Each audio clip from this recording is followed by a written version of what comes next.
All right, welcome back, you guys. So we're gonna do some more attempts of this today. We got hit yesterday on we got past Moog, and then I got hit by this damn gargoyle dude. I really don't know what the best thing for this guy is, man.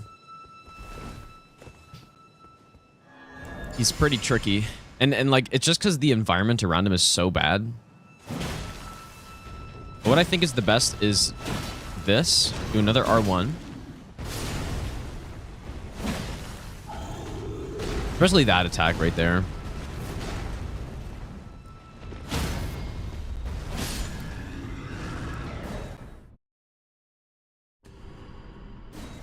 Yeah, there's so many issues with this dude. Like even the if he hits the if he hits those bubble guys over there and doesn't kill them, which can happen, they just aggro to you. Like, and they start going after you. So it's so bad, dude. I don't really know what other option there is. There's also that like double stamina consumption thing that can happen too. I think this is the better kill though, because before I was doing like 3 jump attacks and wasn't great. Bushy just died. Is there a clip? I'll check out if there's a clip.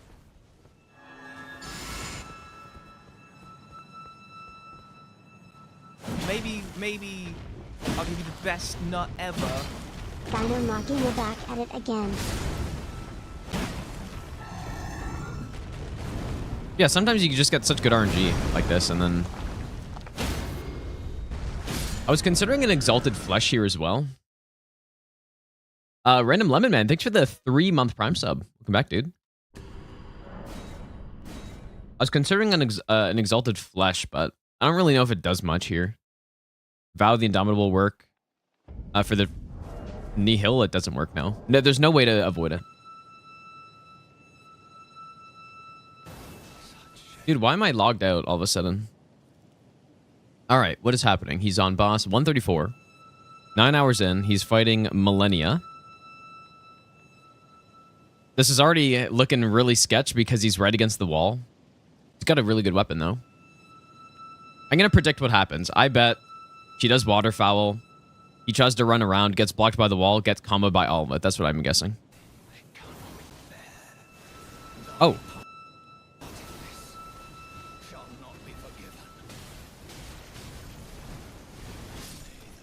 Oh, he just got... Okay, I was wrong, obviously. I guess this is where... like, he was out of stamina, but I don't know...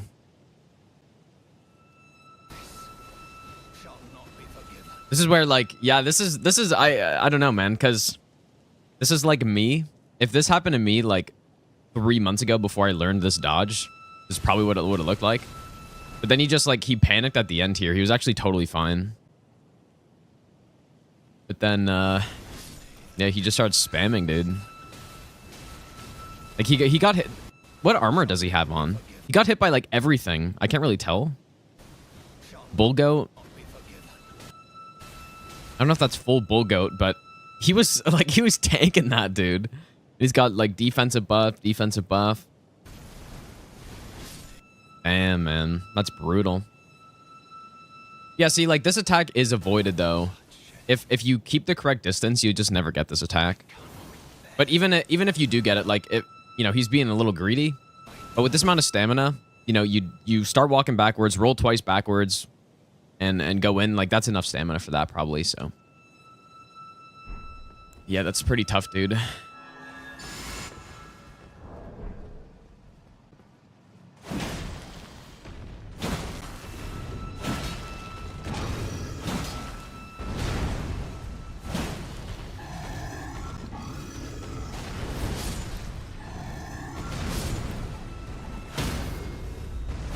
I guess this is a good kill. It's better than I was using before, but yeah, and if people weren't here last night, I got hit on this guy because I messed up a roll on his double spin. And I rolled too far past him and then got clipped on the backswing.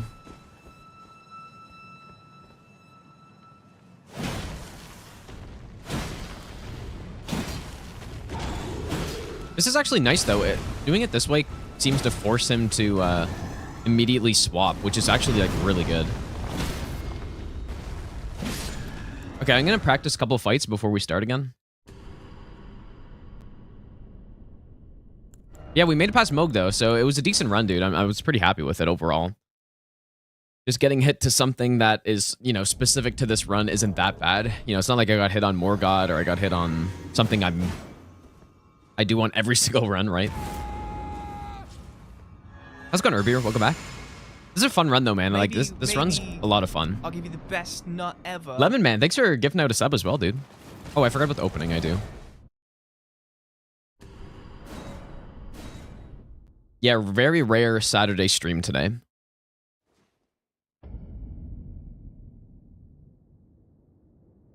See the Leaf GM crying because the Sweden trip was a grind? I didn't see that. That's funny if that's true, though. They literally had the best possible schedule in Sweden. Best possible one.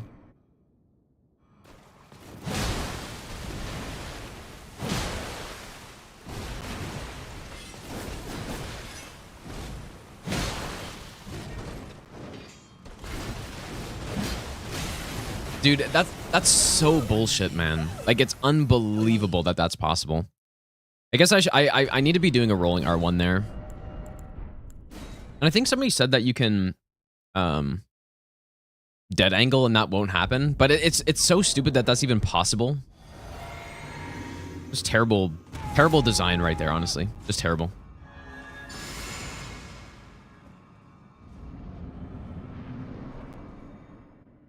The gods demand repentance. Cough up your coin. All of it.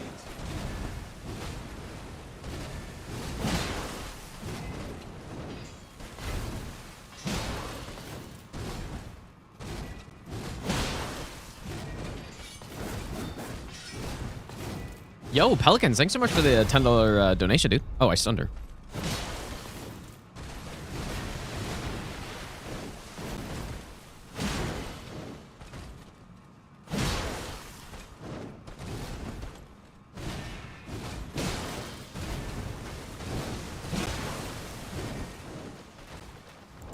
Away from there.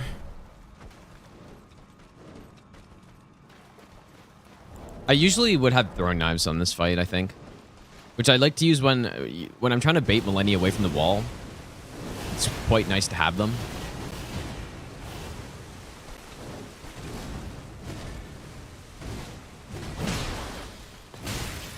Okay, see, that's what I was talking about. That's what I was talking about the other day, or yesterday.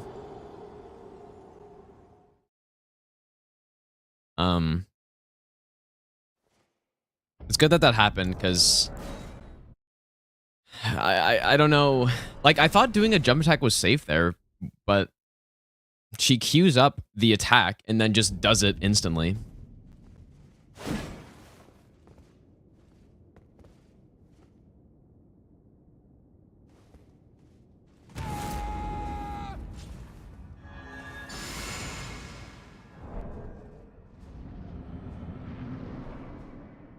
Like, what if I could probably still do that at that punish, but then instead just maybe, like, preemptively roll it or something? I don't know, man.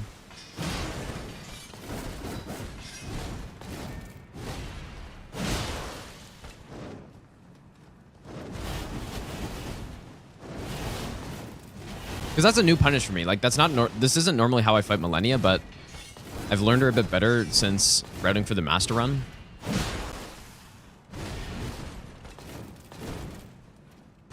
It's right here, so if I... Okay. I need R1 there, dude.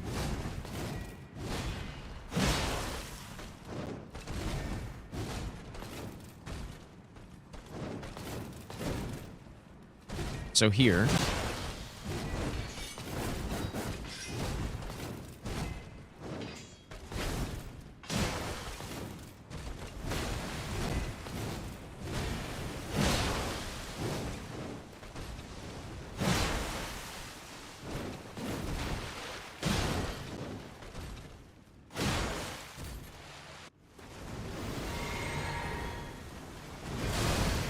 Yeah, it seems to be like some new thing with this punish, but I thought I was doing that with the Starfist before, and she wouldn't do the front flip, I thought, but it seems like it's pretty rare. Literally the only fight I've noticed it on is this one.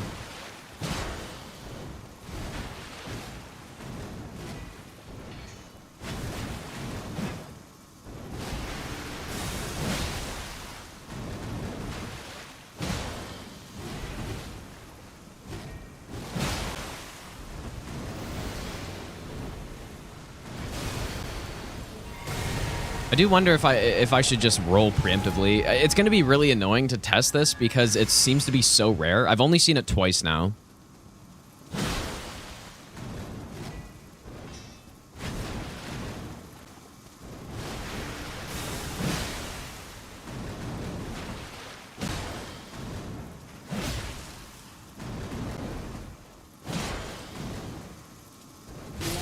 Oh. Oops.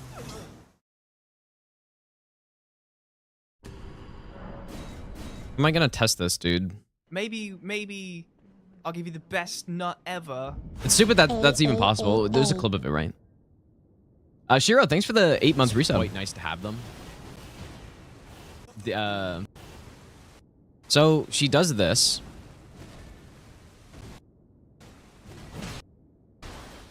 And then immediately front flips. Now, I probably have time to roll here, though, right? If I just preemptively roll that, I could get another punish. But I haven't, like, I don't know why this would be possible.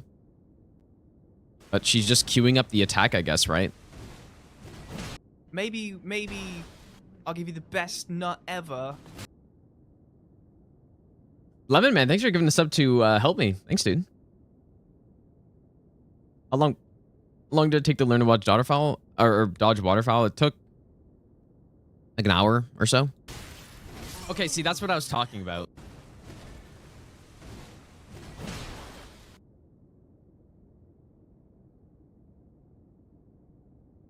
Maybe I just can't punish that. Like, maybe that's just not a good idea. Just outspace it and then wait for front flip or something.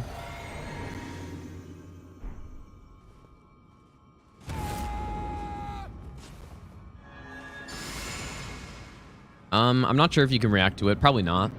Like, you probably, maybe... I don't know. I have no idea. It's faster than Godskin Noble's Phase 1 belly thing, so...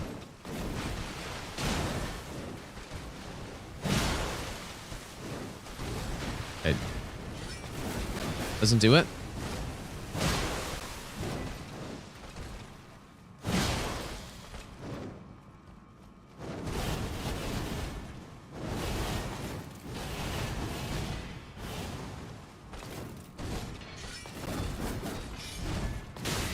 Oops.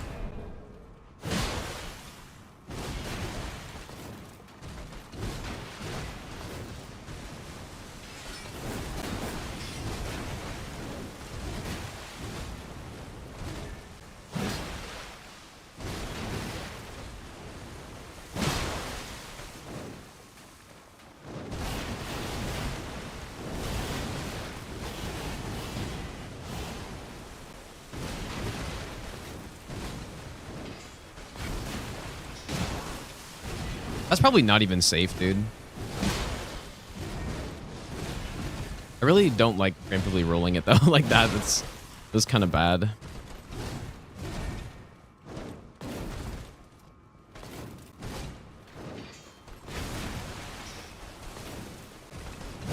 We went from like doing a whole jump attack on her poke to just like not even being able to punish it.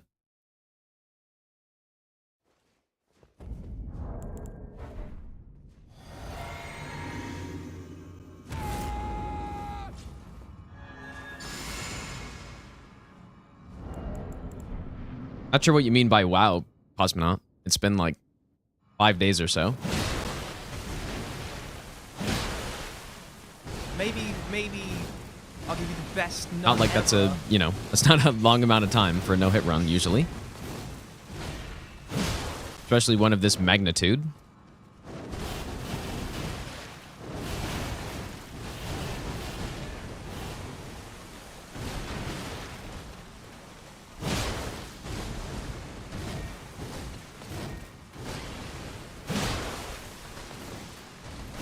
I should be doing R1s. R1s are more consistent there.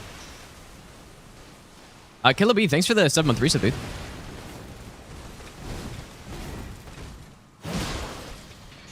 Oh.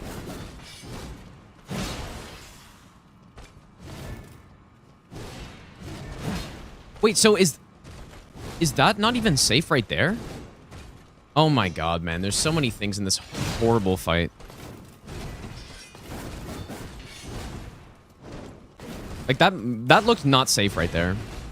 Because backstep, if I do a jump attack and she backsteps it, she can just come forward with the flurry or whatever, and I can't roll in time because the recovery's too slow.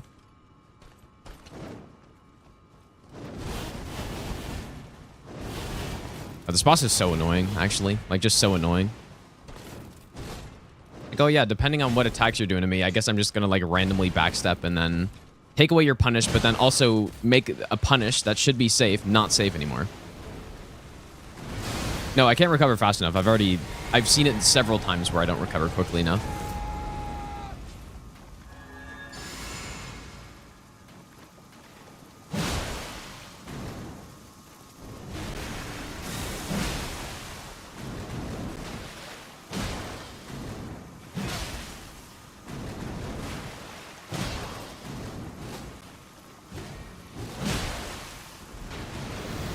I don't think that preemptive roll is good, man.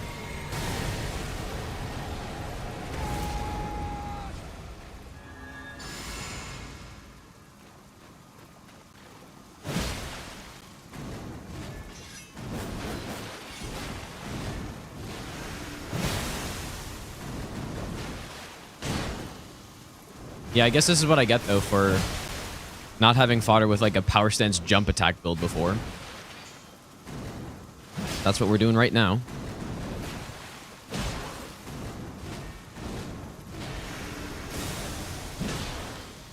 That's so funny to me, dude, that she can just, like, on certain punishes, just be like, oh, I'm just not going to allow you to hit me. For no reason. Like, just zero reason. Like, you spend all this time and effort trying to bait out a punish. You get an attack. And then simply because of the weapon choices I'm using, I can't get a hit off. Crazy.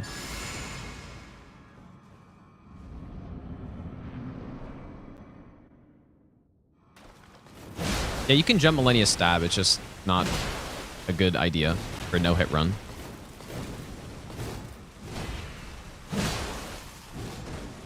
So, like, what should I be doing during this then? Maybe just a standing R1?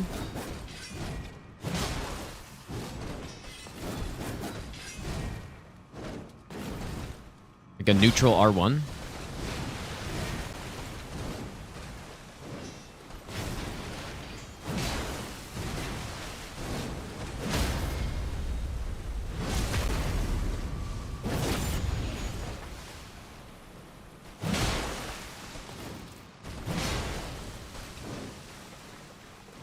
Good thing I practiced this before we started runs today, because, like, there's clearly some issues with how I'm fighting her right now.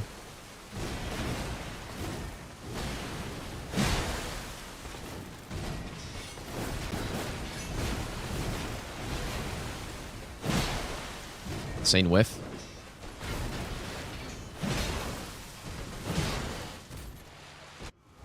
I wonder if... So, in that situation where she does that sidestep, I wonder if I can just do a follow-up R1 there. Two-hand golden... Oh, I definitely could, yeah. I mean, we could go with the charge attack build, which would be a fight that I'm much more familiar with. Or like, not a charge attack build, but using charge attacks mostly. We could do that. But, I mean, this is a jump attack build, and our jump attacks do far more than charge R2s do.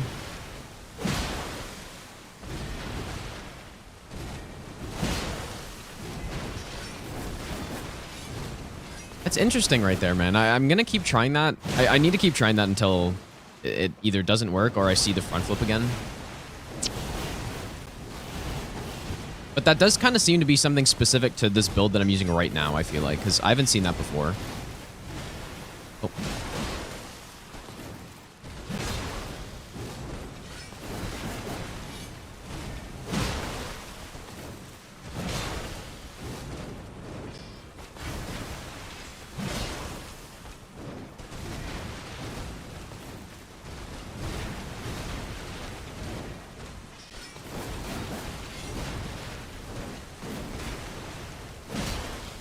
Wonder if that's safe right there.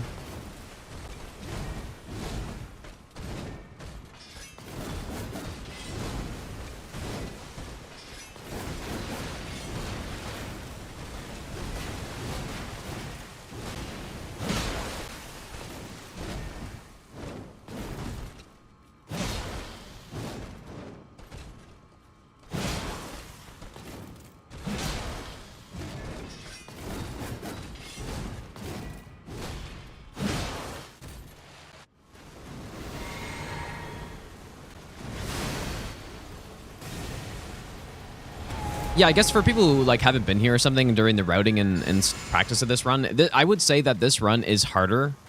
Like comparable difficulty would be, it's slightly harder than a level 1. Well, maybe actually more than slightly harder than a level 1 all Great Runes no hit run. I would say.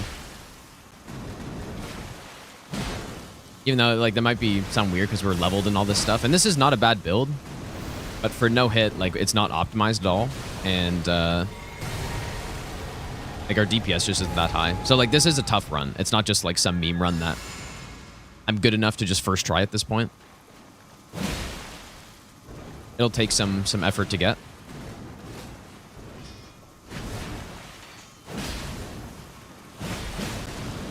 I accidentally did an L1 and it worked out somehow, dude.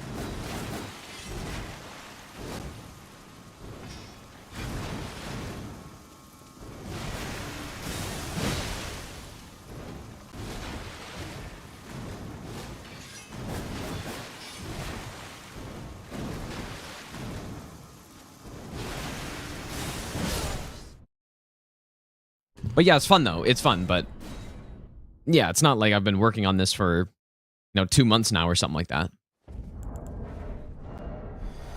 We did our first runs yesterday, and we had a decent run. We made it past Moog, which I would say is kind of like, that's probably past the halfway point and where the run like picks up.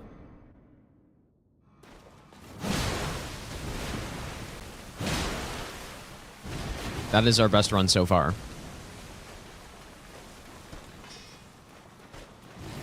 So yeah, I don't know if this attack is safe to do.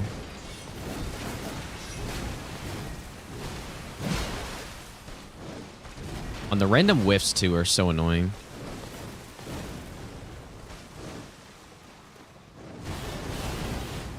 That was actually such a bad situation.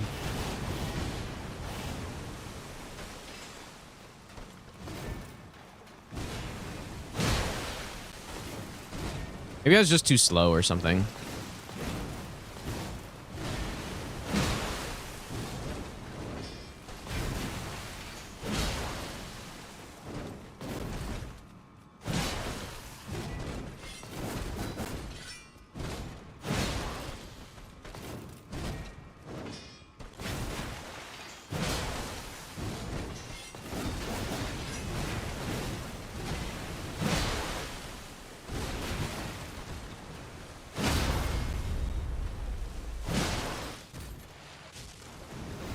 Let's go on Scholar.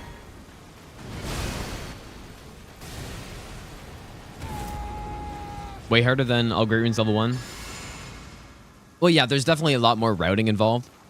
But I would say probably every single boss fight, with the exception of maybe this one. Although, honestly, I'd prefer to just go with like a Starfist setup here because that's the fight I know better. I actually don't know if level 1 Starfist is more damage on this fight than this. It actually might be, dude, if you play it optimally. But I would say basically every single fight on level 1 is easier than what we have on this one. Like, just because level 1 gets so strong. So that's just like a comparable run, I think, to this.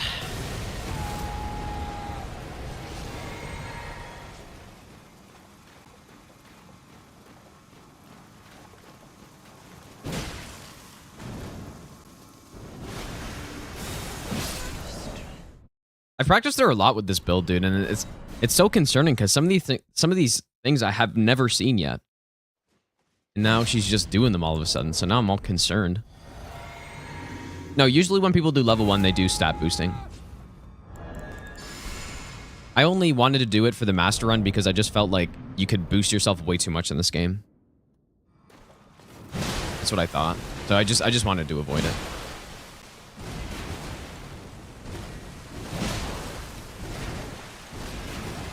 I mean, maybe rolling in's okay. It really seems scuffed though.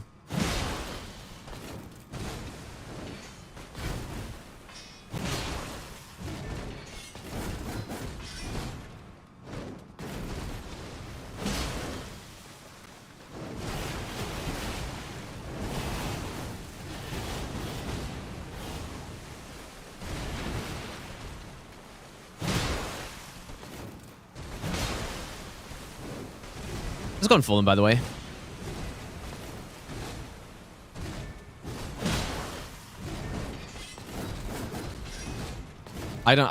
Maybe I just shouldn't punish it, man. It's really nice, though, because it's just a free jump attack, and all of our damage comes from jump attacks here, so...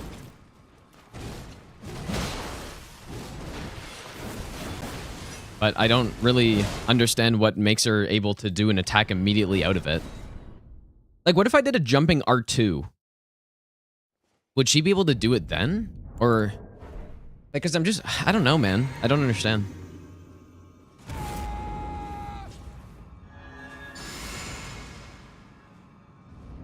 How's it going, Gio? I'm going to try some jump R2s here. Oh. Whoops. I don't know how we just rolled there.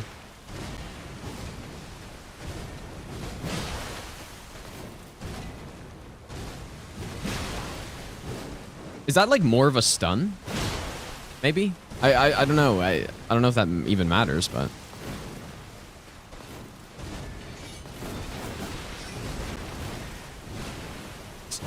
Game just eats my inputs there constantly.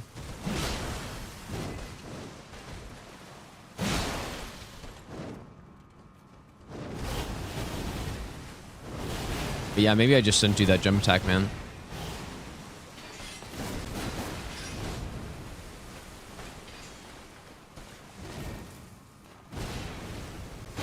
Oh, dude, Rangers are so good this year, man.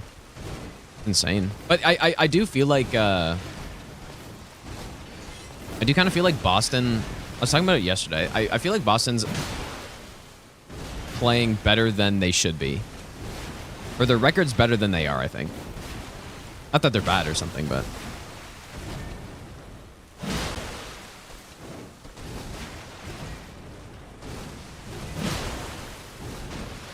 I don't know what to do, you guys, on that. Okay, R1's fine, as we can see. Even though she can just totally, like, fucking scam you out of a punish for no reason.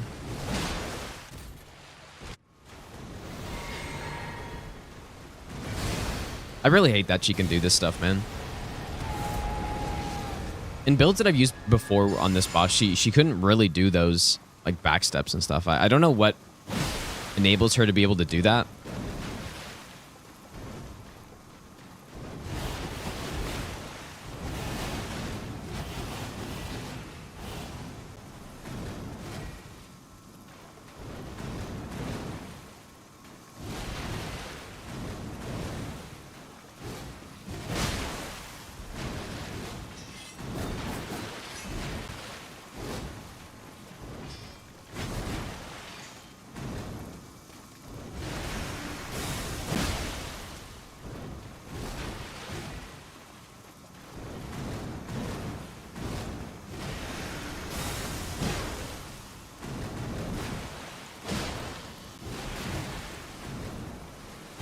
Oh, that was that was close.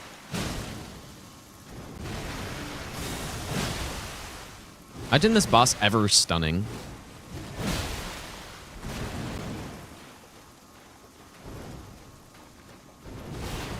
I've only hit her 65 times.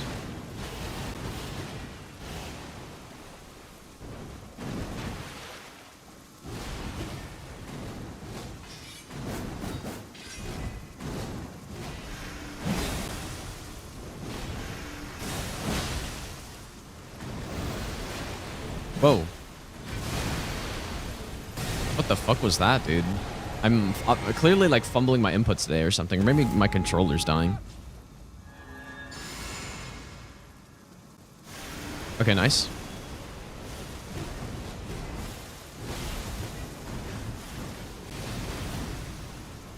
Your strength. I was actually going to say I wouldn't mind getting a clone attack Just to refresh on it. Yeah, I didn't plan to practice Millenia for like 20 minutes today, but I need to figure out that front flip thing that she's doing. Because I don't know, like, I haven't seen that before, so I don't really know the proper way to handle it.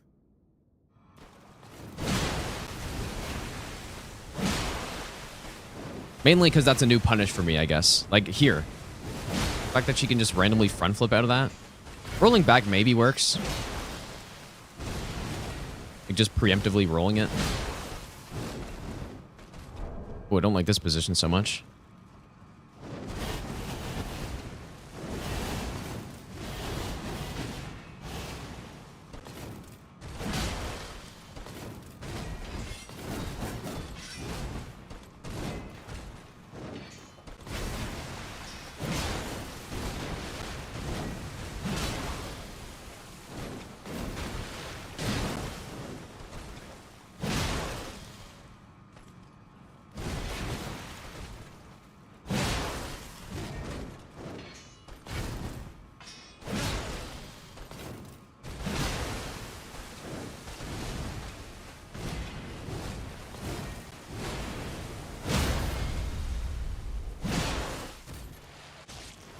Yeah, somebody sent a clip, Sushi, of the death.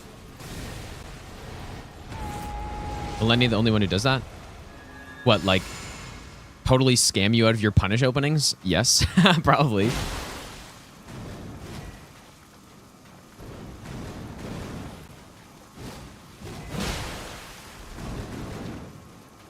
I don't know if I like trying to outspace that kick.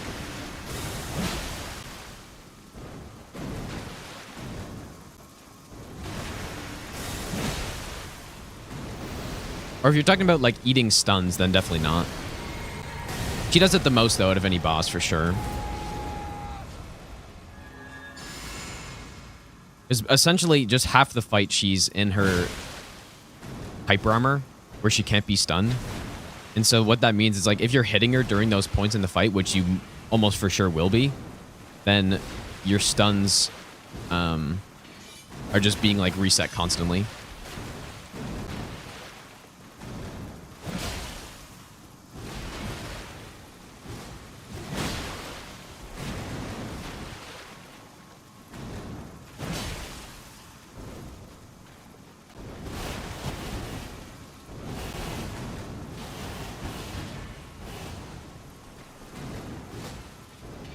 Yeah, fair game. Well, I really think that a lot of the stuff that Millenia does just wasn't thought out properly. That's what I think.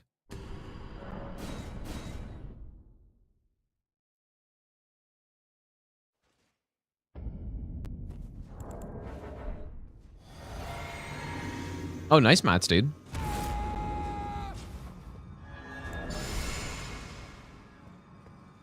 Or maybe they wanted to do this and, like, intentionally make the boss less fair or whatever. Just to, like, try to make it hard or whatever. I don't know.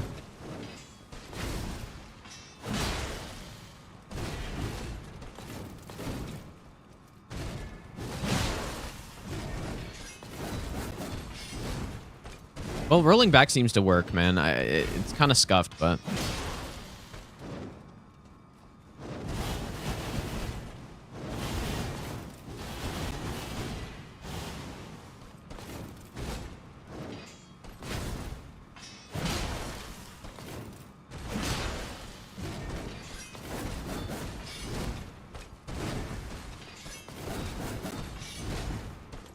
Should I be attacking during that right there?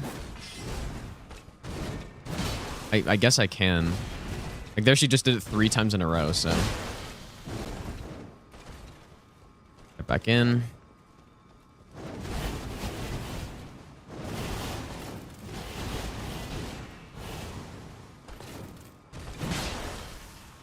Asmongold's a clown, but he hates vigor? What? What do those even have to do with each other? Also, no, his build... I'm not mimicking his level ups because he was a much higher level than I will get on this run. But he leveled up vigor on his character. Like, he's played all the Souls games. He knows about leveling health.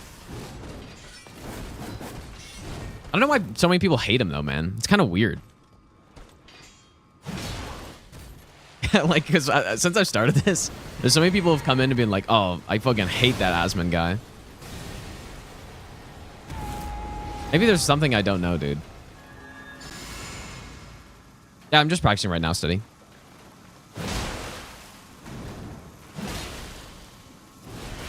Crazy. You don't have to hate everybody on the internet, dude. Insane.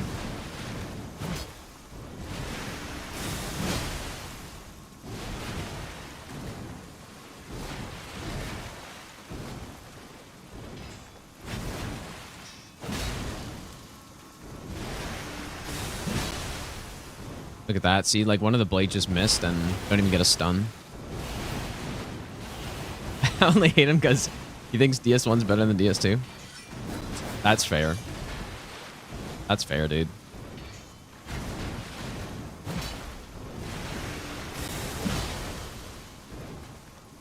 Oh.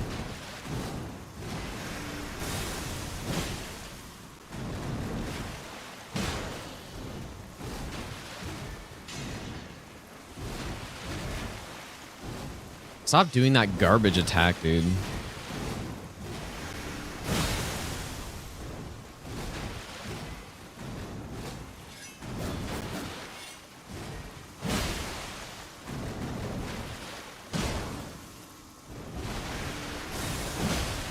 Hates TS2 with a passion.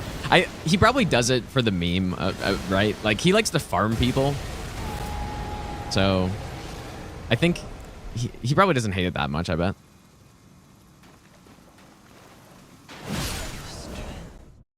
Well, this seems like it's fine, but I don't, like, the situations that were super rare, clearly, just keep not happening, so...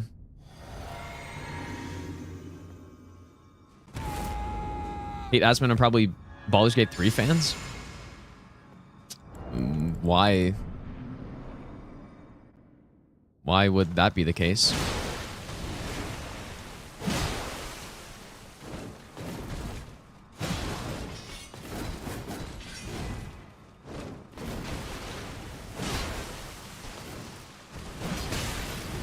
Ah, the fucking R1 range is atrocious, dude.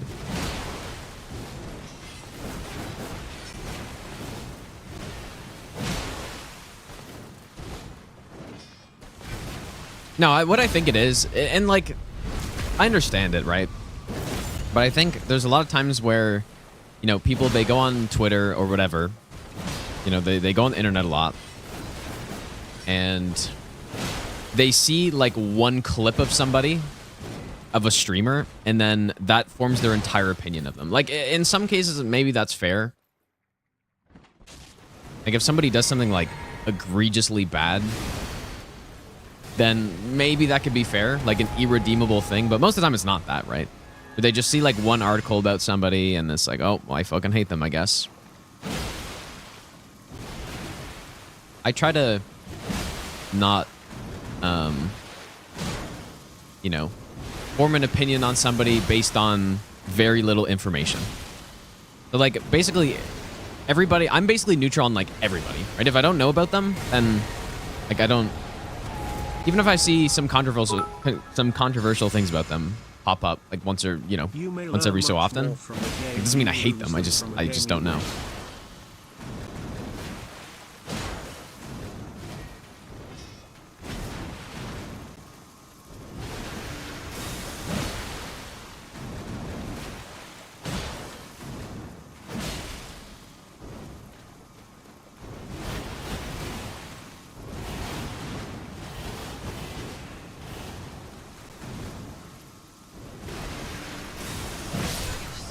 Elfman, thanks for the 1,000 bits again, dude. That is definitely true. You learn more from a loss than a win. 100% of the time, that's true. Well, I guess it depends how you win sometimes, but...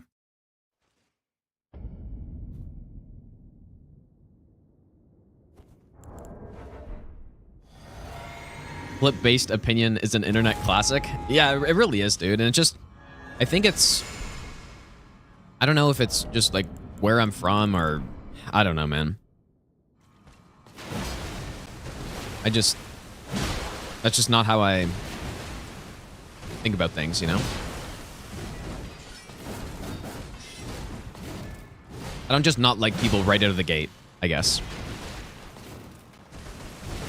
Whereas it does seem like a lot of people, they're just kind of, you know, it's more fun to hate people than to like them or something. I don't know, man.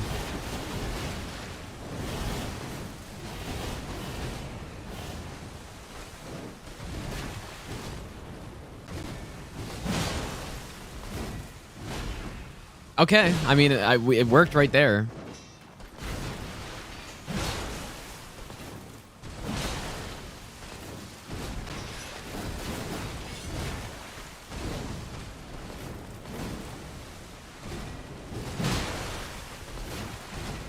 The rollback strap.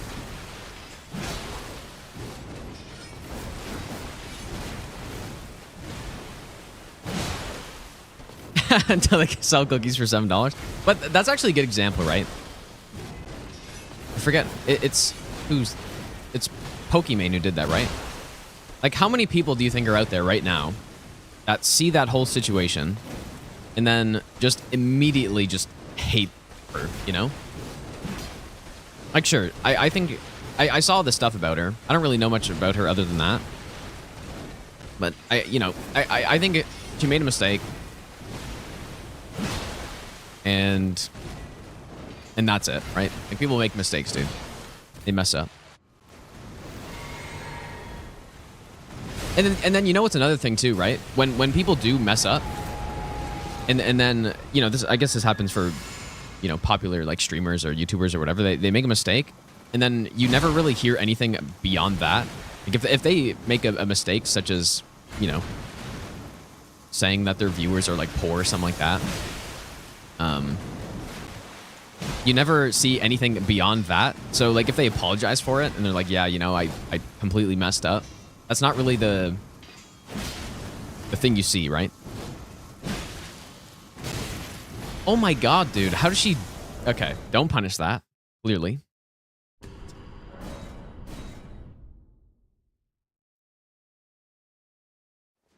Yeah, I agree. I think, you know, it wasn't a good thing, but that doesn't mean I hate the person, though, right? That's the thing I'm trying to explain. If somebody messes up and they do something like that, it doesn't just mean that they're like some garbage person automatically. You know, there's obviously way more to the person than just like that one instance, right? So that's what I'm saying. I'm just saying, you know, I try to not see one thing that somebody does and then just hate them or, you know, whatever, based on that one thing I saw from them. Because I don't know anything else. They could have raised like thousands of dollars for charity, and then, you know, one mess up and all of a sudden everybody hates them because they don't actually know them or something.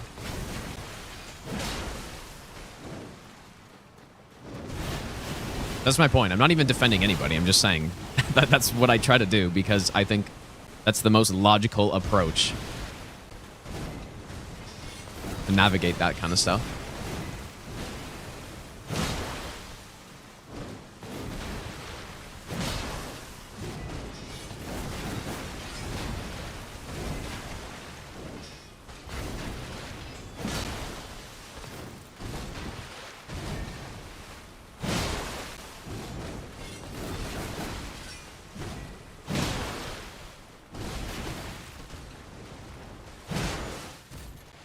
I wonder if what I just did right there was actually safe or not.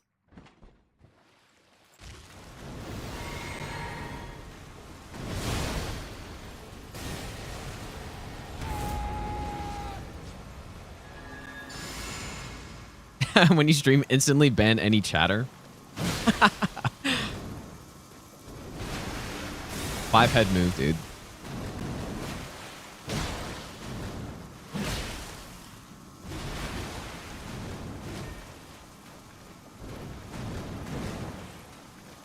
Sir Lone is a DLC boss, so he's not required. Ooh. Okay, I was able to roll out of it, so...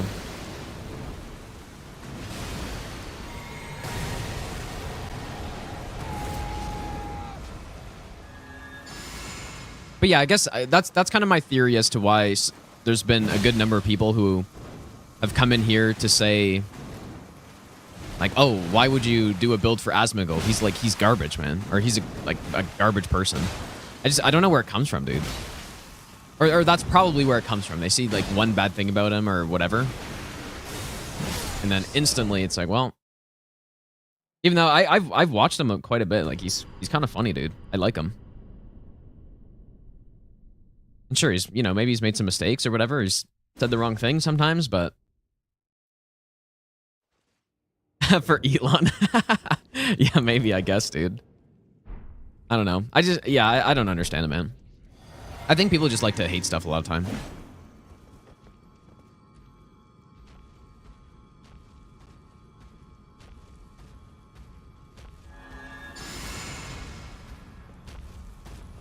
Yeah, surely I'm softening everybody up for the Elon Musk co-op run, dude. So I don't get shit on for that. Surely.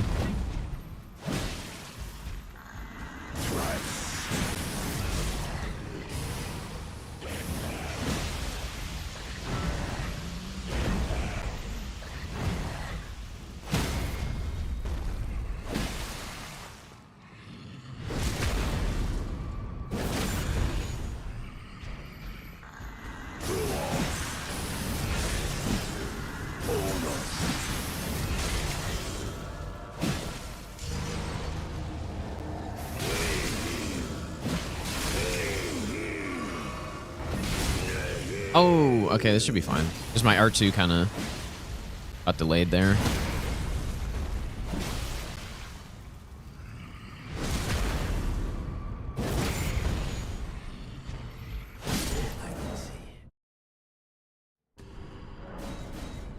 Okay, I guess we should start a run, you guys.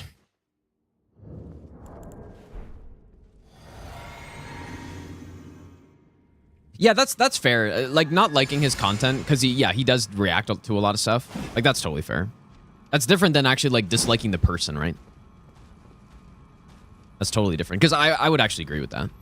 I'm not a big fan of reaction content. And so... So, yeah, I agree with that.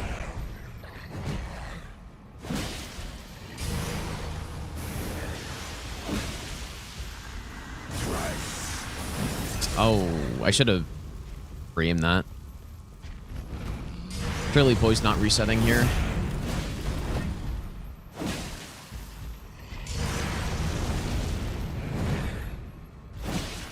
This is actually fine. This is probably good for practicing here.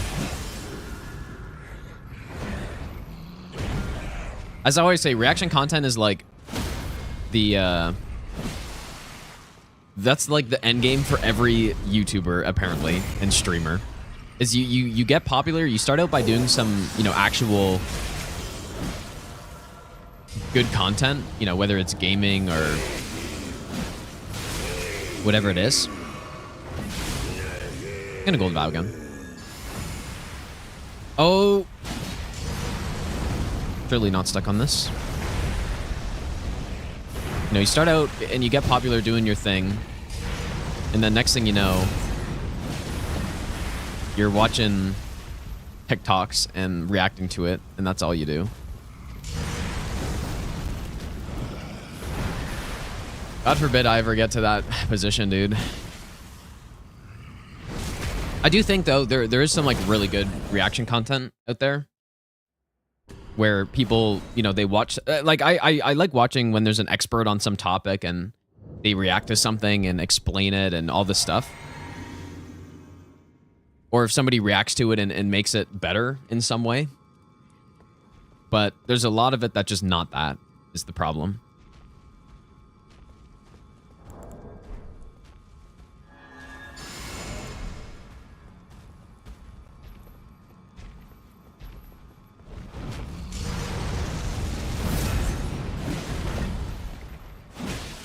That being said, though, I do think, for the most part, like when it comes to Asmongold, most of his reaction stuff that at least that I've seen is actually hilarious, dude. Like watching him react to like hardcore WoW deaths is so funny. I haven't really seen much beyond that, but so it really depends. Very hit or miss, I think.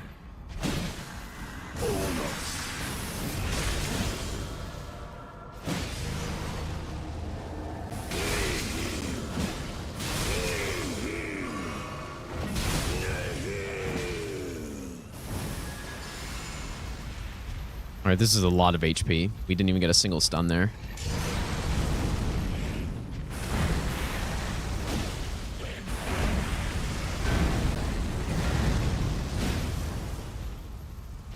But yeah, realistically though, I'll never actually like. There's no chance I would ever end up doing or being like a reaction streamer or something. Like the only thing that I would react to probably is, which I've done before, is other people's no hit runs and stuff.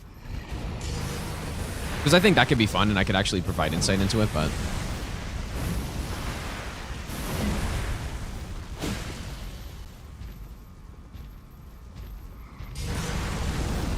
Or people's Elden Ring builds.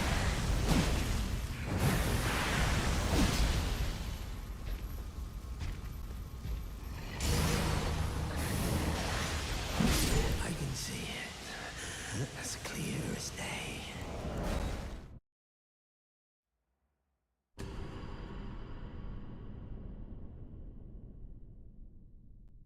Wow, I'm looking so bright, you guys. I thought I adjusted my camera, but apparently not. Let me fix it. Be right back, you guys.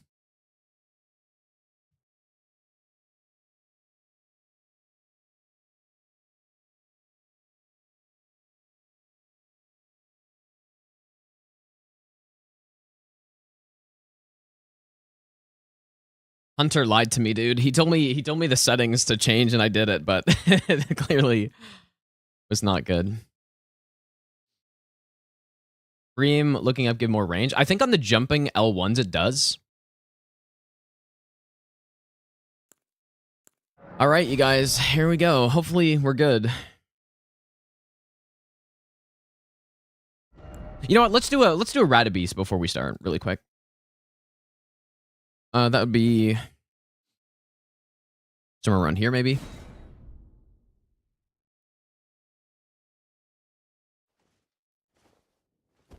Well, maybe I just didn't set it up right, but I thought I did all the stuff he told me to, and it clearly clearly not working.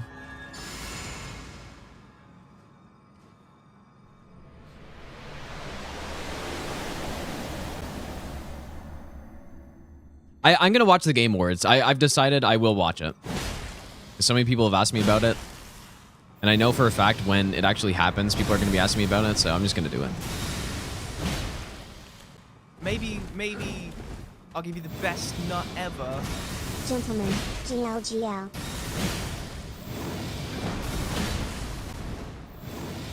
RNG on Radagon so far.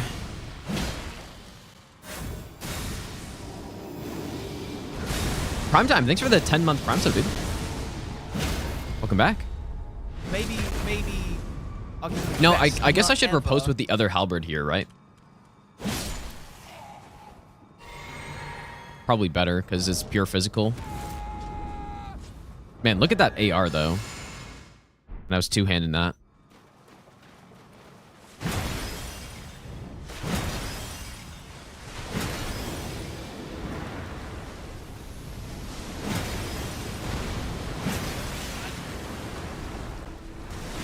I really got clipped by that.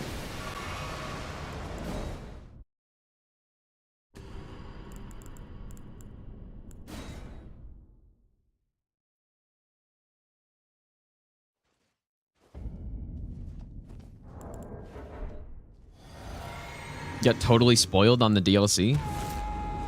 I don't care about spoilers, but also no, not really.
Oh, bro.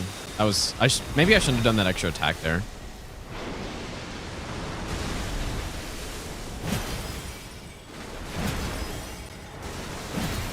I'm getting clipped by Elden Beast, dude. But it's fine.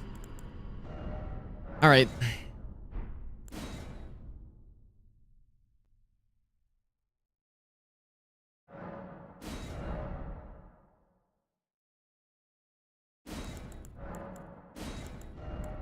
Oops.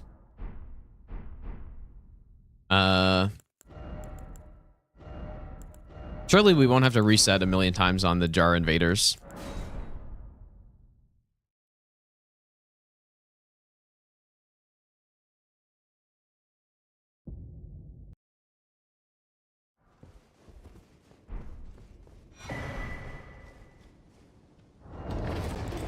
Almost no other developer would go back to something like Armorcraft or Striking Gold with Souls games. I don't know if that's true. I mean, think about Bethesda even, right? Wouldn't you say that they struck gold with Skyrim and then made another couple Fallout games, Starfield, all this stuff? And I'm sure I could think of multiple examples of developers doing that. This build's pretty good at Coley. It's obviously for no hit. It's, you know, it's not optimized with all the right buffs and talismans and stuff, but it's pretty good. If you included the normal no hit stuff, this build is actually incredibly strong. As it is right now, it's good. It's definitely good, but it's nothing crazy for no hit.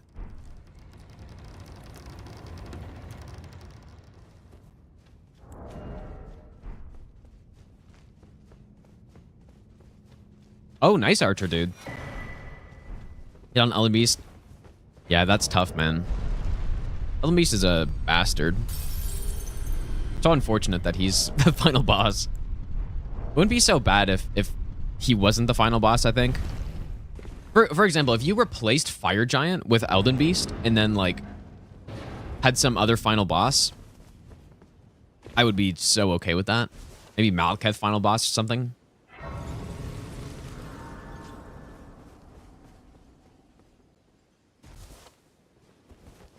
It takes a good amount of time to collect the stones.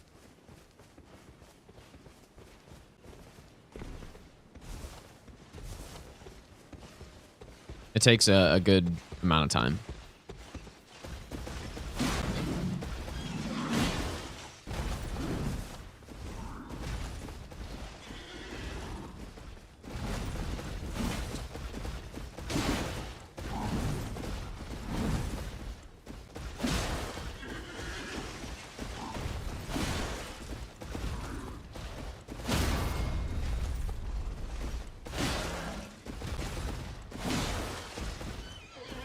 From this way.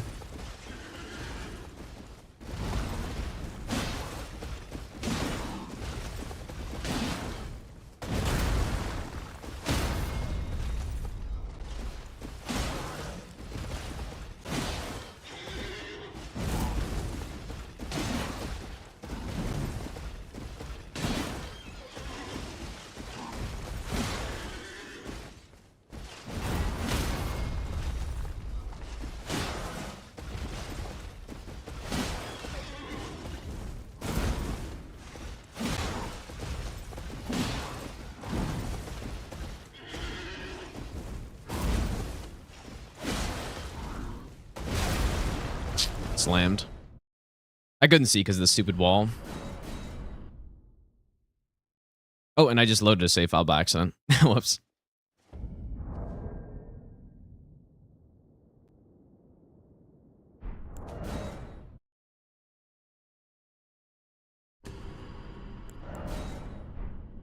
Every single boss fight, we have the exact same setup that Asmongold had in his playthrough.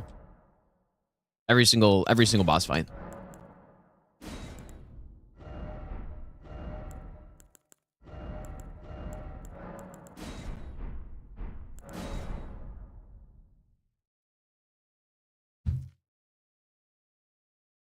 That's like that's the whole point of this run, basically, is to do exactly what he did in his first playthrough. So We have the same upgrade level. We have the same talismans. For the most part, the same armor.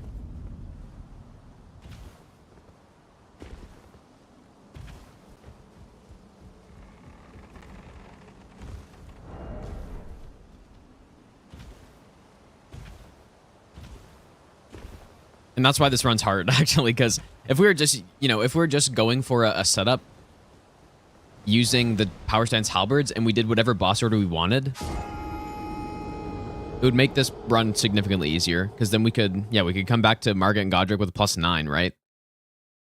Do right card early, come back with Gambit, all that good stuff.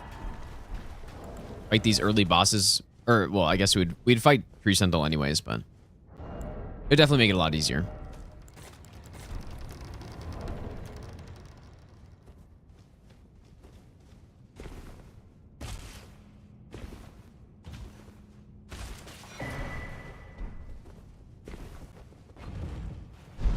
So it's on what, December 7th? Or is the Game Awards? So in like 2 weeks or so?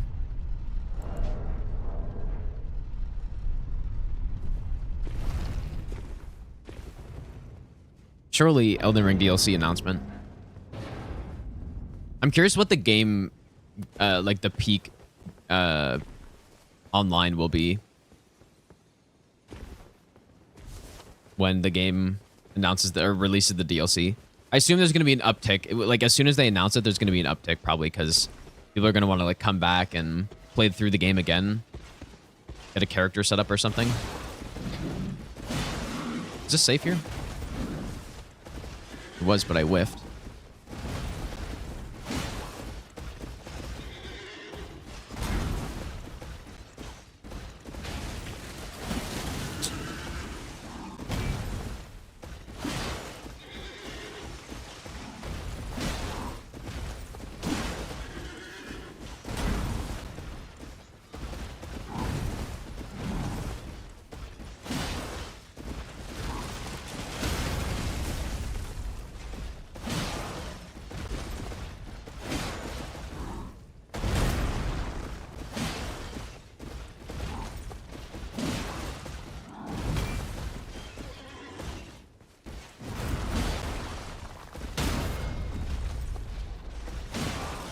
This is such a horrible spot to fight him.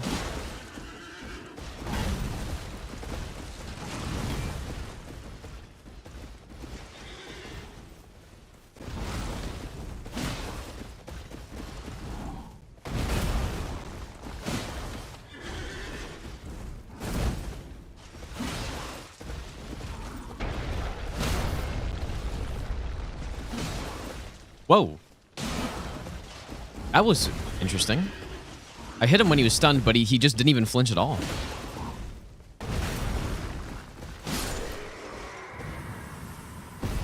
I haven't seen that. I wonder if it's because he was against the wall or something. Weird.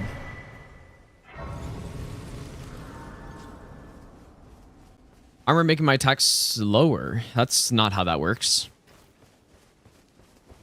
Really, what the armor... The only thing the armor does is just make it so that I'm mid-rolling and don't roll as far.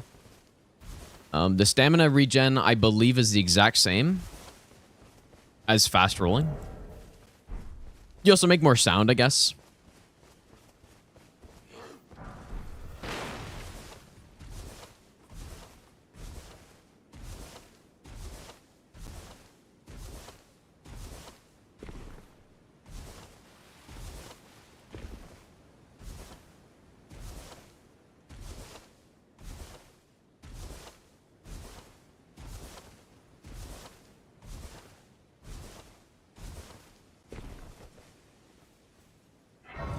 I do Bofa later because we want to rush to the Great Jar Invaders to, you know, optimize our reset if I get hit on them, which I do.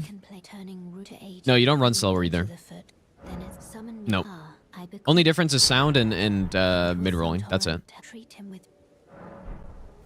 Stamina regen's the same. Sprinting speed is the same. Even fat rolling sprint speed, I believe, is the exact same.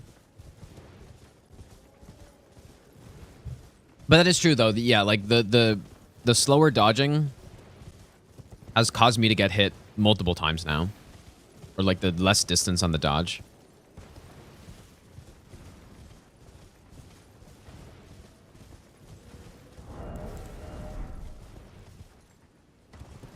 How's it going, Josh?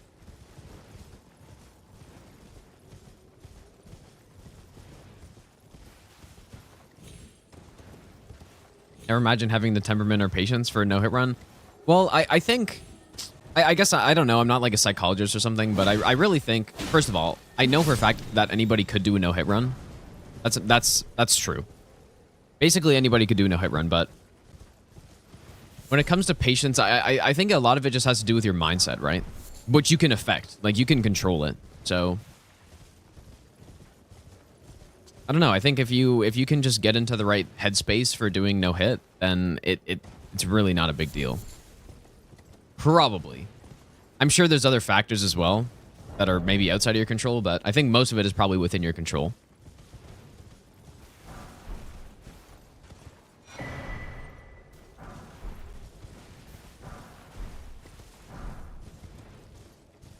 I have no idea, Douglas. I don't count usually because there's no point in counting. I think counting the attempts is bad because then you start to get impatient and I don't know. Especially when there's early resets like we have on this run. Like we've reset within the first 10 minutes of this, or first 15 minutes several times now. Yeah, I changed it, but I changed the cam settings, but it like didn't do anything. Yep. Auto ISO like doesn't do that, apparently. Or I set it up, but it just like I was bright as a light bulb earlier, dude.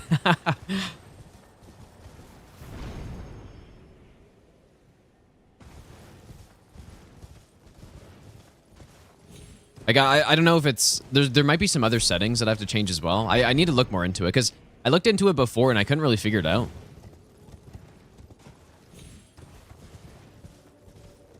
Yeah, I got my name from hockey. Yeah, this is my nickname. Also, Alex, I don't know if I said thanks for the 7-month Prime sub, dude. I probably did, but thanks again, dude. Yeah, I saw that, Sake. I mean, it's always interesting to see when, you know, the young players are coming up. Like, Buffalo's got some really good prospects, so it'll be interesting to see how they do.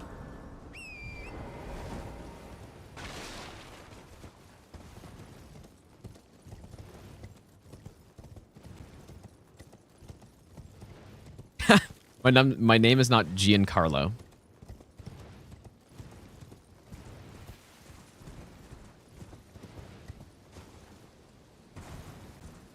I usually just change the exposure, Hunter, to fix it. Or to, like, change the, yeah, how bright things are. I did set it to, like, program auto as well. Maybe that's not the right setting. Because I think there is...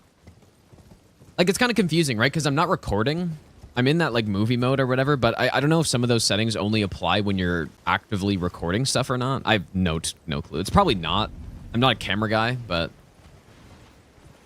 Just, I'm not sure what else could be the issue.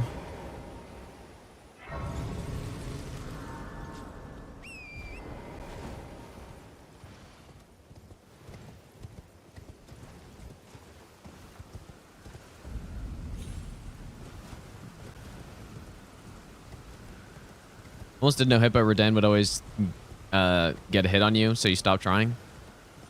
Well, you just gotta practice.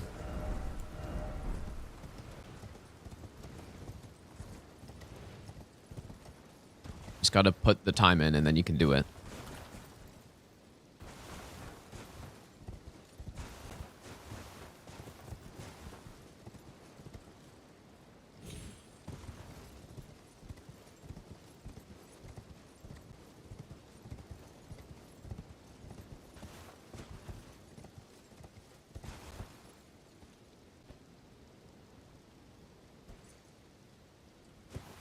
Especially in Elden Ring, right? Like, this is a very... Compared to the other Souls games for no hit, Elden Ring is almost for sure the easiest one. And so it's a really good starting point if you want to start no hit running the Souls games.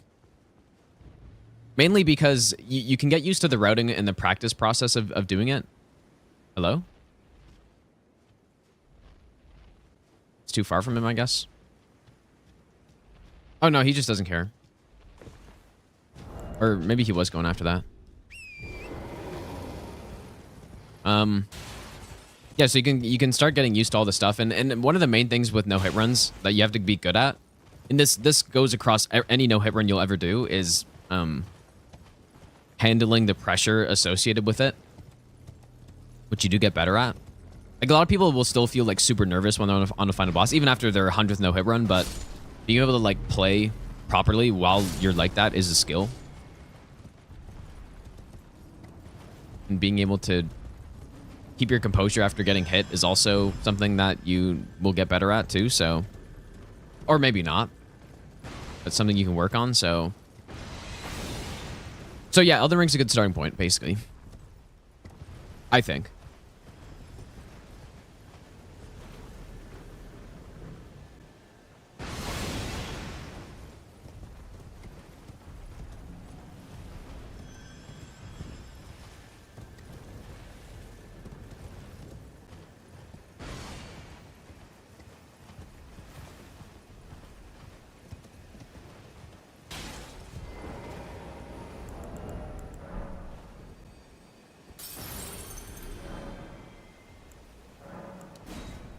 The stream should not be lagging, but it's possible.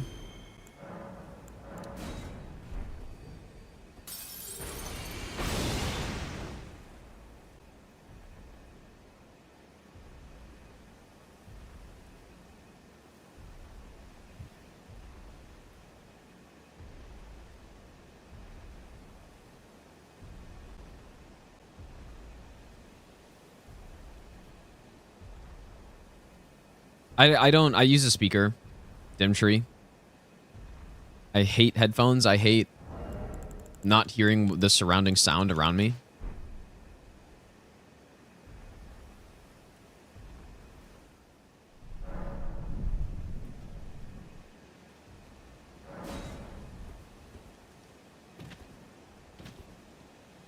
Honestly, don't know how people can wear headphones for like 10 hours at a time, dude. I just don't even know.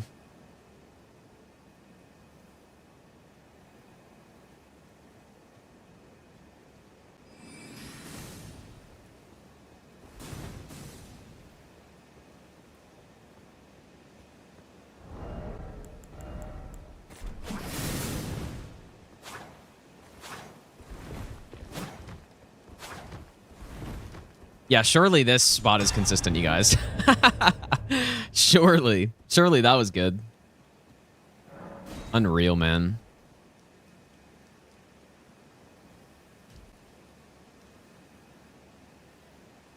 Surely consistent.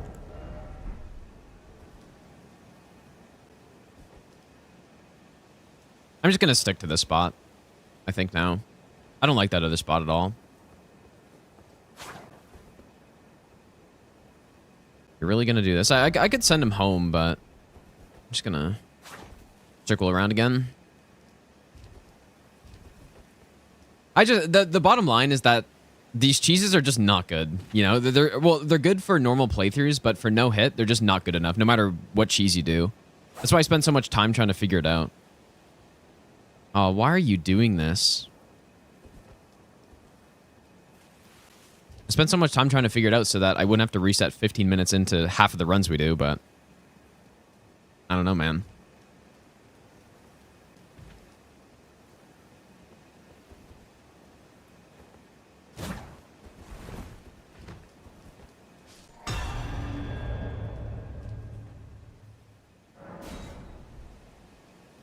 Yeah, that's true. If you're playing games, yeah, if you're playing FPS games or whatever, competitively or something, then yeah, for sure, headphones are...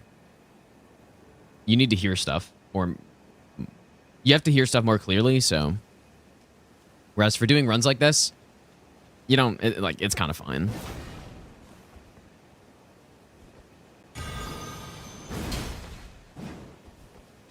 Okay, well, it wasn't pretty, but we got it.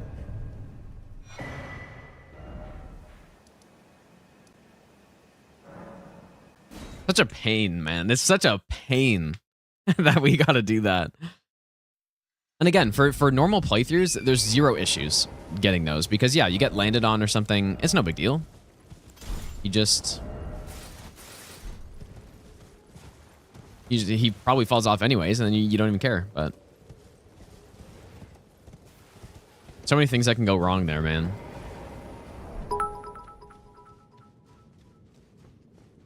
Winterborn, thanks for the 100 bits, dude.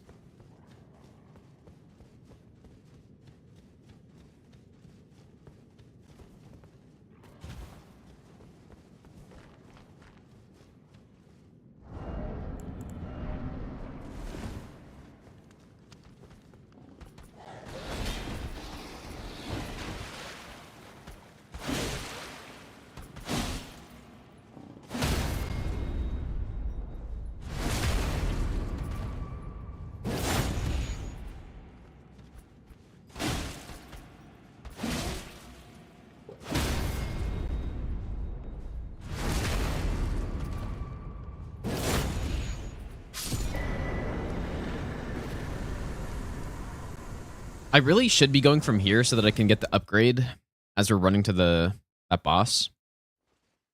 This way, tarnished. May I have one? No sense in arguing, I see.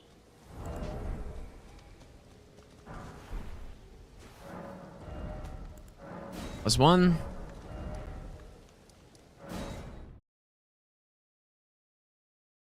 Maybe I'll give you the best nut ever. Ape Shift, thanks for the Burning Prompt sub, dude.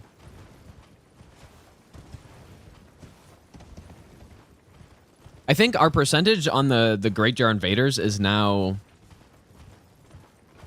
I think we're 5 for 7, actually. So, you know, it's not that bad, maybe. Or maybe it's 4 for 7. Not too bad.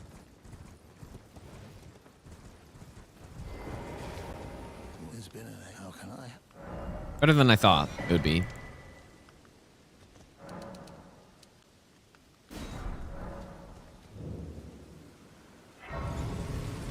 What's the easiest build for a first no death run? I don't know. It seems torrent, whereas there is, but I can take gathering plate. Very well at my hand. Could be magic. Could be Starfist. Could be Serpent Hunter. For no death, it doesn't really matter, I think. I would honestly say no Death Poker. I think there's better options.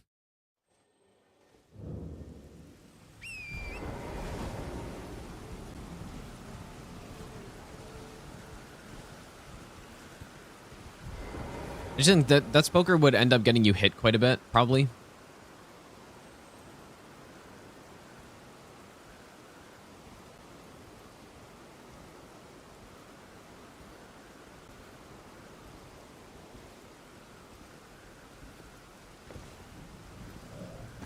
Oh, really? Oops. I wasn't really paying attention, so I jumped late.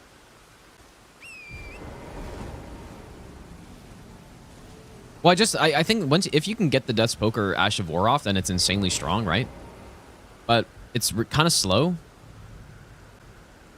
And if you're doing no death, you know, probably people are going to want to try to use that Ash of War as much as they possibly can.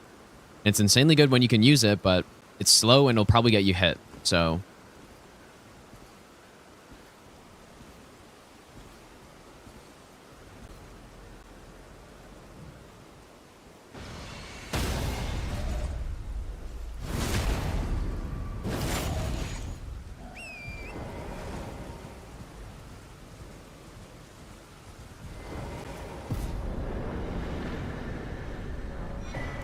Enemy felled. All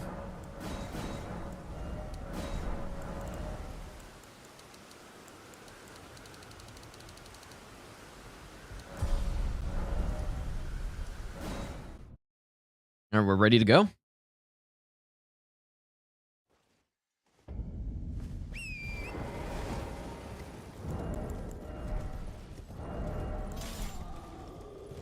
There's probably so many more cheeses in this game like that. It just, there's been no need for people to find them. Because the cheeses, that cheese and the Grail, flying Grail one, were both found for bingo. And I don't think, I think there's probably a lot more.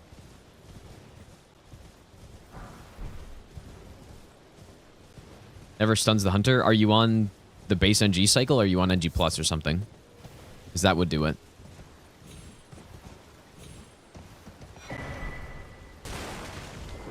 Does enemies take less poise damage on NG plus and beyond?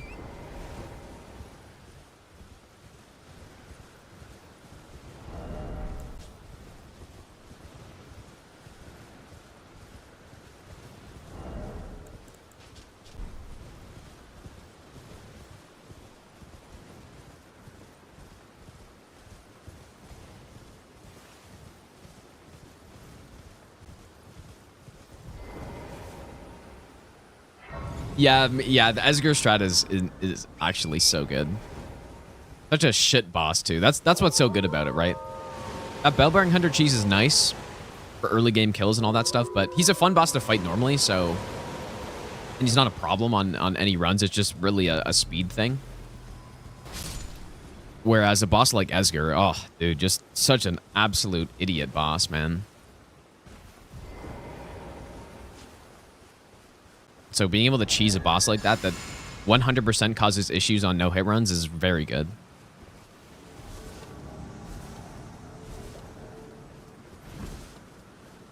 All right, idiot Henricus. Oh, you fucker. Jesus, dude.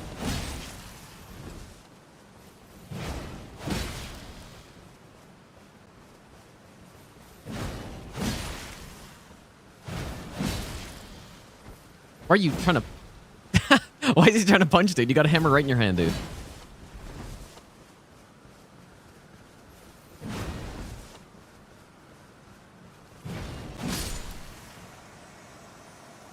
I really need a split for this guy, man. This guy's worthy of a split, I would say.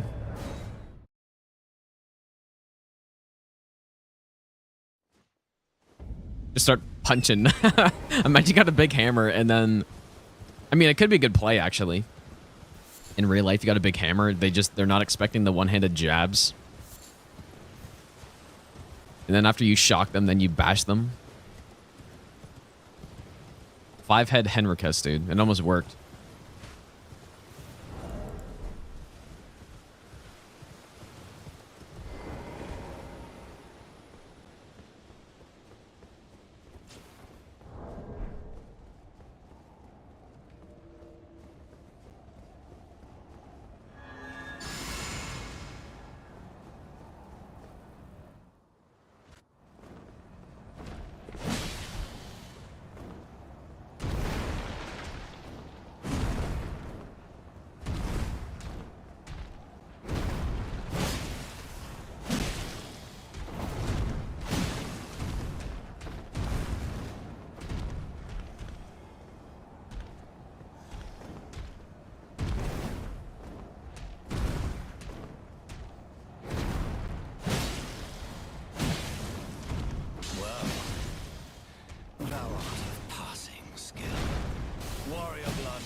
Smouldering with thy meager flame, cower in fear.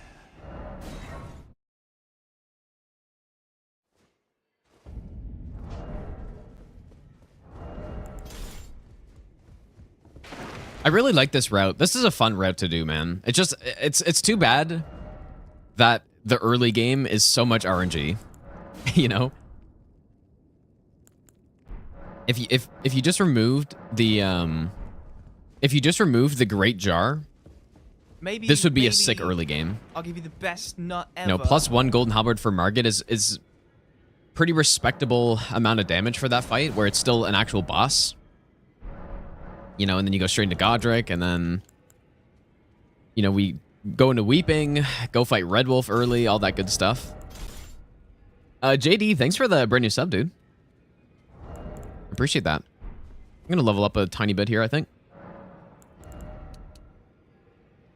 Should be good.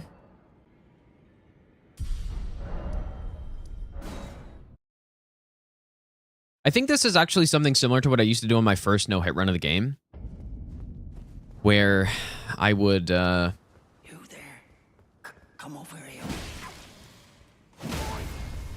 I think I just fought Margit with a +0 Uchi and then went straight to Godric with +0 as well. Pretty sure that's what I did. Tarnished. And the reason I did that is just because it was fun to, you know, on a reset, just getting right back and starting to fight bosses is more fun to do than to get super highly upgraded. But at the same time, too, like, my first no-hit run was at a time where we were using the Sword of Night and Flame in its full power with determination on top of it. So I don't even know if I ended up getting to +10 on that route because it was just so strong without it.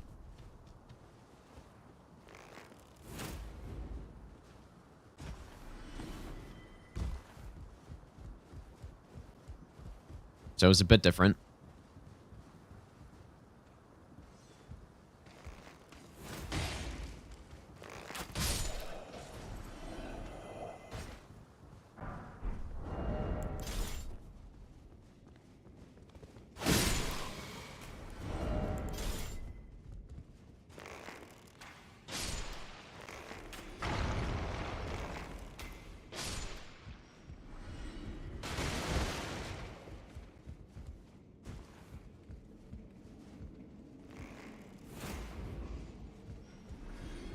Well, Sword of Night and Flame's still good, actually. It's still really good.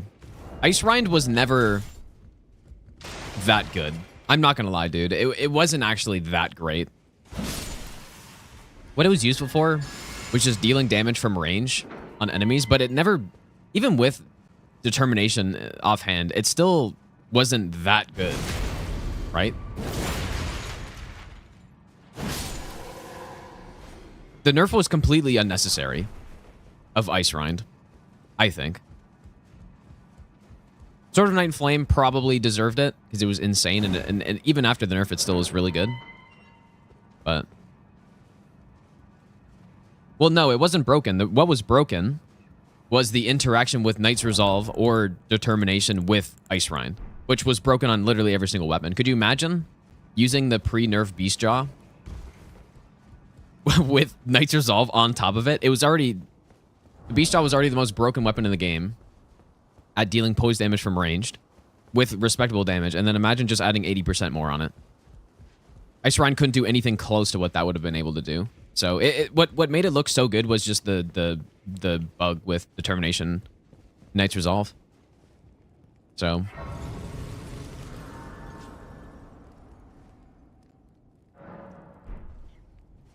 700-800 damage, large AoE. Yeah, but then compare that to the Moonlight Greatsword even, dude. Or Death's Poker, anything like that. It's not even close. So I don't think it needed to get nerfed is basically my point.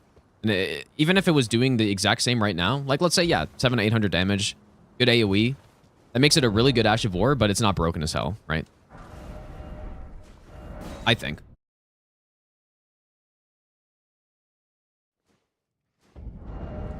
That's not to say it wasn't insanely good, but it wasn't needing a nerf, I think.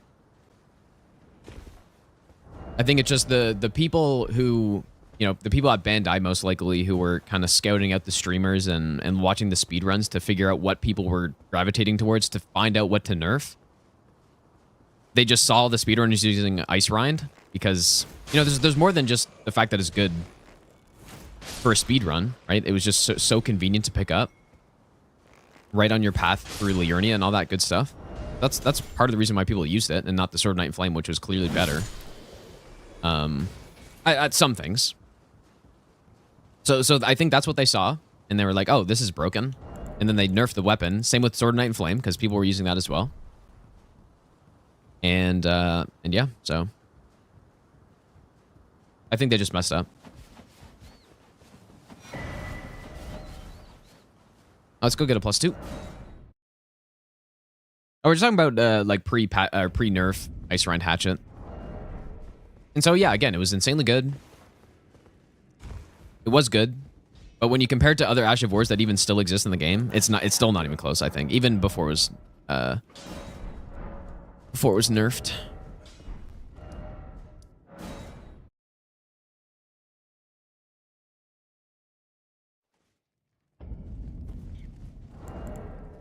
Or +2. Jump attack talisman.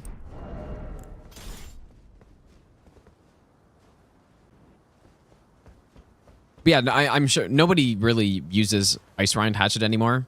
I guess it would be interesting to do a run with it to compare it, but Sword of Night and Flame is still very, very good. So one of the top weapons actually in the game, probably for no hitting. When I used it recently, we used it on the Mind Only run, and it was actually just it was doing so much damage without leveling any intelligence or faith at base stats with only Mind, and it was destroying stuff still, dude.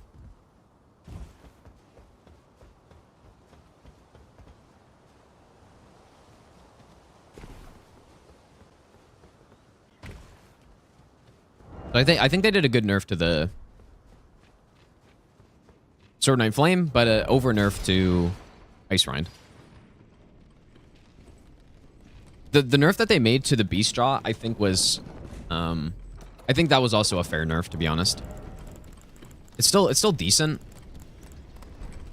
but yeah, I even when I was doing all bosses no hit, which of course the primary weapon was the Beast Jaw, I was saying that entire time that was way too strong to be in the game.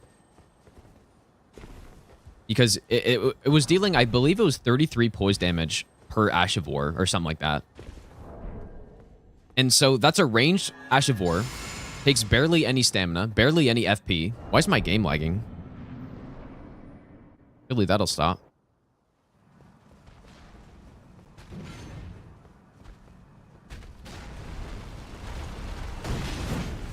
Nice one.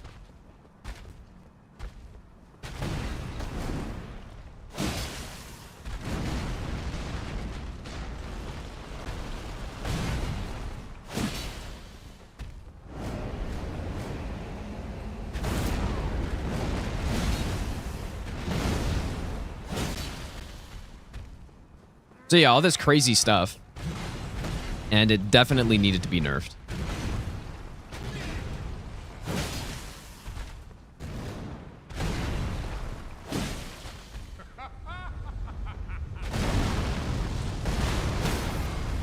Nice stun.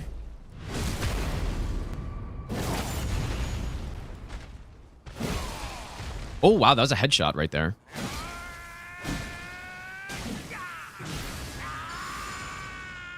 Huge headshot.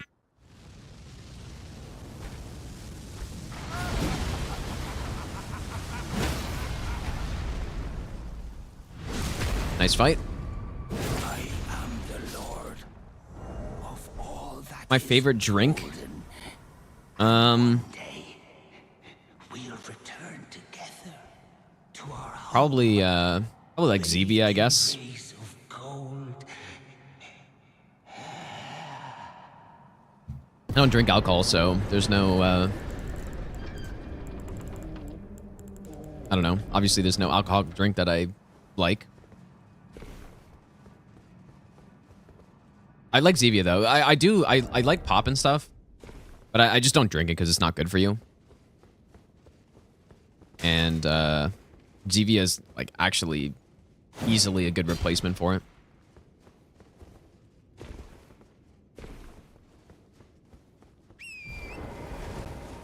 No, I don't drink coffee.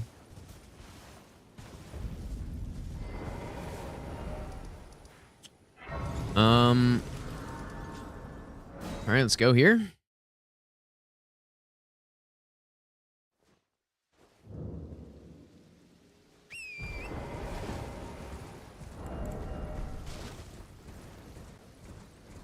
Maybe I'll give you the best nut ever. Oh, vile me. Thanks for the Brandon Prime sub. I don't really drink tea too often, but if I do, just like, I don't know, jasmine tea or something. I never put anything in it because I don't like anything in it. Just leaf water.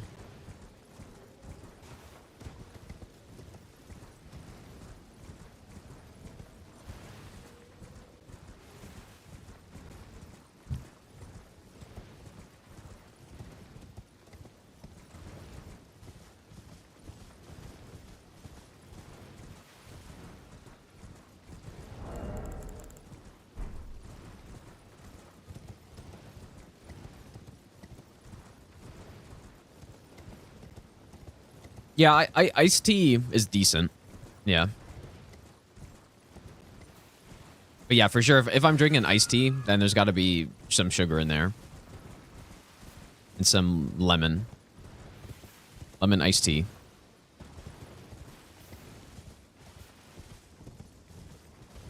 Beer's okay. Is it? I don't know.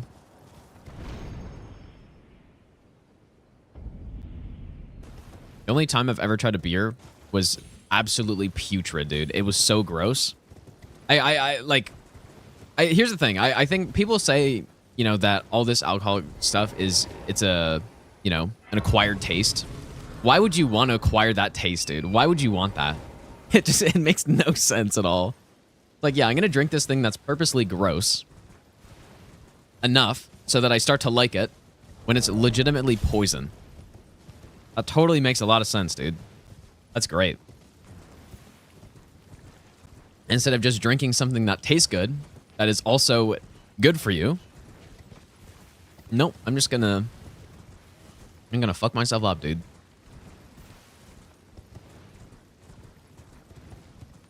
But yeah, maybe I'm also wrong. Like, I'm kind of joking at the same time, but...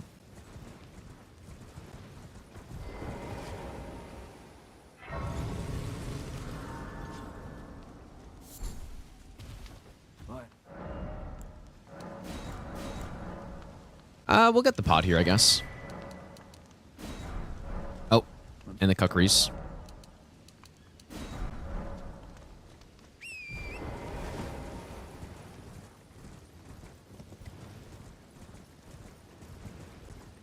Yeah, maybe coffee's like that too, but I kind of like the taste of coffee, dude, and I don't even drink it. Like, I do not drink it, but I don't mind it, dude. I probably have coffee once every...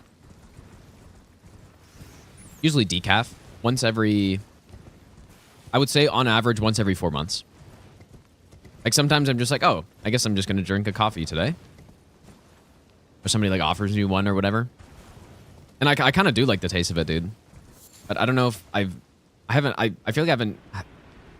Whoa, I couldn't jump for some reason there. I don't think I've had it enough to acquire the taste for it. I think I even the first time I tried it, I kind of liked it. So...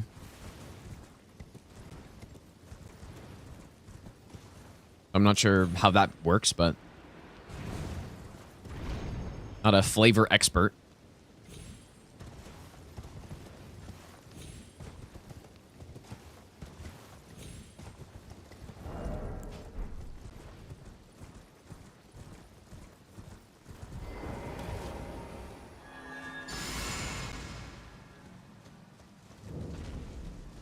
I guess I could get like a sprint attack off there or something. Or jump attack.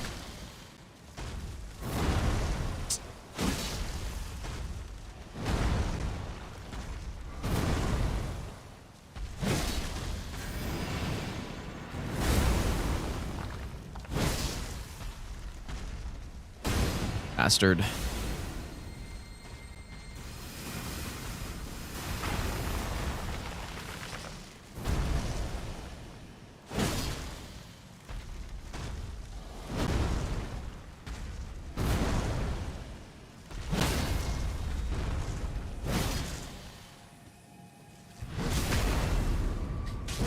Wine, I've tried wine once or twice, and I thought it was better than beer tasting.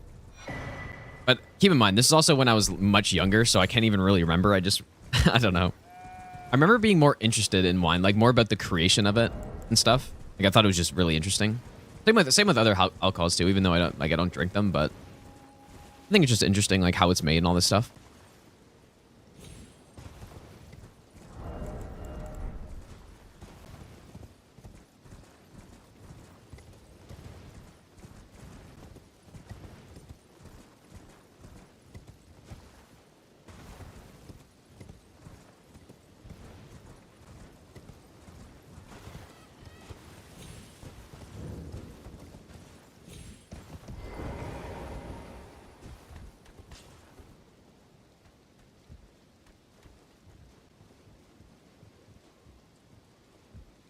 It sounds like you're trying to convince me to try it, Sid.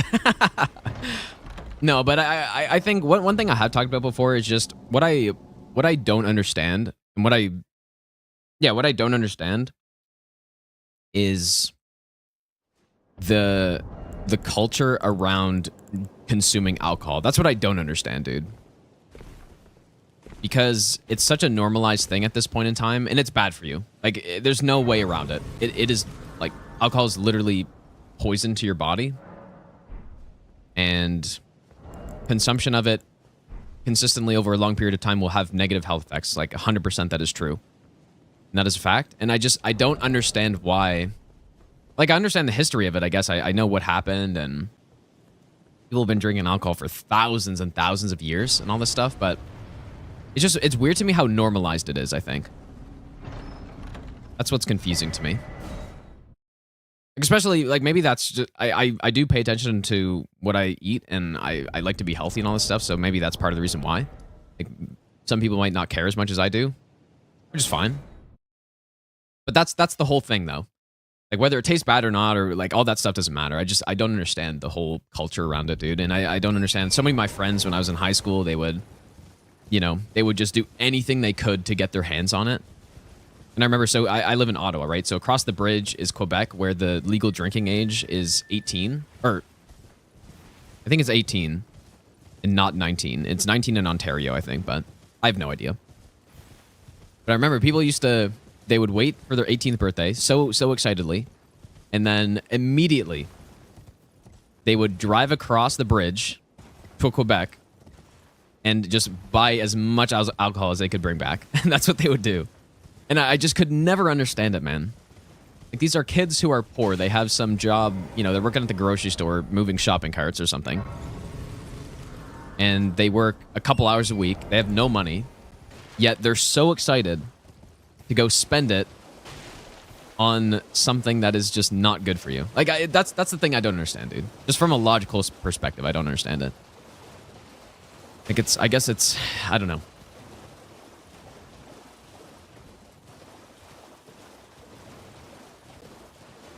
I will never understand it, which is fine. Like, I don't really want to. Or care to. But that's just my perspective on it. Obviously, most people wouldn't, like, they have a different perspective on it, whether they're just, I don't know, they're so used to it, or whatever. They have fun doing it, like, which is all fine. Like, people can just do whatever they want, but yeah, that's just my view on it, dude. And I think, I do think that it would probably be better for almost everybody if that wasn't as much the case.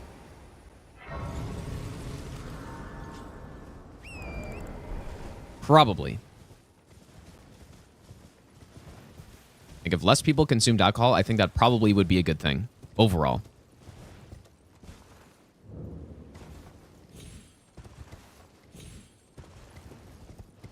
Again, though, I'm not like a researcher on this topic, so I'm not 100% certain. And I could be wrong.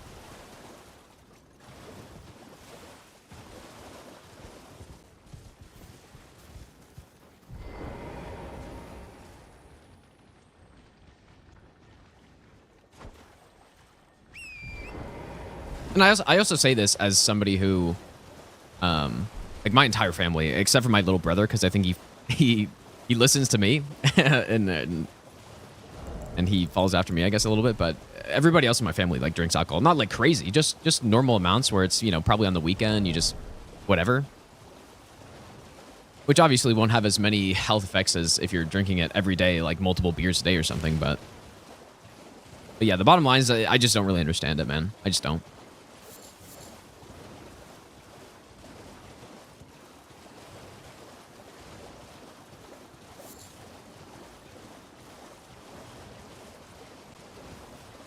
Yeah, well, I've definitely heard and seen those articles in research that have been put out saying that, like, yeah, small amounts can be good for you, dude. I mean, I don't know, dude. That's quite a thing to cling on to. Like, one research paper saying that it's like, oh yeah, this could be good for you in this way, and then it's like, okay, well, what about all the other possible ways that this could, like, totally fuck me up, dude?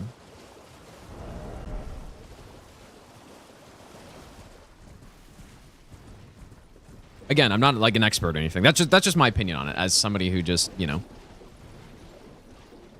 who exists in this world. Just my observations on it.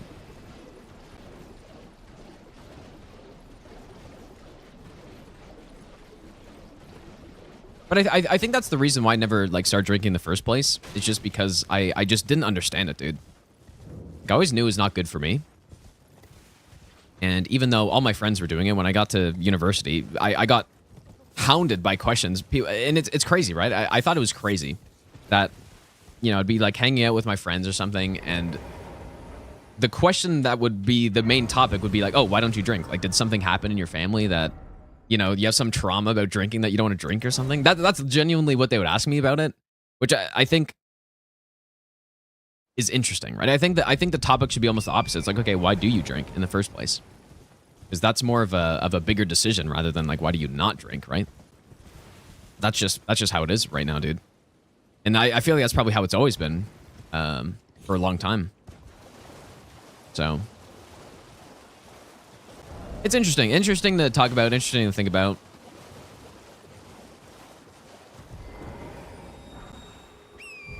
I don't know what dare is.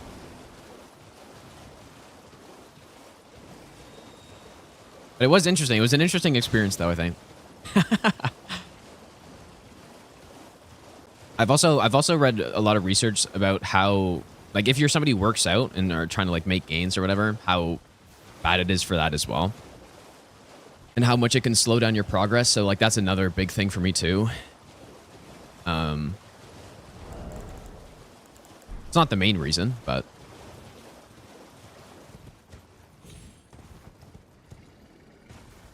it is something that I've seen.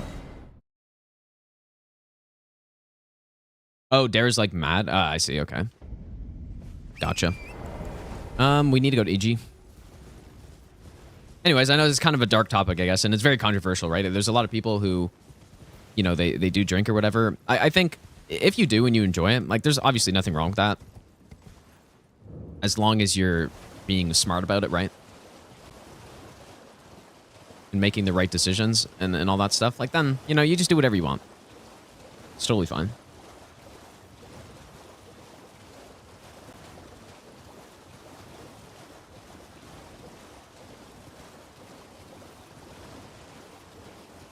What will shake most people is the longer you go on, the less hungover you will get. More affects your overall mood and temper. Maybe. Yeah. Not sure.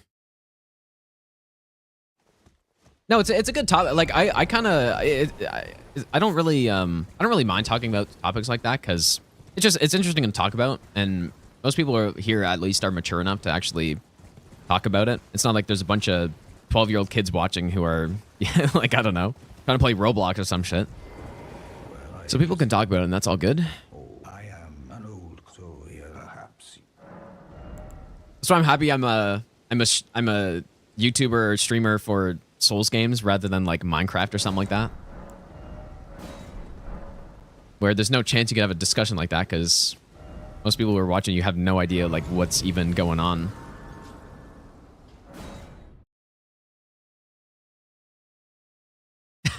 Roblox more unhealthy than alcohol. Surely, dude.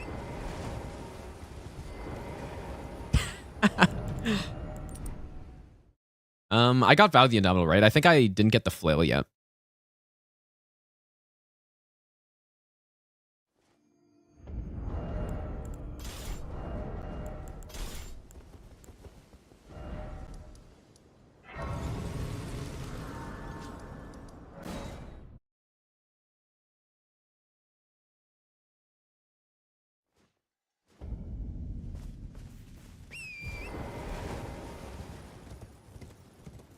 A 10-year-old would probably agree that beer is yucky.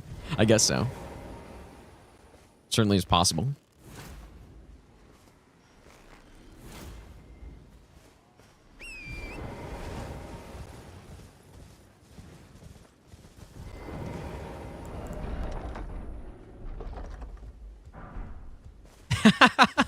Yeah, my like ulterior motives, dude. I mean, I'm really just trying to get the Elon Musk advertising on my channel, and yeah, that is true, dude.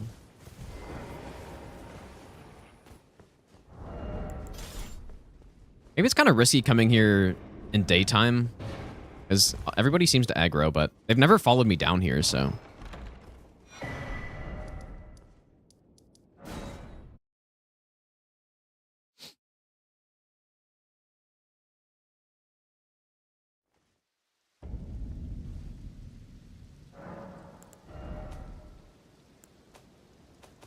Shield.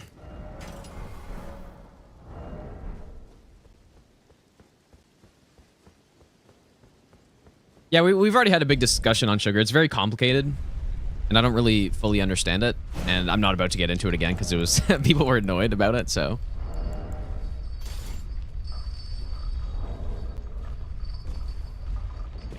So I was talking about it for too long.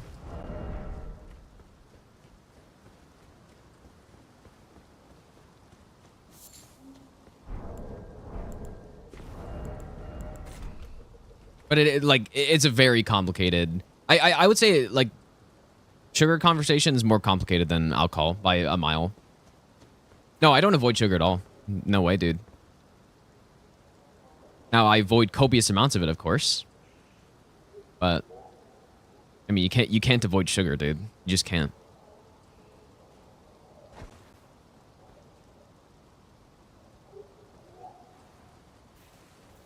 If you avoid sugars entirely, you will not survive very long. So. But yeah, I don't want to get into it, dude. Alcohol is not sugar. That is crazy to say.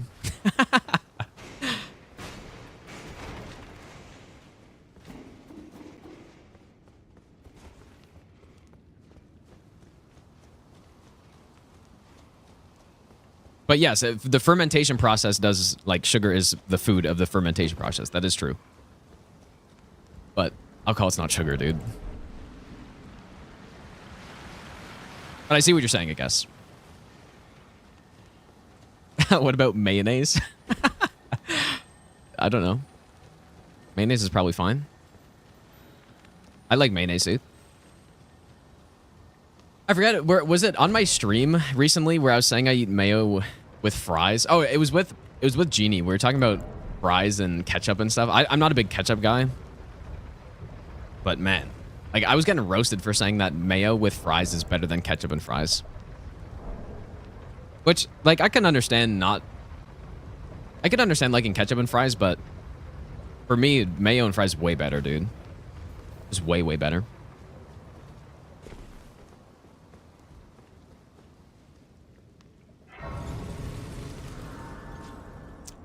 I guess we'll level up a bit. Live in Laval. I live in Ottawa, so.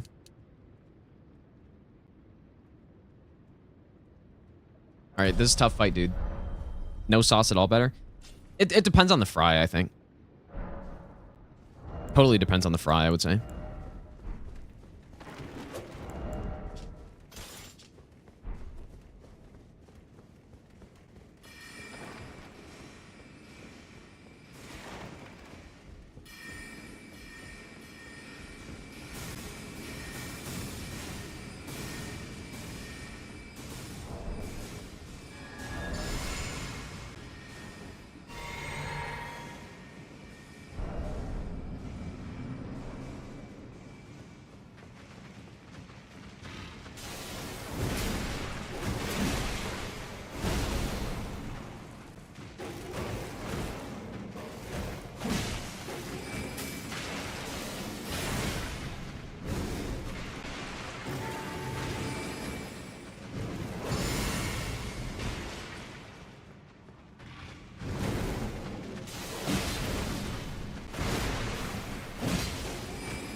Beautiful.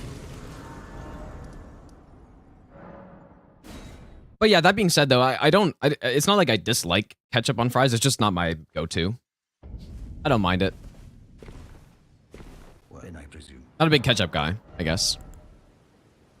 It's fine on some things, but usually I'd just prefer something else.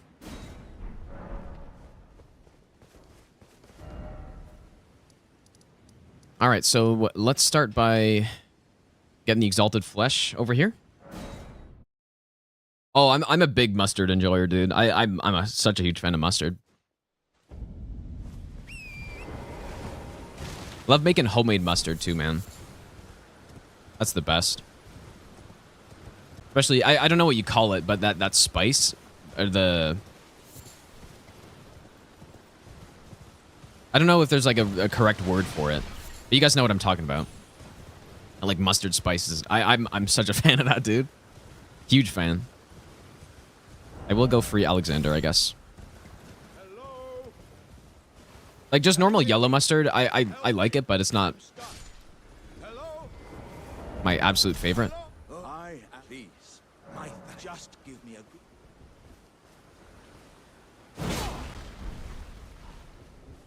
good. Yeah, Dijon mustard is good. Well, I Well, I'm more of a fan of like whole grain mustard overall. I will come down here. We need the smithing stones, I guess. That being said, I still like yellow mustard though.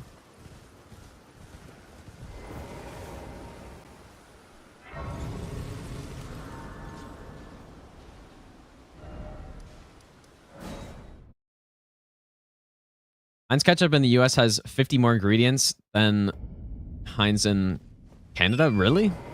Is that actually true? No way that's true.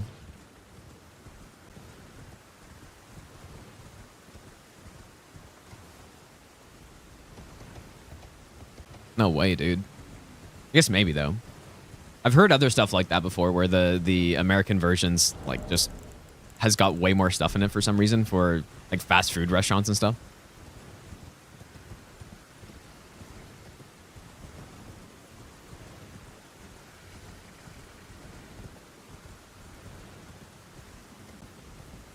Give some advice for exploring Elden Ring.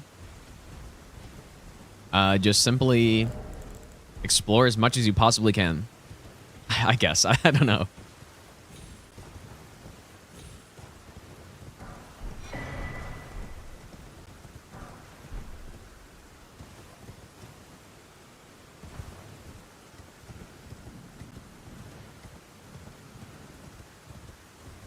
I like barbecue sauces, but it's not just, you know, there's so many different types that, you know, some are not good, some are good, some are bad.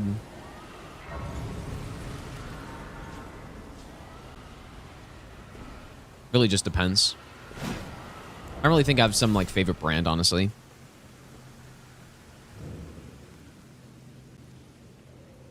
Don't have it too often.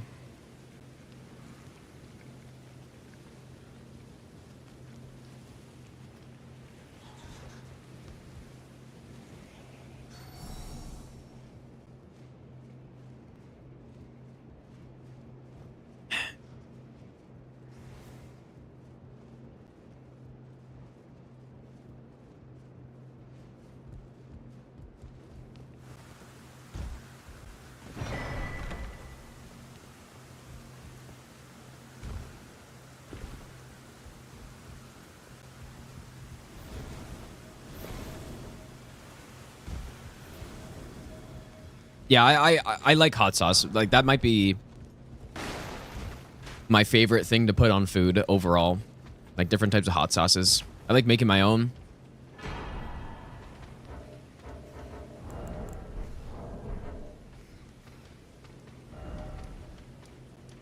And, yeah, I like hot sauce, dude.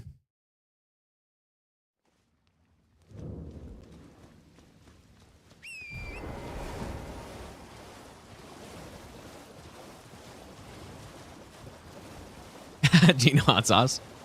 Yeah, I'm gonna sell it, dude, for $100 a bottle. This tiny bottle in a pack of 4. And in reality, it's actually just the hot sauce that I bought in bulk from some other establishment that was pre-made. And I'm just gonna like rebrand it. And It's rather my mistress. But I was a simple, dude. that thug only. Simple, easy money. Infinite money glitch. Yes, the thug, please.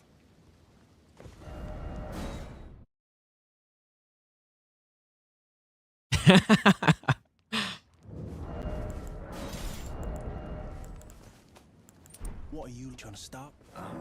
Show me, and I'll consider. I'm not in love. You're first.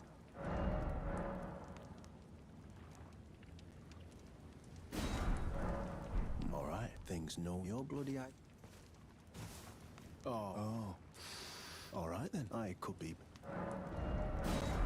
Never be make good. I'll be seeing you.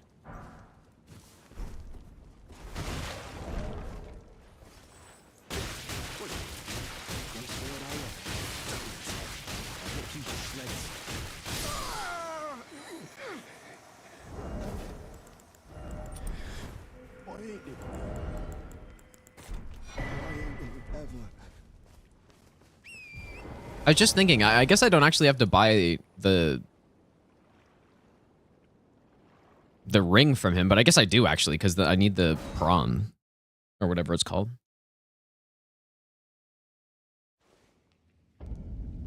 Okay, let's see if I've got everything. Spread out, exalted flesh, +4. We're good to go.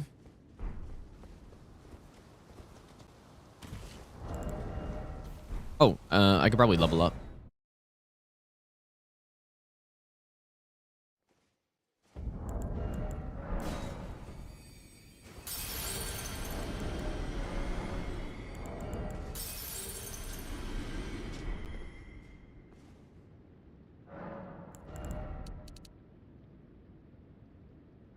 Do I normally get to 40 for this? I'm a little concerned because if I deal too much damage, I think it might mess up our strat.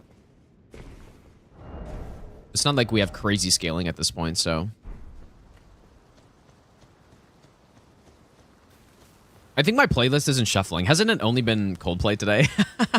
I don't know. I just feel like every time I've actually paid attention to it, it's Coldplay, old Coldplay music. Which in my playlist is probably all right next to each other. Maybe Spotify shuffle is just bad. No, it's shuffling. And some weird playlist RNG today.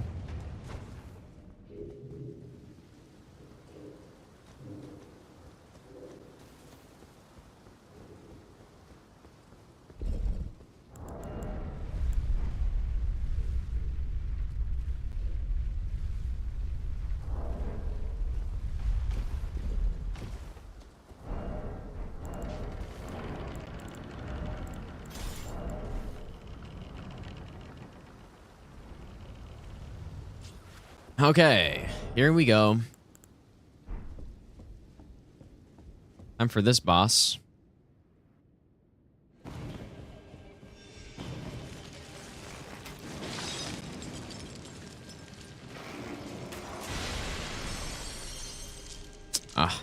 Not ideal spawn there, but Maybe I'll give you the best nut ever.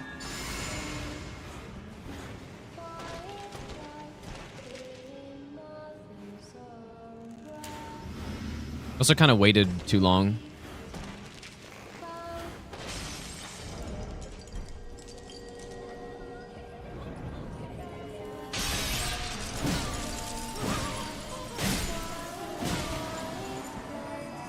Oh. Luckily that didn't mess anything up. Oh! Oh my god. I almost got landed on, dude.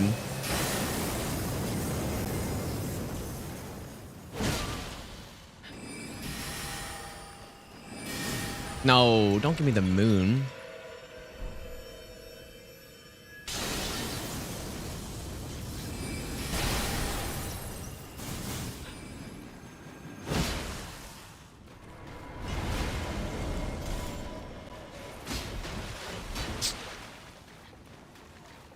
God damn it.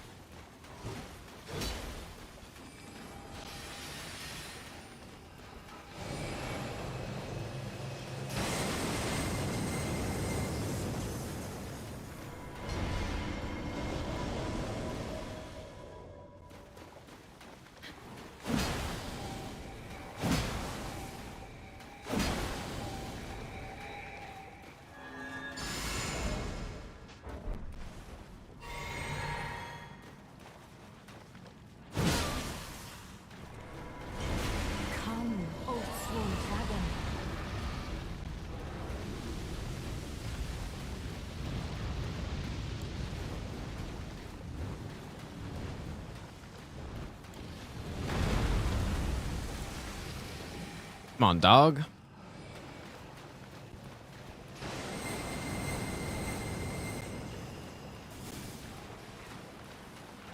Come, oath-sworn giant.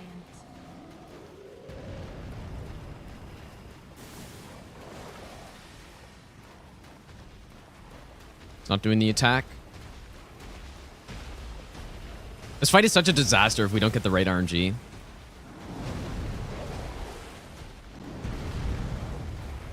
There it is.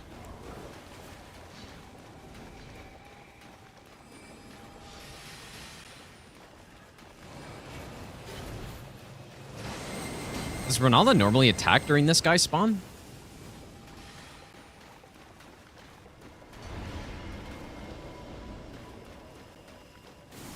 Oh, okay, we got one of them. Okay, good. Got one of the dogs with the beast torch. 1, 2. Oh, wait. 3, 4. Should be.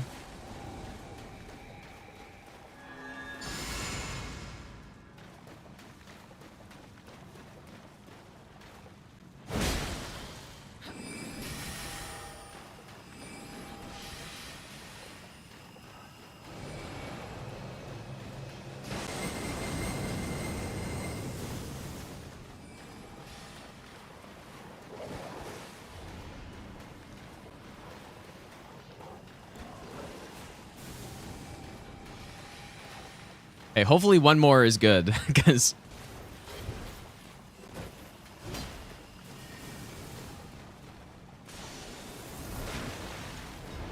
Come, oath-sworn dragon. I just hate this fight so much, man. This is, like, the difference between getting that stun in phase 1 and not is this.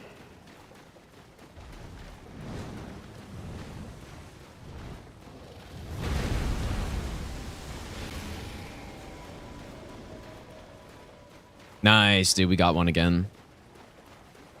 Good. I thought I might have been too far there, but...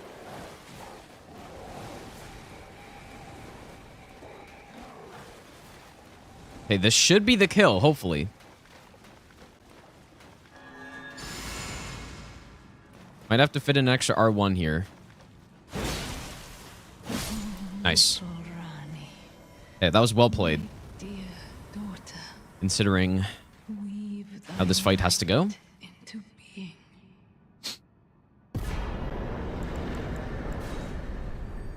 An R1 is probably safe after every charge R2 I do there, but I haven't actually tested that, so...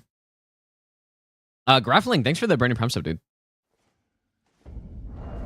Where did he flee, my sweetings? I can't believe that student didn't land on my head, though. Let me actually check. Well, I guess I have HP regen, so... I don't think it did. I think my character would have made a noise if it did. Or will he be gravestones? Alright, let's go get the medallion. Say 1. That means that... So, okay, so the way the splits work... the way the splits work are... So, okay, so the PB. So that's the PB column, right? So that's comparing to my personal best of this run. The number that is outside of those brackets means that I took a hit on this split on my personal best run. And then the one inside the brackets means that's how many hits I took to that point in the run, right? So, for example, by the time we got to Moog, I was still at 1 hit, but I didn't get hit on the Moog split, so we were still at 1 hit in total.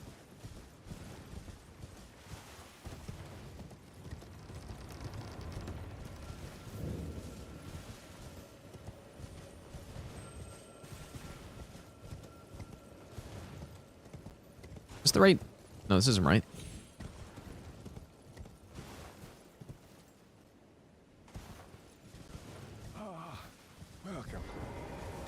Yeah, usually I don't even include that PB column. In fact, I could remove it for this run. We really don't need it.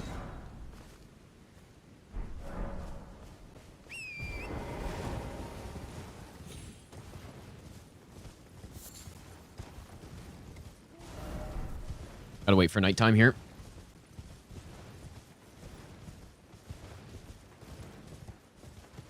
Yeah, any run I'm doing that's not you know, a super challenging run. Like, this is a hard run for sure, but I'll give you the best nut ever.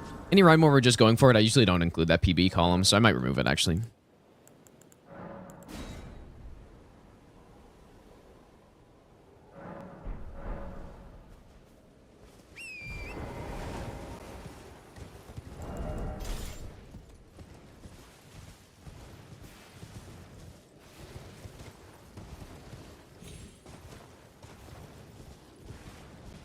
There's no music on the YouTube stream because YouTube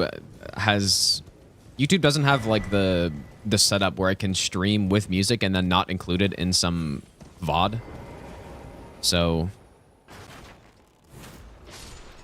right. So on Twitch, I'm streaming to Twitch, obviously, and there's music coming through.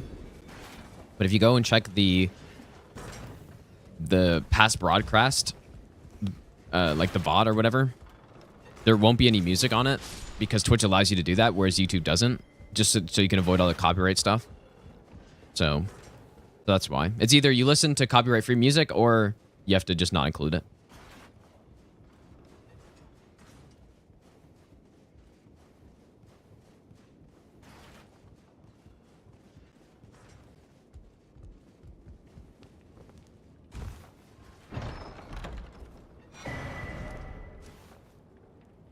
Yeah, for sure. This run's definitely forcing me to learn some new stuff.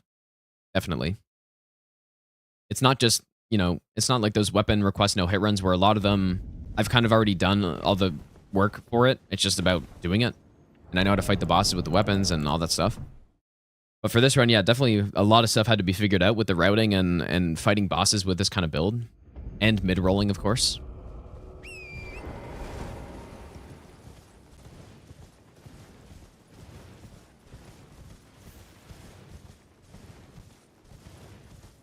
Bretzel God, thanks for the brand new Prem sub, dude.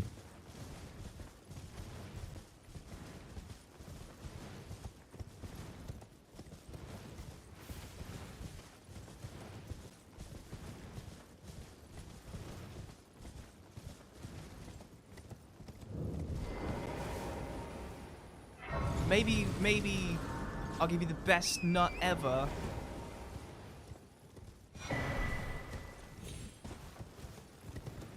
Bocob, thanks for the brand new Prime sub. Thanks, dude.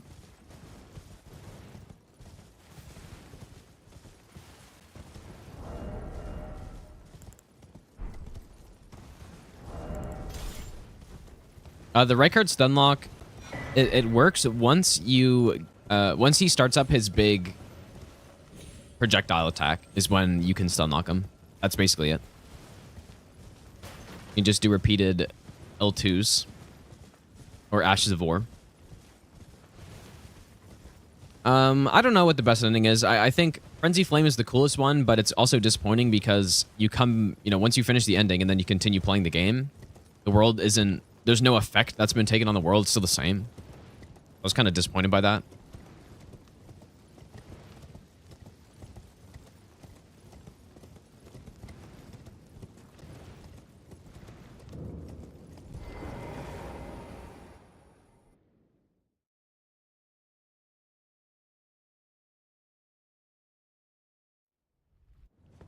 I did a Royal Greatsword run a long time ago. Not a no-hit run, though. Just a normal playthrough. It's a cool weapon. It's one of those Ash of Wars, though, that I kind of wish you could break up into 2 parts and not always do it. You know, so you do the big slam and then into the explosion. It'd be kind of cool if that was a 2-part Ash of War instead.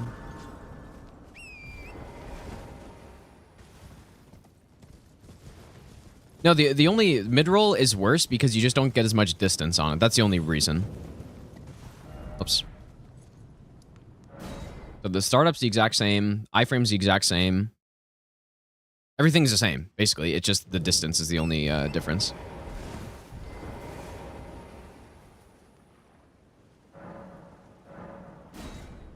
But yeah, kind of what's tough for me on this run, though, is that I'm so used to playing around the fast roll on a lot of bosses, and a lot of the punishes I do are based around it. And I can't do that anymore, right? A good example is Godric. His whirlwind attack in phase 1.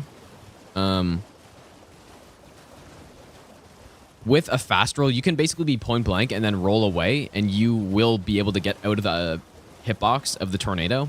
And so that means you can be a lot more aggressive, right? You can sit in front of him, do a charge or two, and then roll away once he starts up the attack. But if you're mid-rolling, and one of the ways I got hit on one of the runs actually was I went for even just not even a charge or two, just a jump attack on him, but I was a little close.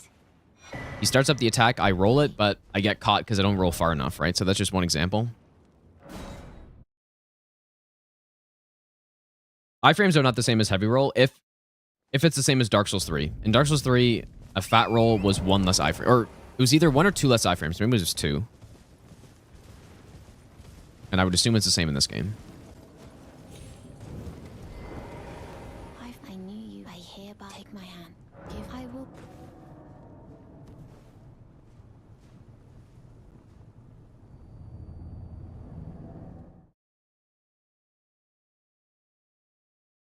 During Moog, when I said it's not possible to not receive damage,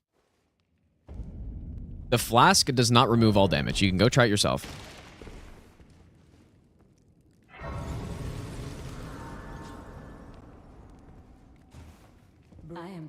People were actually saying, so Eggy did a 1 HP run, and they were saying it's like, oh, it's possible, you just need 1 HP, but I'm pretty sure the only reason why that worked is because his maximum HP was at 1, right? I guess I never tested it, but that's what I assume. And it's a percentage-based thing, and so when you're in these games, it's the same with fall damage, right? You don't take any fall damage until you die if you have 1 HP, because it's percentage based on your max HP. I believe it's the same thing there.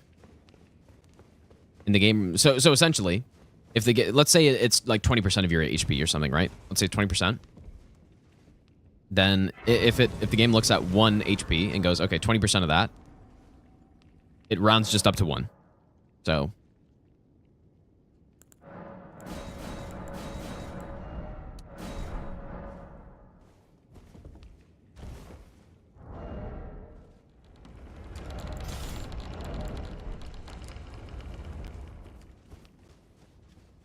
I think the stones down here, I'm just going to pick them up when we come back to upgrade. It's slower for sure, but I don't really trust picking them up right now without Assassin's Gambit.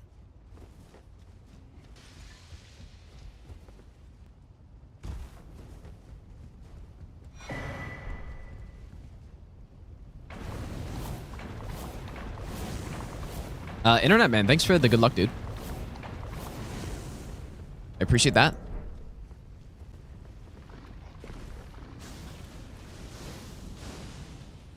One HP you have? No, I don't think so. Because you're not at 20% HP, right?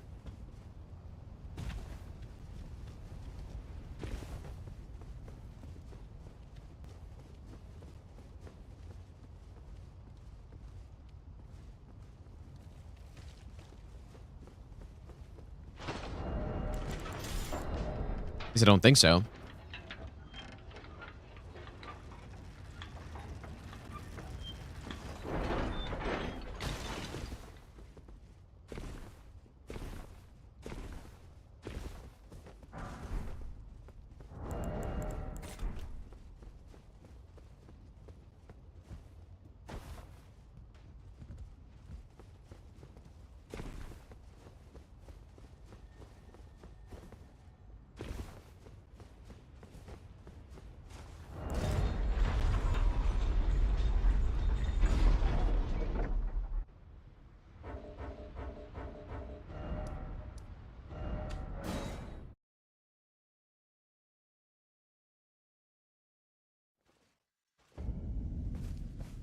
All right, +6, and then time for the noble.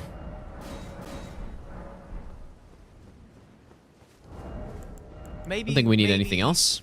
I'll give you the best nut ever. Saeed, thanks so much for giving a sub to Little Moo. I appreciate that.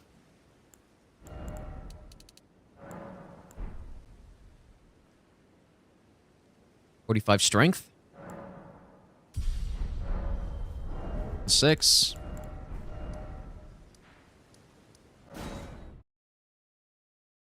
See if we get the good phase 2 this time. Last time we did. where we got good RNG and then we got a scripted phase 2. Which, let me remember how to do that. You do jump attack, charger 2, charger 2. And then riposte, and then jump attack.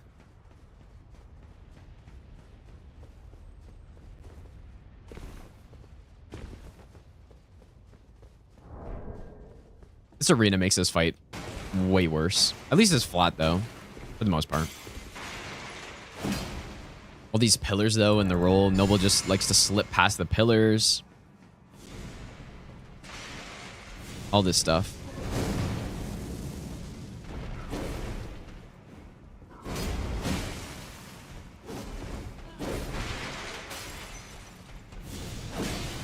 I want to get behind, but the pillar's in the way. No. Voice is resetting here. It's unlucky.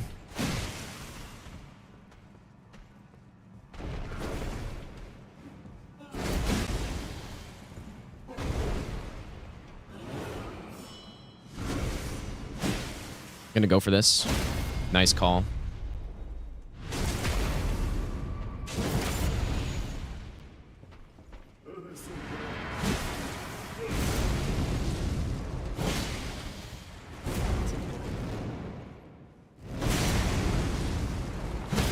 My stamina was a little questionable right there, dude.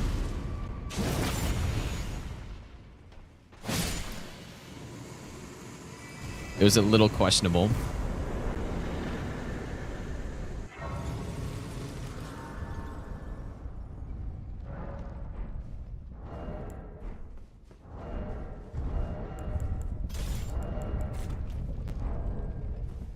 The reason why phase 2 is tough on this fight is just simply because of the roll. If the roll didn't exist, I would not be scared of Noble in any way.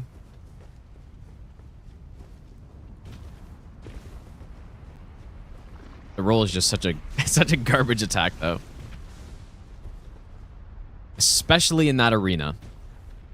In the Godskin duo arena, it's a little bit more reasonable. Even still, though, it's still brutal because it can go over the pillars and stuff.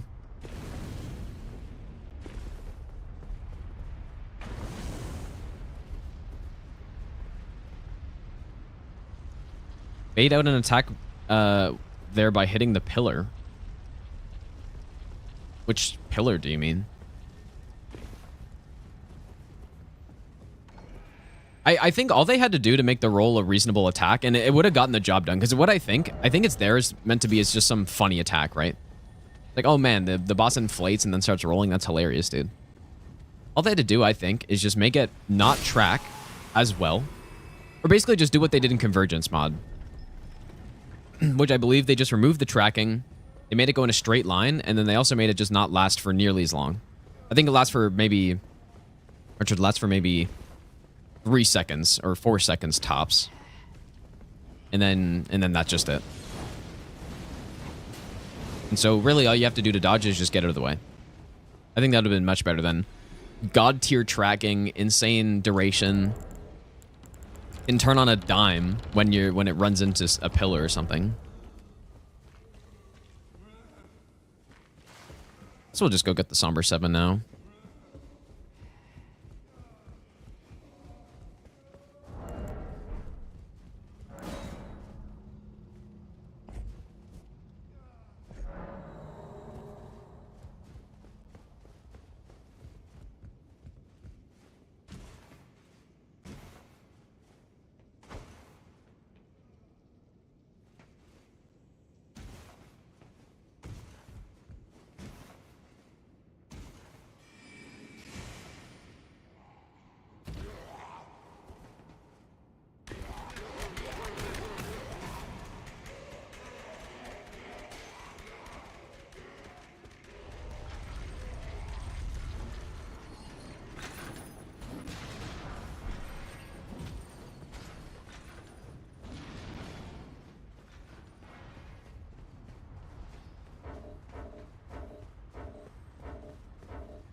I almost wonder, maybe it's better to not...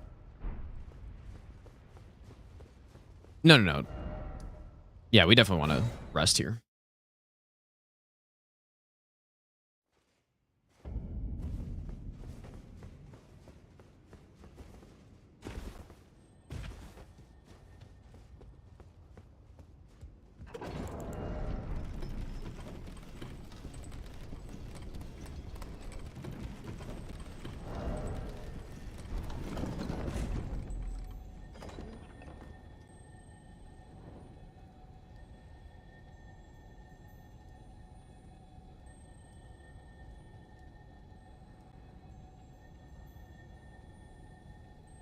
Trickiest fight in this run, I would say, is probably, I think it's Millenia, actually.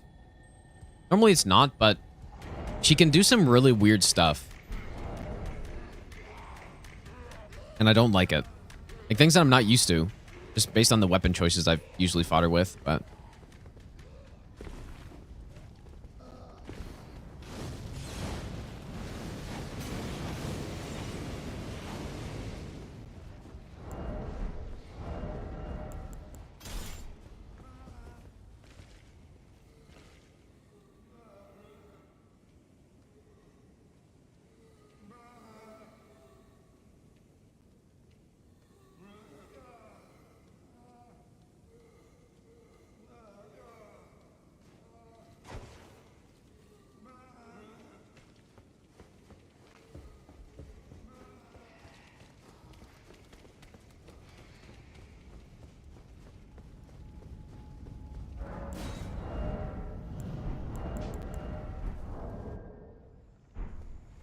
No, Gideon, he's a bit tricky on this. The execution of the strat we have to do is pretty precise, but he's not too bad.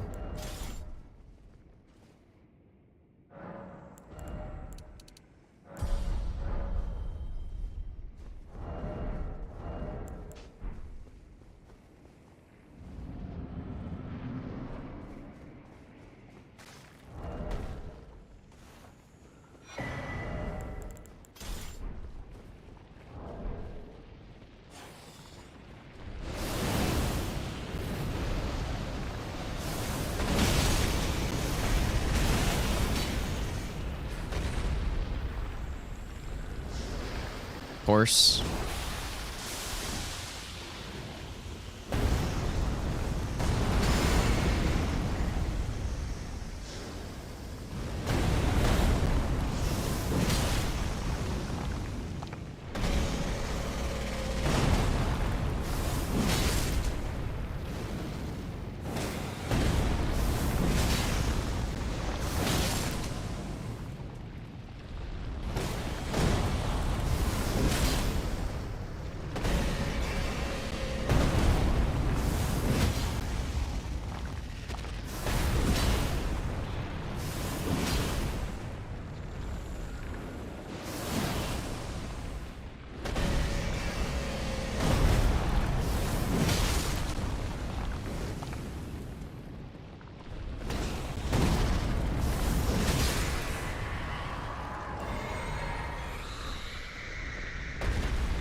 That's number one.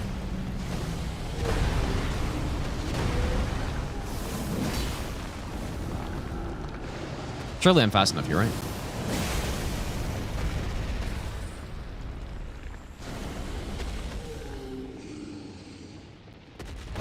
It's two.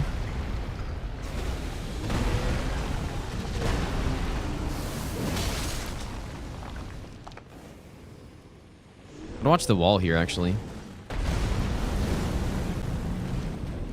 Oh, no.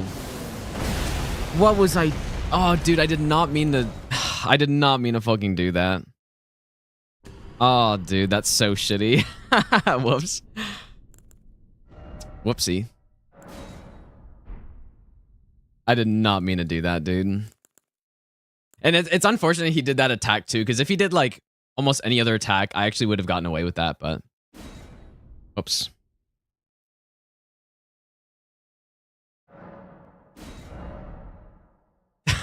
What a mistake, dude. That's crazy.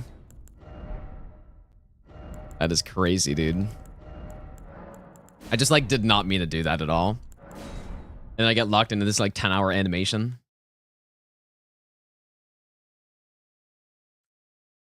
Well. We go again.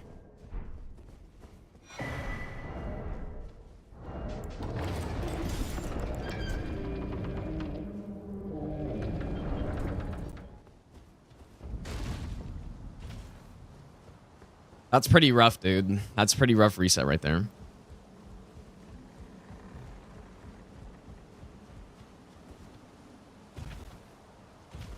Yeah, my game crashed at the perfect moment so that I don't get blasted by Rykard's attack. Yeah, I actually can't believe I did that, dude. I just like straight up accidentally hit the button, dude.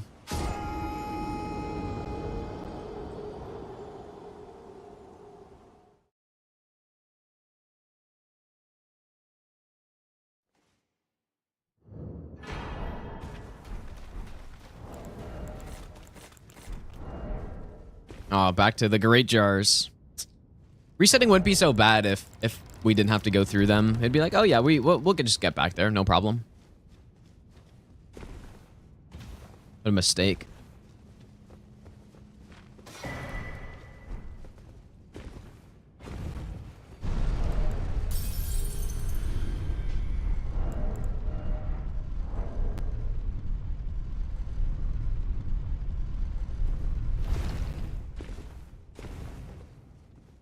I think we kind of got the bear figured out.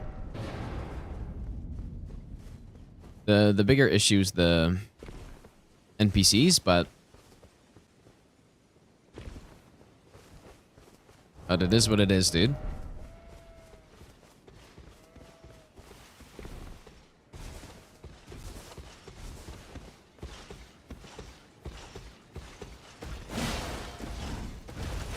Can I get away with 3 here? So.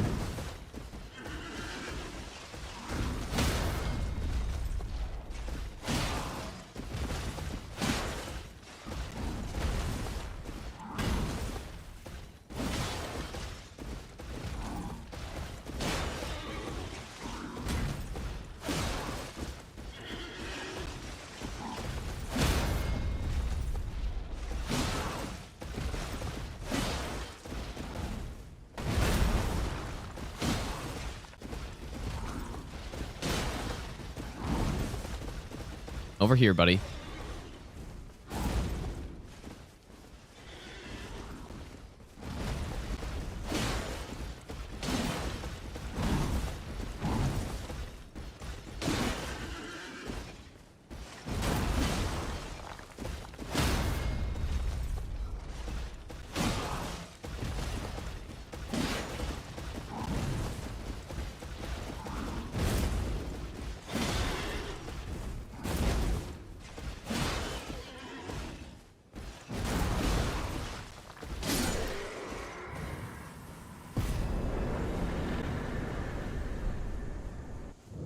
At least the good part about resetting is that we get to fight the Tree Sentinel again.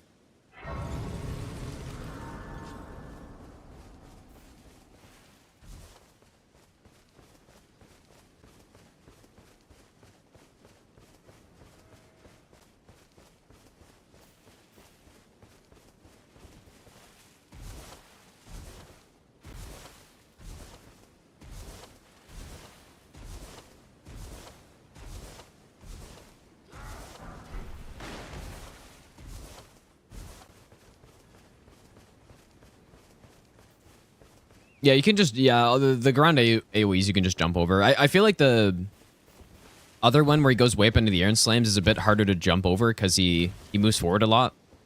Or he kind of tracks you a bit better, but that other shield one, it's really easy to just get behind him and jump it. Which makes that attack a lot easier to dodge.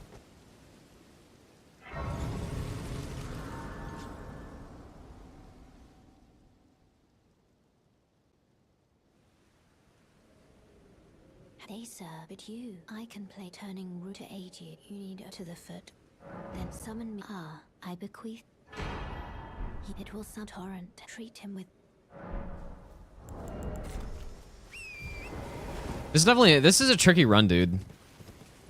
That reset was definitely avoidable, but there seems to be a lot I need to improve at before we get this, dude. And we haven't even gotten to the later game parts where it's more boss fight heavy. Well, I don't know. Millenia, Loretta, Godskin Duo. Those are all scary fights with this build, dude. So hopefully once we get there, then we just clean it up and we get it. But we've taken hits on quite a few things so far, man. Like now we got hit on Rykard. I got hit on Noble before. There's really not a good excuse to get a hit on right card though. Like, at least when I got hit on Noble, it's because of something different with the run. I got hit because of a situation where fast roll would have saved me, but mid roll killed me basically. But that right card, I like just totally brain malfunction attack.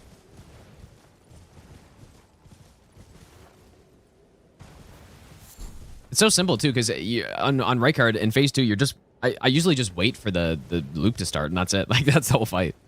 But yeah, I think I wasn't paying attention, and I don't know. I just accidentally did the Ash of War for some reason.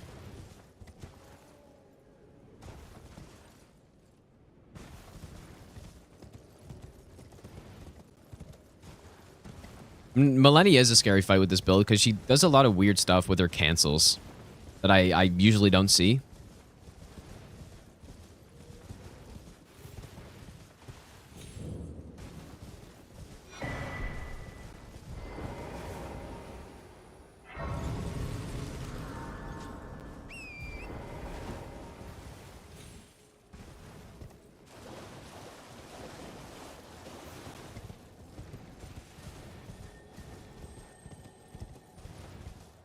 Yeah, we're doing the authentic Asmongold build. So there's one fight where he fat rolled, which was gold free.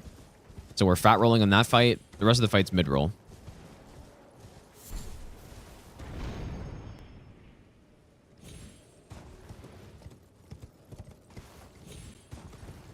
To be fair though, gold free's not a bad fight to fat roll on out of all of them. Like I'd much rather fat roll on gold free than more god or something like that.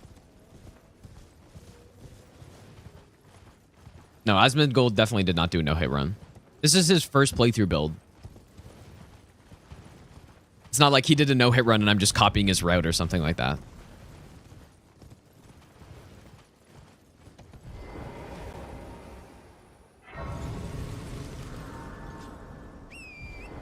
And yeah, it's turned out to be a fun run so far, man. It's tricky.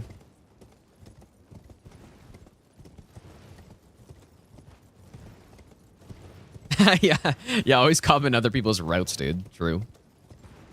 Actually true. Fraudster.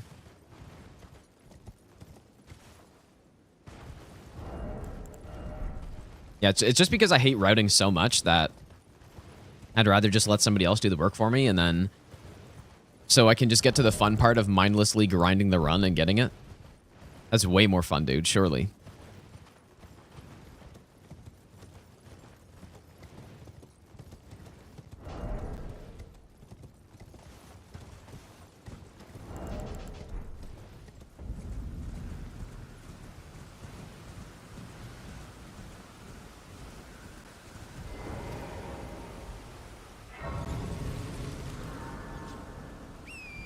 If I do Elon build, I probably won't fat roll, to be honest. It's only because he said that he switches to light rolling if needed. He said that in his tweet. So I'm going to take that and run with it, basically.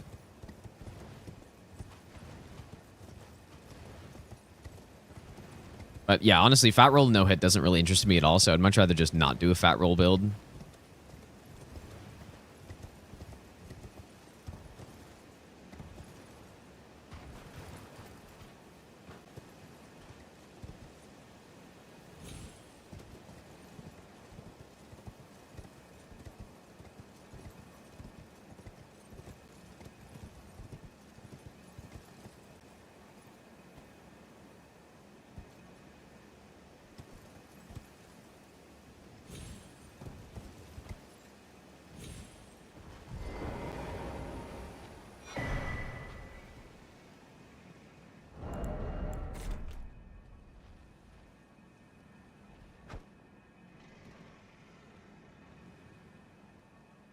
Huh?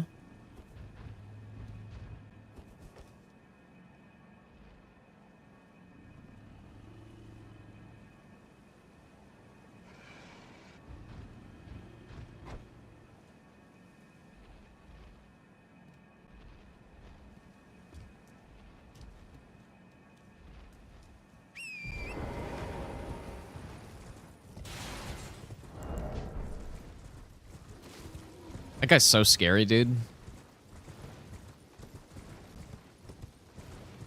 Yeah, that's correct, Guild Wars. We're doing this section as early as possible because it is straight up RNG. And last run I survived by an absolute miracle. The mage guy got on the ledge that I was on and then and then started attacking me. I thought for sure we were gonna die, but I just rolled through it and then he just rolled off. So like these strats are so bad. There's not really a good way to do this for no hit. So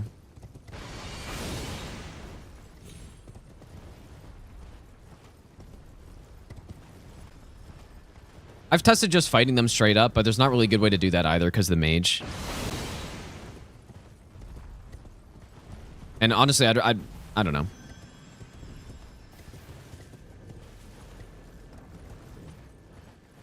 If we end up being too low percentage on this at some point in time, then I'll probably just start getting the Arsenal Charm +2.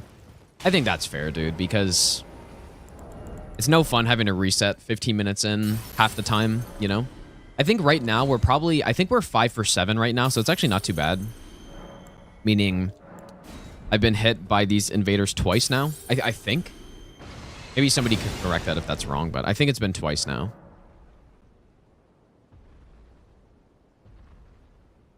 Grab the Grace? I just don't need it. Why would I need it?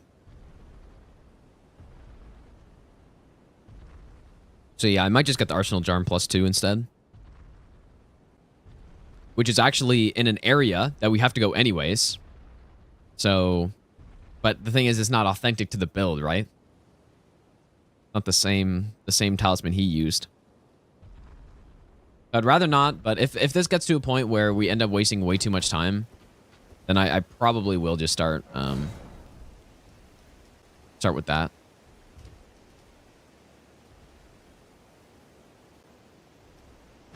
Oh yeah, we just don't need the Grace at all.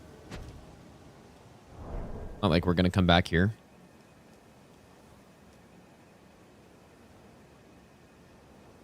Here we go.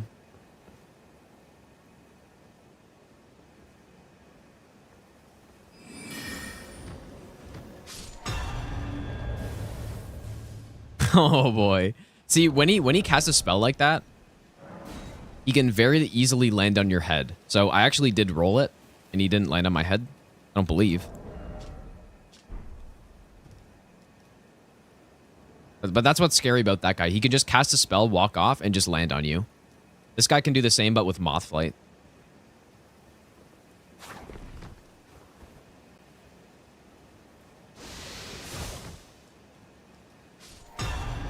Okay.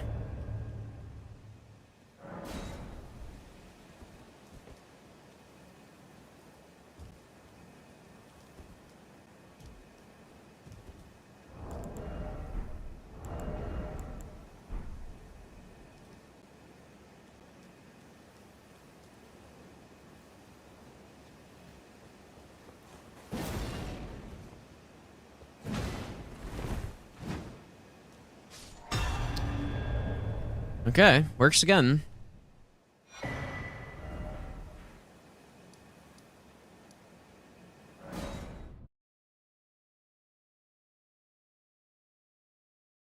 I'm gonna add a Henrika split.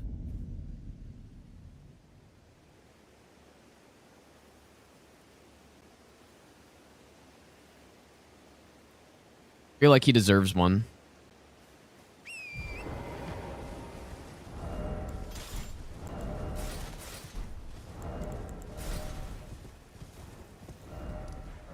I should go from this side.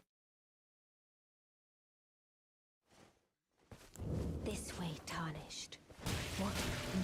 No sense in arguing, I see.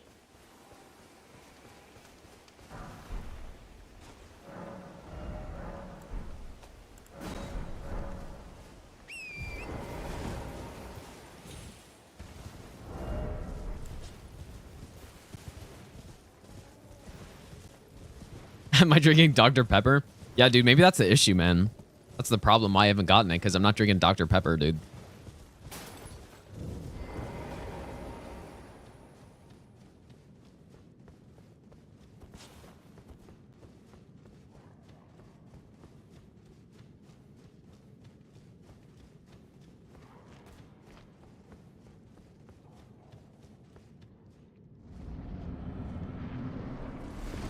But no, we are very early in the attempts of this run, though. I think a run like this could easily take a week to get, and I think that's a pretty reasonable amount of time.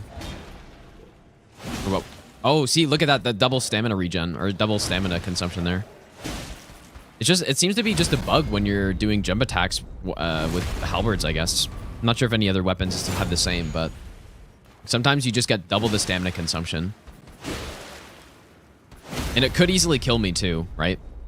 If it happens when on the attack where I stam out or something and I go deep into the negative and all that stuff, that'd be really bad. Kind of annoying that I have to worry about that. It happens a lot on Moog. I guess actually let's go Elbearing Hunter now.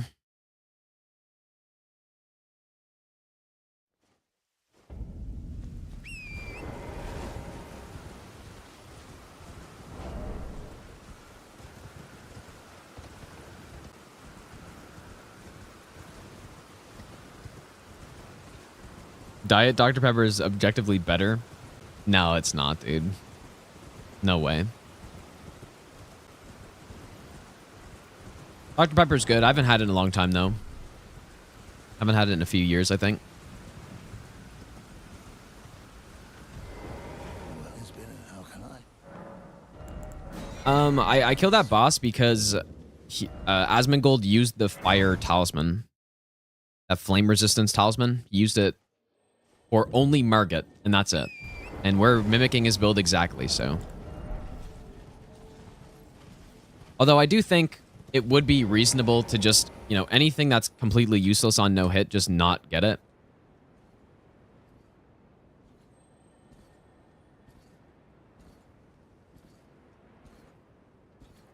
But I want to be authentic to the build here, I think, if I can.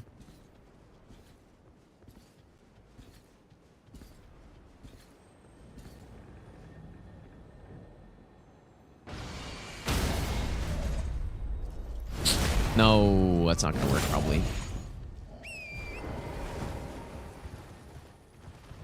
Still need to work out the correct angle there so I can get used to it. No, we're not. We're not improving the build at all. We're doing the exact build he used. Exact upgrades. Exact upgrade route. Well, actually, I guess it's not the same upgrade route because we're not getting all the same materials he got, but yeah, for sure, this run would be a lot easier if we actually did do normal no-hit stuff on it. Getting the correct talismans and using sleep pots on the problematic bosses and stuff, but I think it's more fun to not do it. Go in with the basically exactly the same setup as him, although there are some cases where, mostly using Val the Indomitable, where I don't want to introduce unnecessary RNG into the run, so I just carry Val the Indomitable with me. Such as on Rykard, Red Wolf, stuff like that.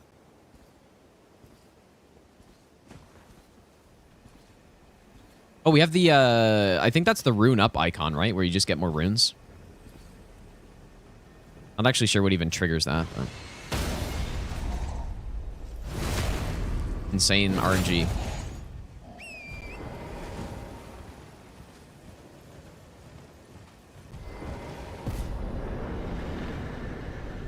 Oh, it's the golden flakes, really? That's interesting. Never knew that.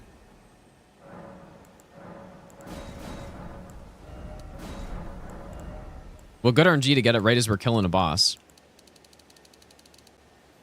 Yeah, we gotta hold like 2 extra levels here, basically. 1 or 2. Maybe we normally get to 31. Okay, so we're already +1, so go kill Henricus now.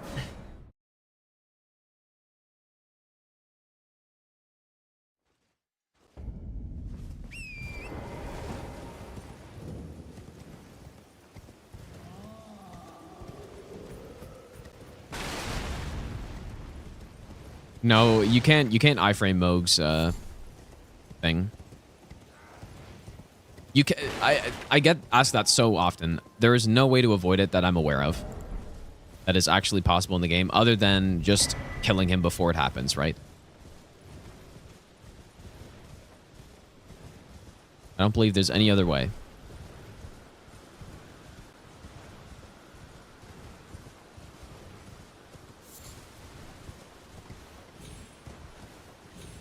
Which is why it's allowed for no hit runs, right?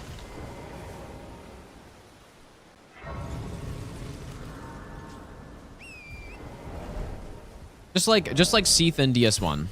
Similar thing. Very similar, just in a different form, I guess.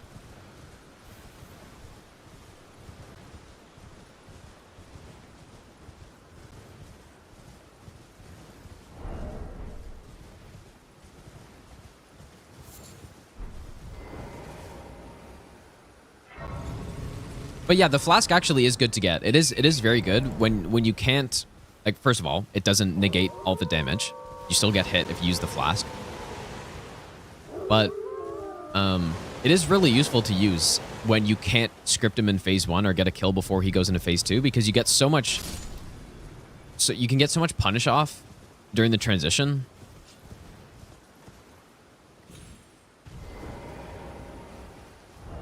You know, deal a bunch of poise damage, and he does take a lot less damage though when he's doing it, so I guess there's that. But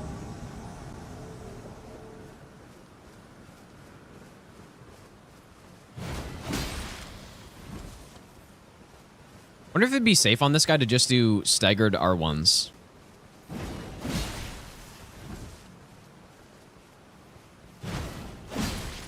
Probably is, because there's no way he could swing out of it unless he gets that early hyper armor or something.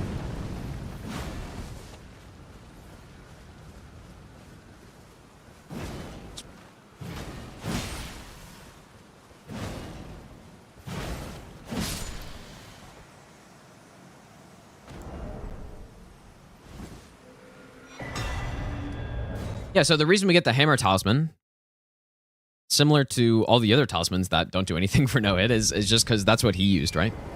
He used the hammer talisman for Godric. And so we're going to use the same thing. No, the Purifying Tear does not negate 100% damage. Yeah, you still take damage.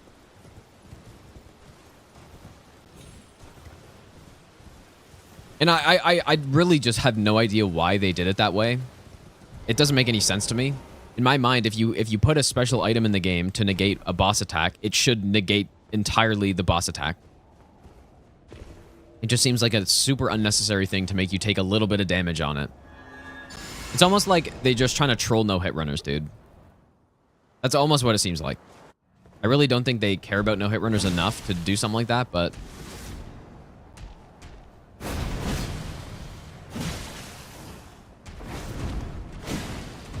I just don't see any other logical reason why something like that would exist, dude.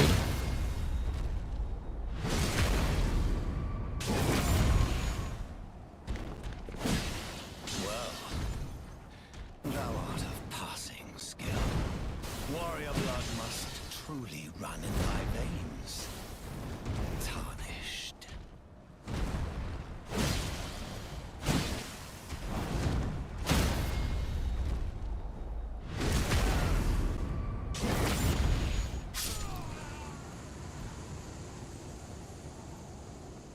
No, there's no way it's a technical reason. They made a decision to do that, in my opinion. I think that's the most likely thing. I just don't know why. I just really don't know why. Or maybe I guess it's possible that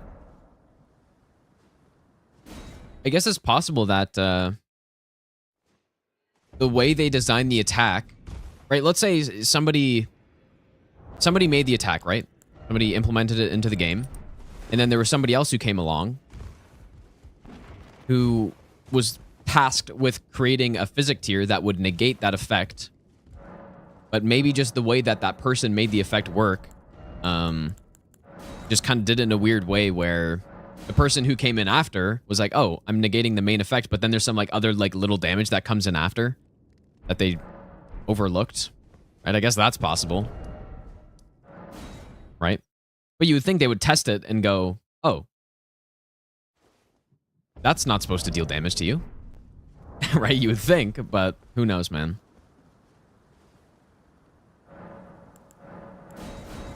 Or they just hate no-hit runners and don't want them to actually be able to do runs. Surely that's why.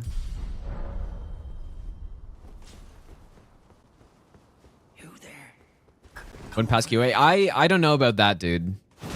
I think look no further than Millenia Phase 1.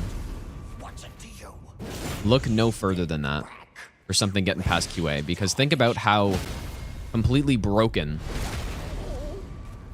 Millenia is with the fact that if you riposte her in Phase 1 and that deals enough damage to put her into Phase 2, at least it should, it doesn't, right? And when the game came out, if you finished Phase 1 with a riposte, I believe she basically was reduced to a small amount of health in Phase 2. It just totally bugged her out. And there have been several patches trying to fix it. And so what they ended up implementing... I have no arrows.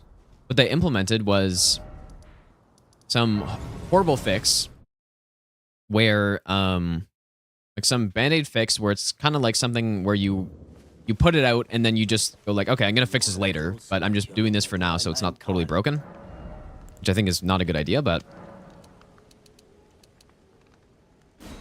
yeah, so what they did is just made it so that when she's when she's... or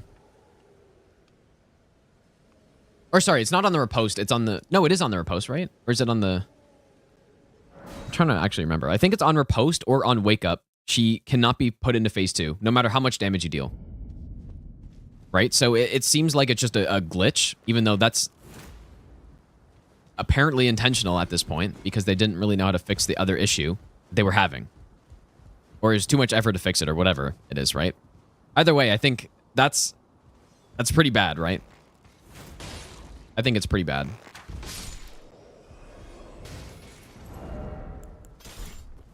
And so I wouldn't put it past them to have some other weird stuff in the game like that, such as Moog's Tier, for some unknown reason not negating all the damage by mistake.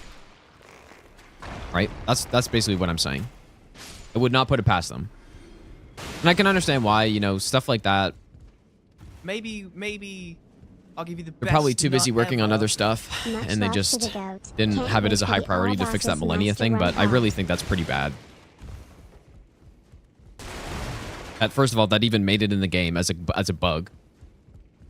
But then also how they went about trying to fix it by just not fixing it at all, and by just kind of, I don't know, implementing some other thing to try to patch it up, basically. Tammy, thanks for the 16 month resub. Welcome back.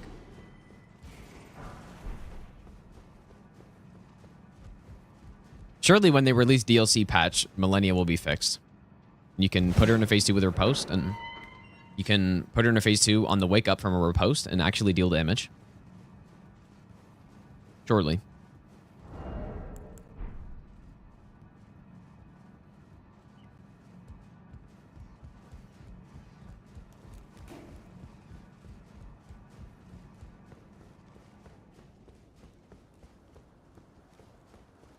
Dude, yeah, it's all Jimmy's fault, man. Everybody knows Jimmy at From Software is the source of every single problem in the game.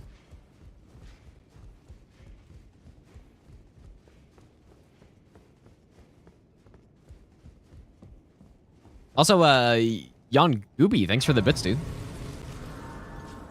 Appreciate that.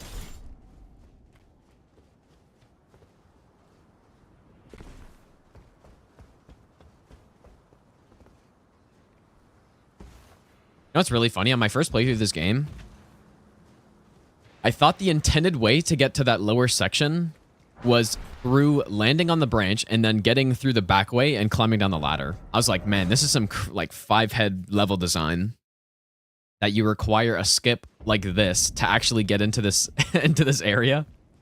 Obviously, I was wrong. You're supposed to just go down the lower part, but that's actually what I thought. I thought they intended that.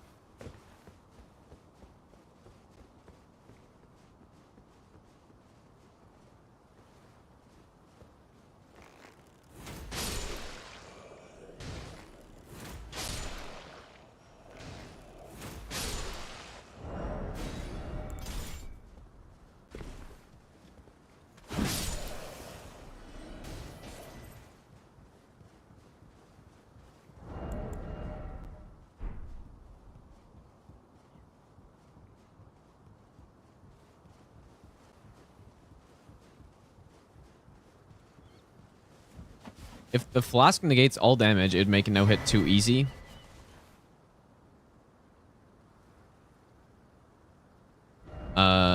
What you said doesn't really make sense to me. I think you might be misunderstanding what we're talking about. We're talking about specifically on the Moog fight, specifically his Nihil attack, and that the tier should have negated all of the damage from that attack only. Not like you could just use it in other boss fights and then just not take damage or something like that. That's not it's not what we're saying. Because yeah, that would be broken as hell if you could just have unlimited iframes for a big chunk of time or something. That'd be pretty insane. But yeah, we're just talking about that specific attack.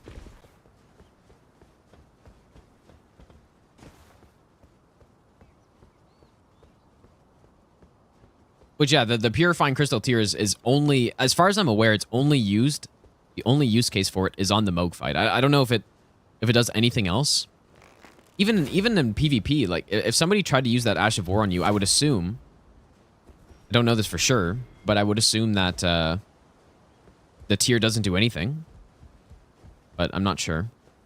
But to be fair though, I just ultimately, the fact that it does deal a little bit of damage to you doesn't really matter to 99.999% of players. It's just annoying doing no hit runs and like that's a hit, right? Or I mean, we count it as not a hit, but it, for no hit rules, if it, you know, it kind of would fall under the classification of a hit. It just, there needs to be an exception, right? So it's just kind of annoying, especially when logically you would think that if there's a, like I said earlier, if there's a specific item to negate a boss attack, you would think that it would completely negate the attack entirely, right? At least in, that's what I would think. And that's what most people assume, right? Most people just assume that the tier totally prevents the attack from hitting you and stuff. Just because that's the most reasonable way to do it, but that's not actually how it works.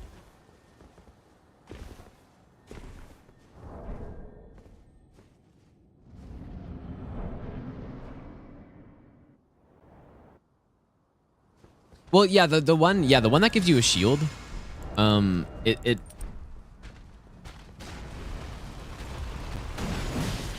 it doesn't actually even negate all the damage, right? It just, you take less damage.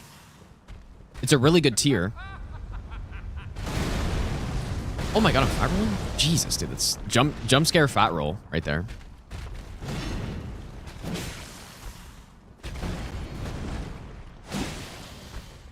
Actual jump scare fat roll.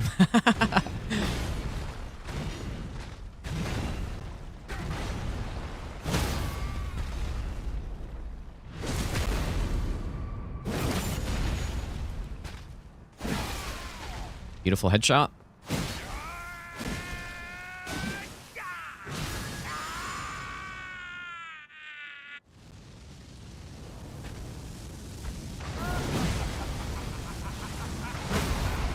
You guys think that's a headshot right there? I mean, I'm trying to aim for one, but I am the Lord can't really tell. of all that is golden, and one day we'll return together to our home, bathed in rays. My first no hit run in a video game was Dark Souls 3 any percent. Dark Souls 3 any percent no hit. That's the first challenge run I've ever done. The first thing I've done in a game that resembles anything close to a challenge run is that. I've never really done anything like that before. I always like just chilling out, playing games.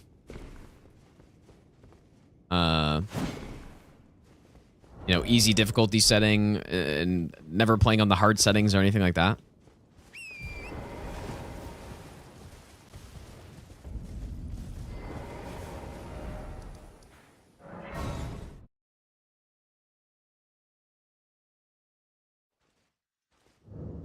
Maybe It's funny, the only reason I'm playing these games is for no hit runs, dude. best I nut almost ever. guarantee that had I never saw a no hit run in Dark Souls 3, I would have never gone back to the game, and I would have never played the Souls games again. And I guarantee that it would be the case. Because what ended up happening, I was playing through Dark Souls 3 because one of my friends told me that the game was fun, and he kept talking about it. I'm like, okay, I'm kind of bored playing games. I don't know what game I was playing before, probably like Warframe or something. Or SWTOR. I don't know what I would have been playing at that time, but I was like, okay, I'll try something different. And I got about halfway through the game, quit the game, didn't really like it that much. The thing that bugged me the most was the boss runbacks. I just felt like I was just wasting so much time. And so I quit the game, didn't really think about it. And then I just randomly on YouTube, I stumbled across Roz's no-hit run in DS3, which is the world's first no-hit run in that game. And then I ended up watching it. And then for some reason, I'm just like, oh shit, this is insane, right? This guy is... I remember the most impressive thing I saw was he killed Gundyr within 3 minutes of the game being open, or a new character. And I was like, man, that took me probably 3 hours to kill him. And so, yeah, I was impressed by it. And then I basically... I finished my way through the game. I searched everything up. I searched up all the areas, how to get all the keys and all this stuff. And I had more fun playing the game that way. And then I just immediately went into starting to try no-hit because I'm like, I wonder how I would do trying to do this. And then here we are. That's how I started doing no-hit runs, dude. In a game that I literally quit halfway through and would never have come back to otherwise. It's so funny, dude. Actually hilarious. And that's why I have these takes that people really don't agree with. When I say I'm, playing these games casually, I'm really not a huge fan of them as much as other people are. And that's where it comes from, dude. Basically. So, this game's a bit different. I think this game for me is more fun casually. I like the open world and I like how much stuff there is to do. And I like this one more for sure, but...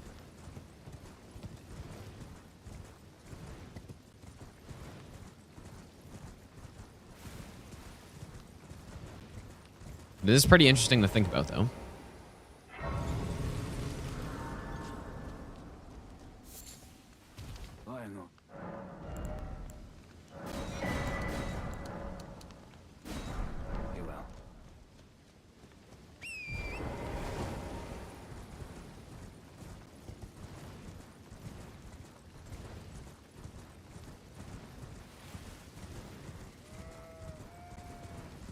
Imagine a person that got every Souls side quest complete on their first playthrough. Well, you could do it if you searched it up, but yeah, if they did it blind, there's no way. Basically no way. I wonder, so Chuzo, I'm sure a lot of people know who Chuzo is, another streamer, Spanish streamer. His first playthrough of Elden Ring was unbelievable, dude. I think his first playthrough was probably at least, I imagine, at least 500 hours or something like that. An insane amount of hours, and he was really taking his time through the game. I wonder if he finished every quest on that playthrough.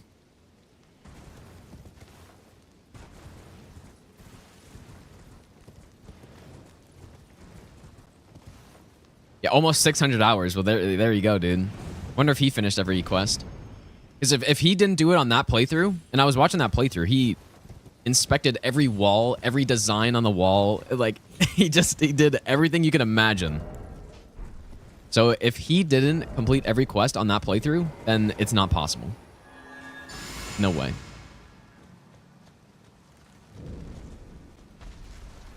Nice one.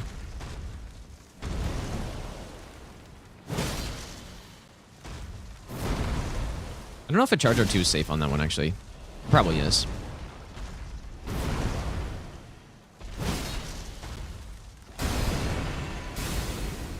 Why does this boss have to do this to me? Every time.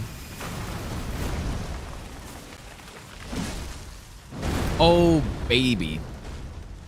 That would have not been a good way to go out right there.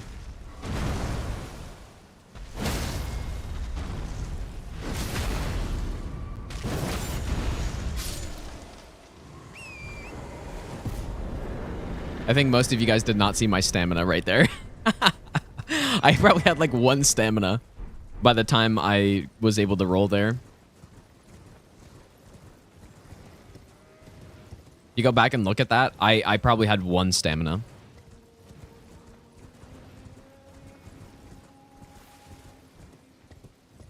Oh, it was Chuzo Montero.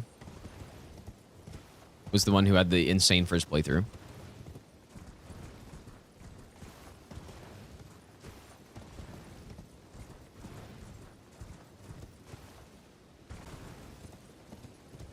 Which, that's great. I think that's awesome, man. That you can play this game and legitimately have a 600-hour first playthrough. Some people might say that there's just way too much content in this game or something like that, but I don't think so, man. I think this game actually just is that good.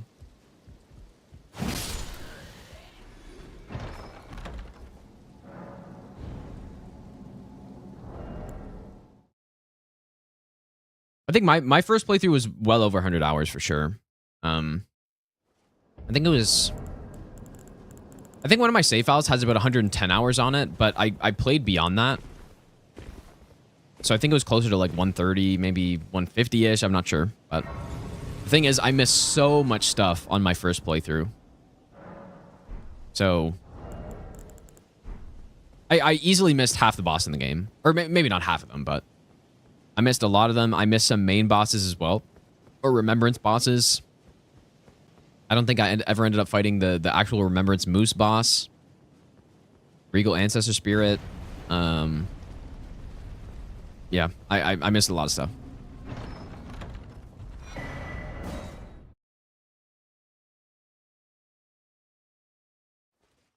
All right, let's do Talisman.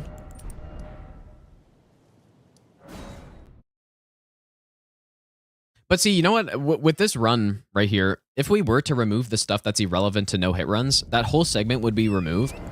And I think that segment's kind of fun, man. Going to fight that avatar for the physic tiers and going up in the tower. I think that's kind of fun, man. I think that's cool. Cool routing. So I don't really want to remove the stuff that is irrelevant to no-hit. Kinda. I think it's fun. It's fun to do stuff that we don't normally do on no-hit runs. This run's about 4 hours long. Pretty long.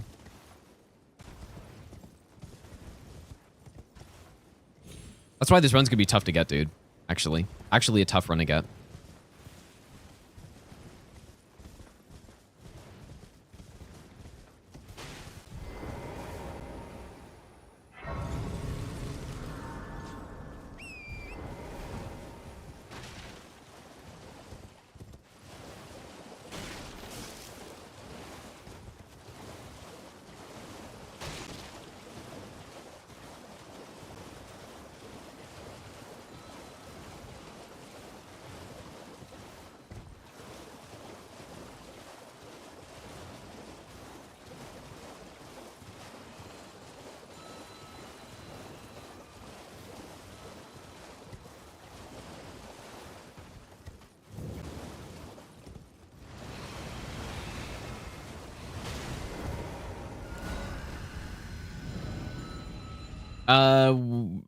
Yesterday we didn't finish the run yesterday because I got hit on the gargoyle and I just stopped and reset. So we should be at a point where I can get this run, but I do need to get better and I need to practice more on some stuff. And so yeah. Let's go in odd space. More fun to do runs like this though when you actually have to get better at the game to get them. I find it more fun because I'm actually improving, whereas doing a lot of the run requests, they're fun to do because I like to see how weapons turn out and all that stuff, but actually getting the run itself isn't really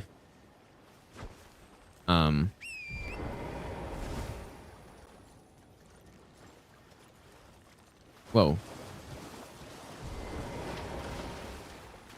Doing the run itself isn't really super challenging. That's why I was so excited to do the master run, because I knew I had to get quite a bit better at the game to actually do that. It didn't actually end up taking as long as I thought, but for sure when we do all great runes, that'll be a tough run. I'll have to get much better at the game for that. I think DLC is going to be pretty big. I would be surprised if it wasn't. I'd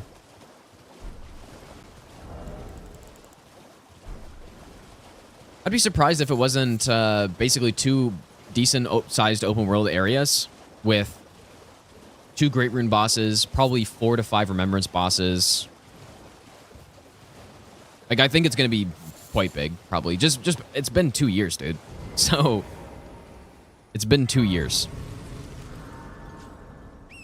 That is huge. Like, it should be huge. If it's not, that's going to be very disappointing. Unless they announce something else, right? Maybe they're working on another game right now, and the DLC... I mean, they probably are, for sure. But maybe the DLC wasn't actually their main priority or something like that. That'd be kind of disappointing to me, but... who knows, man?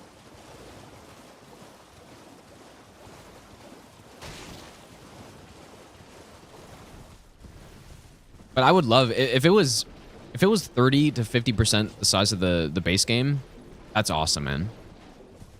I think that's what it should be. Because if you think about it, 30% of the base game is already gigantic, right? This game's huge already.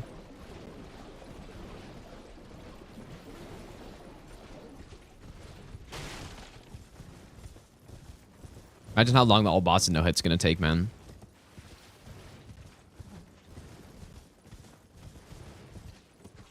Yeah, imagine how disappointing it would be if it was just the Dark Souls 3 DLC sizes just combined. That'd be quite disappointing.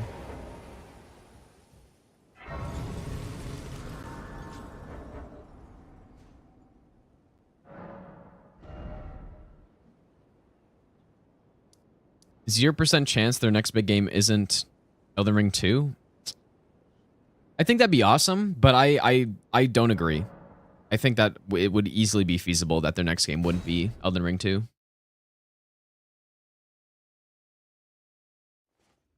I mean, people have been talking about... I don't know if this is true or not, obviously, but people have been talking a while about some new IP called... some magic-based game. Or what it's called, Spellbound or something. Megnod, thanks for the Brandon Prime sub, by the way, dude. I'm not sure if that's actually true or not, but I'm not sure. I'm not sure how I feel about that idea. I guess we'll have to see.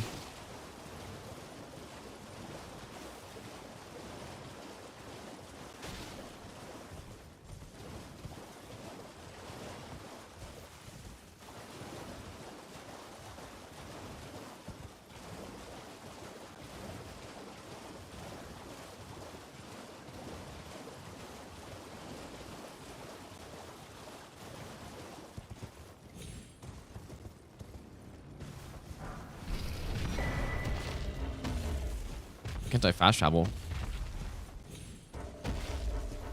Fucking mosquito or some shit like that?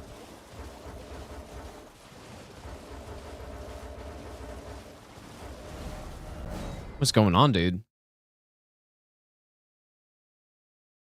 Yeah, it kind of, I don't know, it kind of concerns me, I guess, a bit, because... what if it was a Sekiro, but instead of a sword, a katana, you're just stuck with spells instead? I don't think it would be a bad game at all. But I don't know, man. I don't... doesn't sound that good to me. Because what Sekiro is basically the Souls game. Remove some of the RPG elements from it. And then just... like that's kind of it, right? Add some like new mechanics, grappling, and stuff like that. But I like Sekiro. But I like Souls way more, for sure.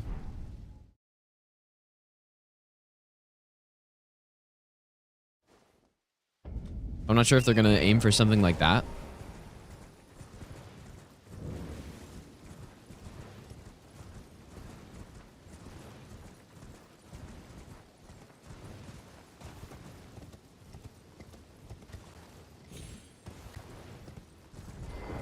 Well, I presume.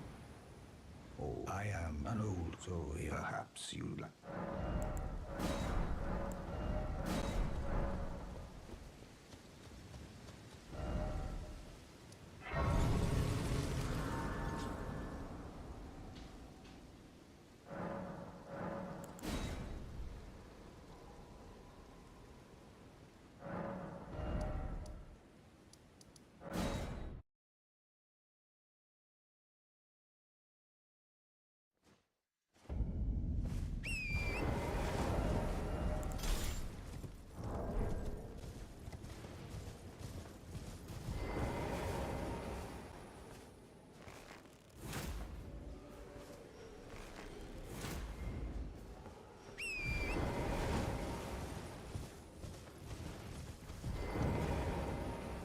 Yeah, that is true, Brainstorm. There's really...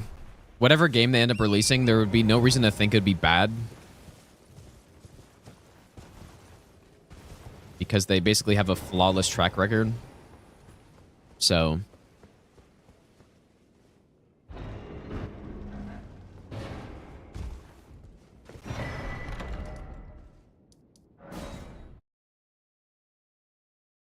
Oh, nice, lil bro. That's a funny name.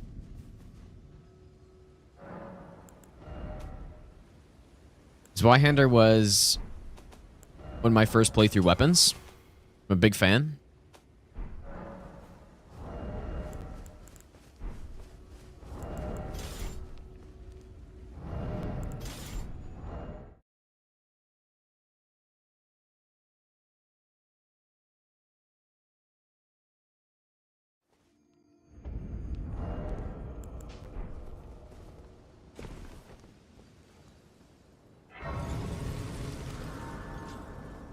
Michigan beat Ohio State in what? College football or something? I don't follow college football or NFL either. But that's cool, I guess. Is that a big upset or something? I remember seeing highlights from a game.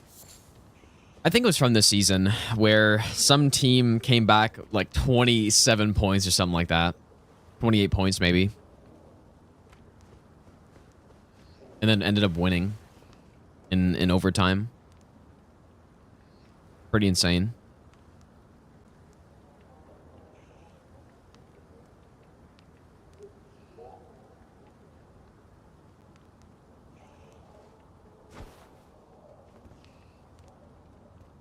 It's actually, it's wild how big college football is in the US, man. That's wild.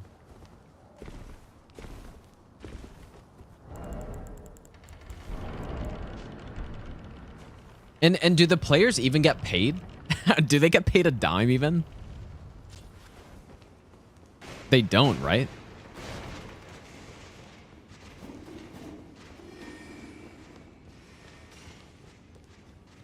Oh, they do? Oh, okay. Well, that's good at least. I remember hearing there was a big controversy before it. I mean, they're raking in so much money from that, from college football, and yet just nobody's getting paid except the like executives and shit.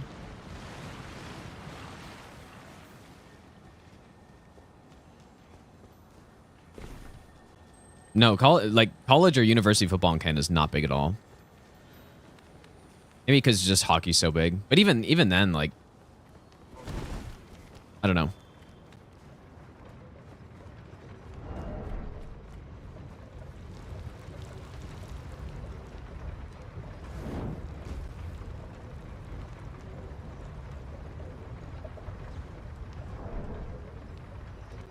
Oh, they do not get paid? I don't know, man. They should get paid. They should get paid a lot, probably.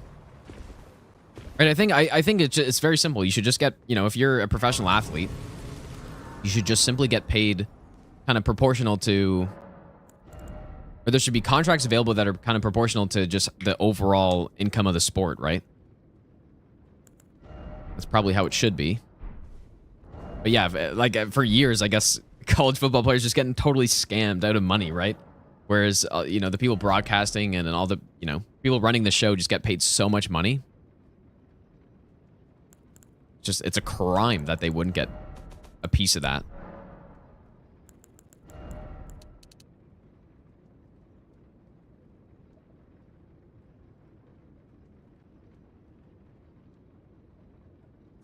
Okay.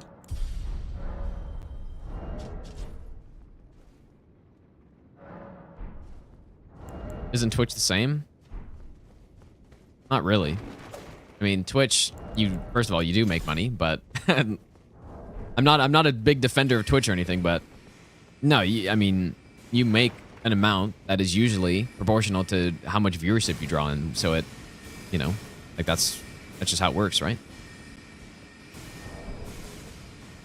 Yeah, free college, yeah, that's great, but they should still be getting paid though. There's zero doubt in my mind that they should be getting paid. They should be getting free ride. They should be getting all this other good stuff, and they should be getting paid as well. Oh, baby, that was almost not fast enough. Maybe I'll give you the best nut ever.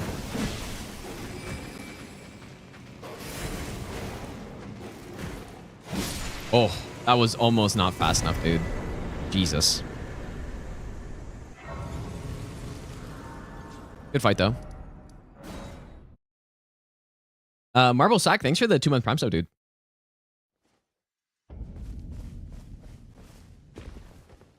Well, then I presume. Yeah, and also, I guess the thing, too, you know, like, college is so overpriced as well. So it's big that they get a, you know, a free ride through college and all that stuff, but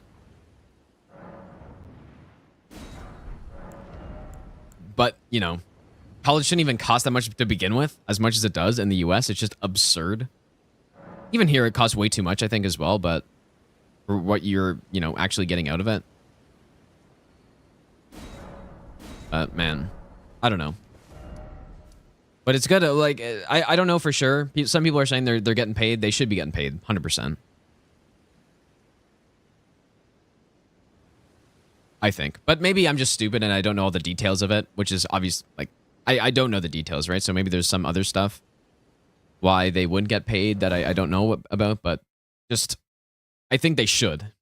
If it's drawing in that much money directly based on what they're doing, then they should. Especially, you know, it's not like football is some easy game to play and, you know, you just play a game and you're totally fine, right? If you don't make it to the NFL, if you get injured or something, like that's so shitty, man. And you weren't even making money that whole time, yet you get injured and have your like football career ruined, which I'm sure has happened to plenty of people because football is such a brutal sport. Can you hear me? Help me. Like, that's not right, dude. Hello? Hello? Oh, I at these. My thanks.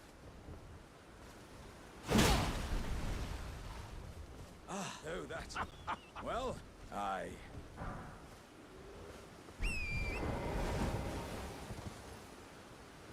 I'm kind of grateful that I didn't play football for too long. I did used to play football in high school, and my parents kind of like didn't really want me to do it, but I ended up not playing for long because I ended up getting some concussions in hockey, and so like I didn't really do many contact sports after that. But I'm kind of happy I didn't because, yeah, like I wouldn't have. I liked playing football for fun.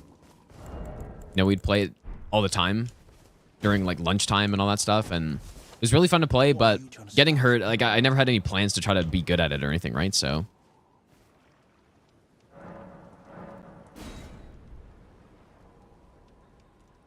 $100 per semester. Yeah, I feel like in Canada, at this point, you're paying probably.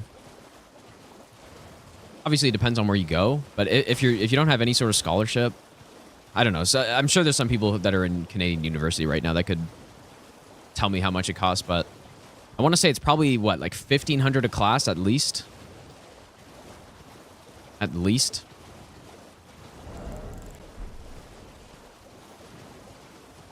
Like just for the actual class part, obviously not considering anything else. Any other fees? Which isn't, I don't think, nearly as bad as in the US, based on what I've heard, but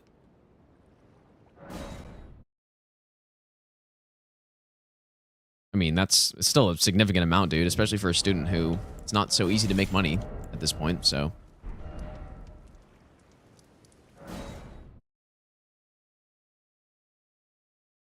Yeah, someone can correct me if I'm wrong on that number, though, but.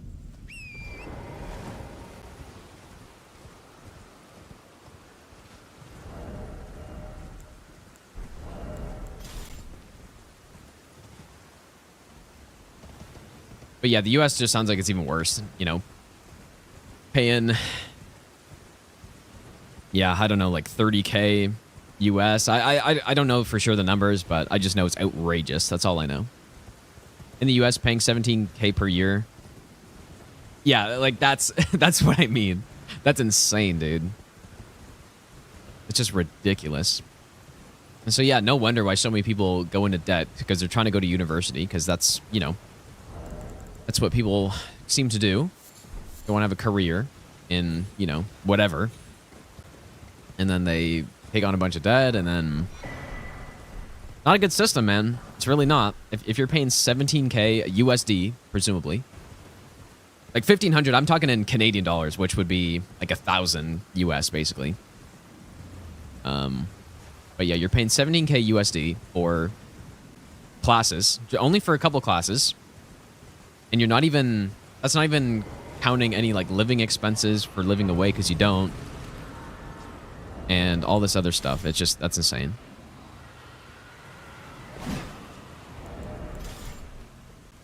With a scholarship as well. Right? With a scholarship.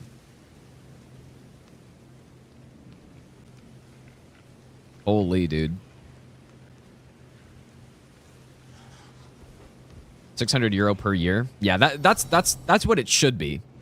That sounds much more reasonable. Now, euro for Canadian, that'd be about 1,000 Canadian or so per year. That sounds a lot more reasonable.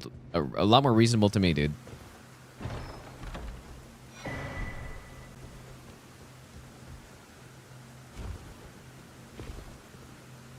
But yeah, I took computer science in university as well.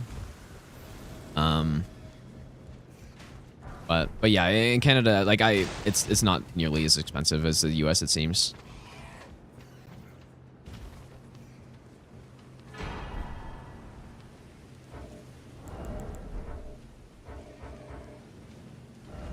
Yeah, that's an interesting question, Grim. I mean, I'd be interested to know the actual system in place and how students paying that amount would actually sustain all the stuff that, like all the research and all the stuff that the university would want to do, but I don't know, man. I'm not even really thinking about all that stuff, though. I'm just thinking about what sounds reasonable for an education and a degree, right? And paying 17,000 per semester that's ridiculous, dude. That's insane. It doesn't matter. Like all the other stuff doesn't matter, I think. It's just way too high. Oh yeah, I guess government funding. Yeah, I guess that'd be the case here too.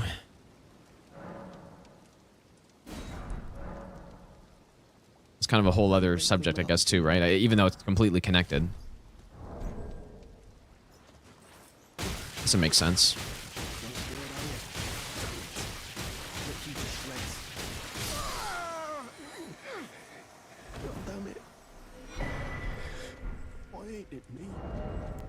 Okay, I think we got everything.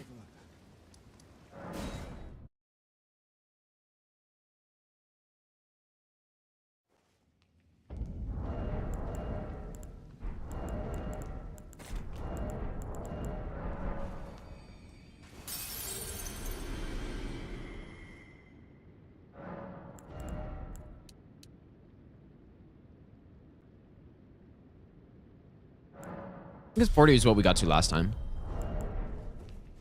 This talk's depressing you? Yeah, fair enough, dude.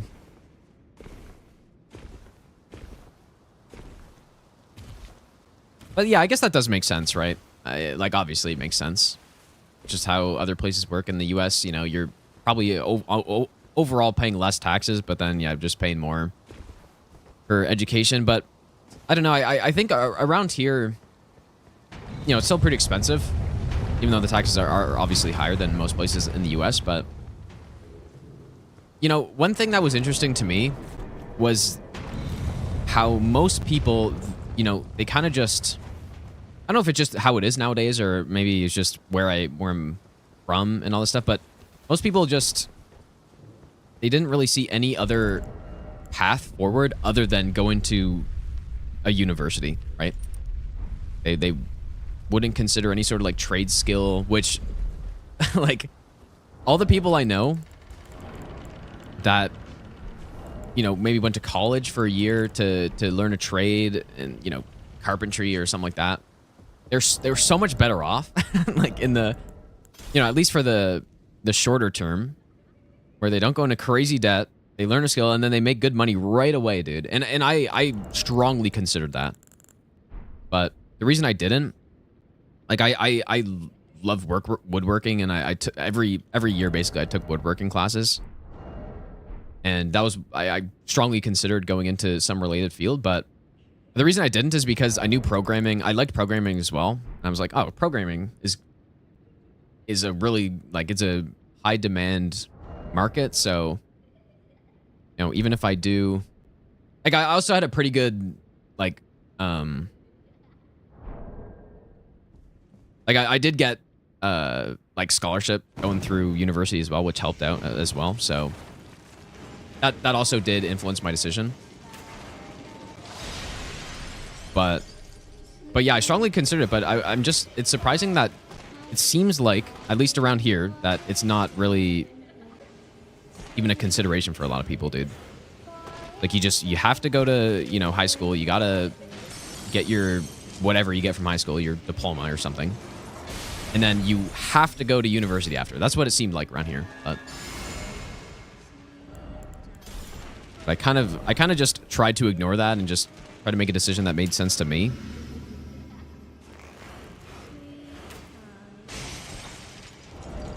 Which I ultimately did end up going, but at least I thought about it. Okay, this is going to be...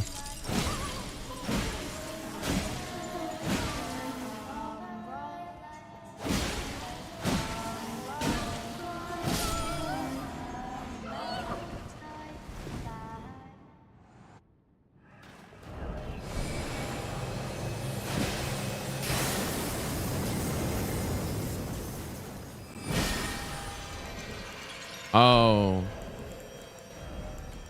Shit, dude. I forgot to whip spread out.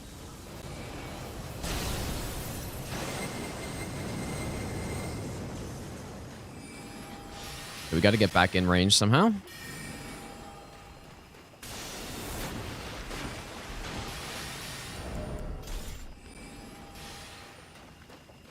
This is why this boss is such an absolute piece of trash.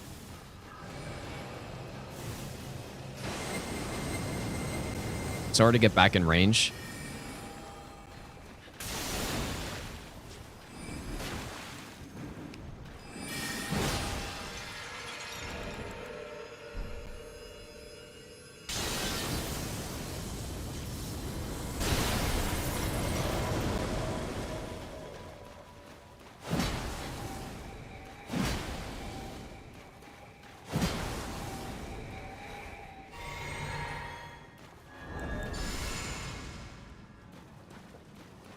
I guess I'm going to try an R1.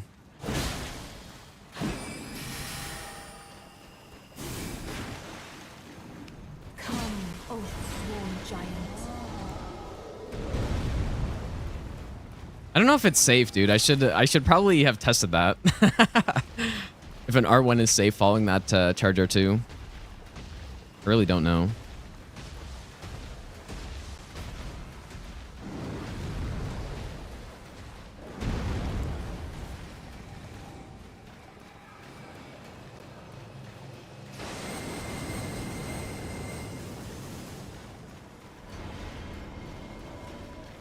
Why does this boss gotta be so mean?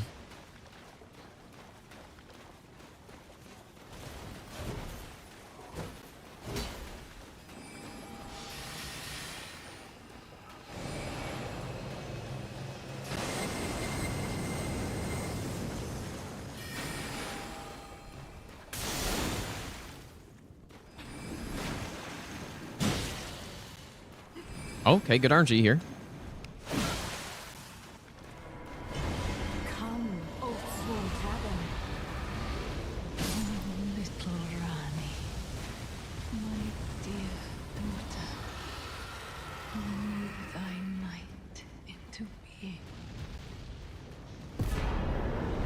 You stop that, you bastard dragon.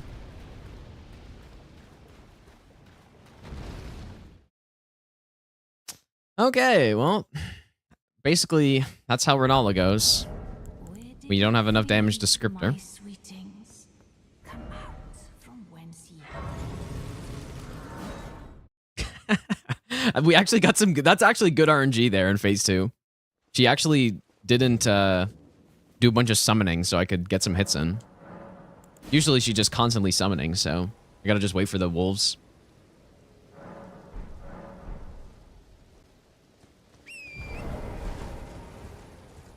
No, this build doesn't suck. It just, we're +4 here, and normally when you do Renala on an all Great Runes no hit run, you'd have enough damage to just kill her instantly, right?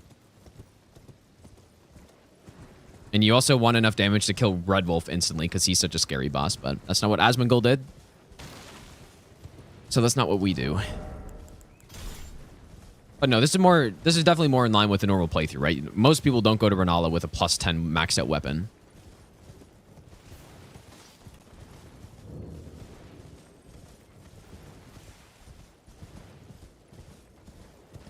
But sometimes Renala can be really good, actually. One of the runs we did yesterday, Renala just, we got good RNG, and then we got a stun, and then we just instantly killed the boss, so. The 2 fights today have been bad. They've been pretty bad. Asmongold didn't find the physic until Redan, I believe.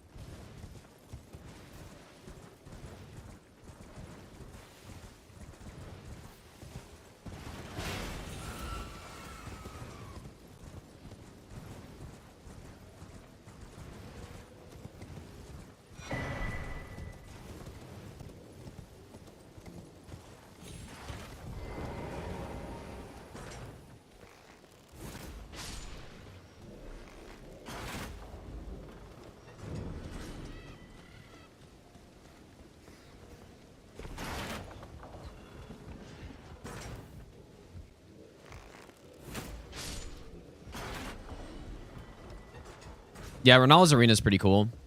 Too bad the boss sucks. Peanut, thanks for hanging out, dude. Yeah, I think I didn't find the physic for a while either. I feel like I didn't really understand it at first. And then I thought you could also get more charges of it, which would have been kind of nice. Maybe OP, but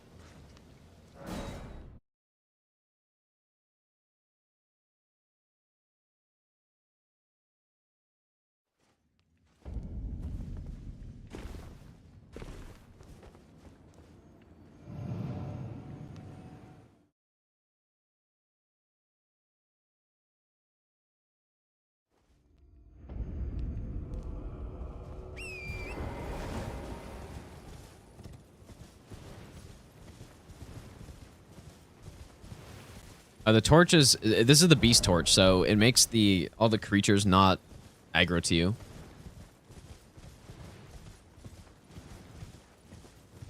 Which is obviously quite nice. Yeah, jumping on chests can be faster to open them slightly if you actually get the cancel, but most of the time I do it and then I miss it and then it's slower, but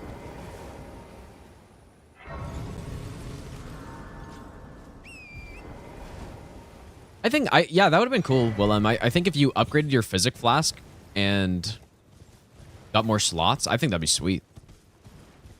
Although having 3 physic slots would be way too strong though. So I think if it was 1 slot and then you increased it later, I think that would have been decent. But man, if you could put 3 physic flasks in, that'd be so broken. Who knows, man? Maybe the DLC, right? Maybe there's gonna be some other thing. Or it would have been cool if there was maybe a different type of physic flask as well that allowed you to put different tiers in it, and you couldn't put the same tiers in both. So you get different flasks for different situations.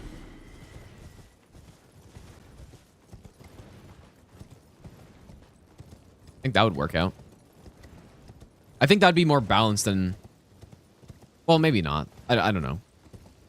If you put 3 charges in 1 physic versus just having 2 separate physics that you couldn't.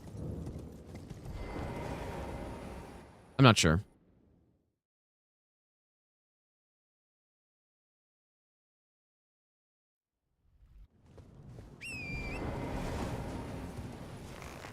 Whoops.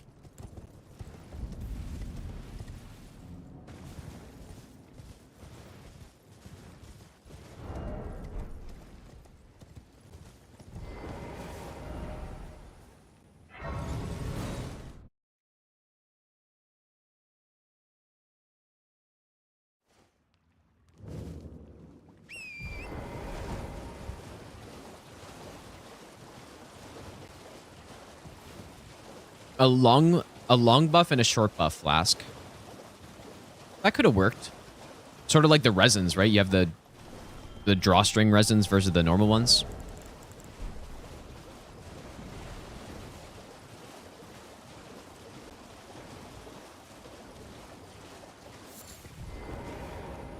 Please.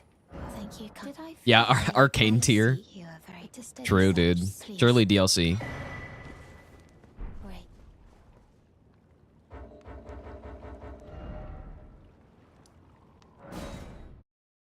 It'd be interesting if they implemented. So MMOs have long-term buffs. You know, there's a lot of buffs in MMOs that are like an hour long or 30 minutes long or something. Something like that in a Souls game, I think, could easily work out. I knew you. I hear. Take my hand. I will pray.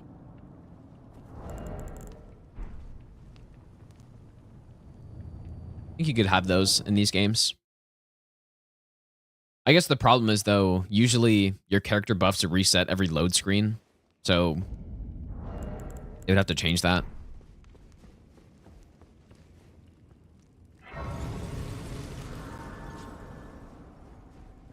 I am Tanit Rias, a warrior. Perhaps will you join? Why accept? Rise with us. And now you the drawing room, but be sure.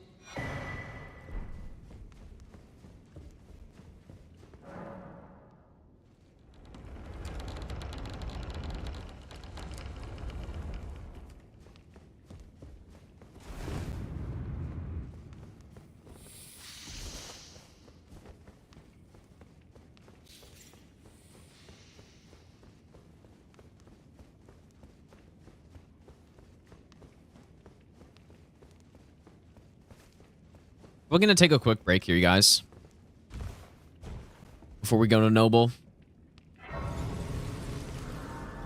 Yeah, I'm going to take a quick break, you guys. I'll be back in a couple minutes. I'm just going to go get like a new drink and go to the bathroom and stuff. So I'll be back in a bit.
Okay, thanks for waiting, guys.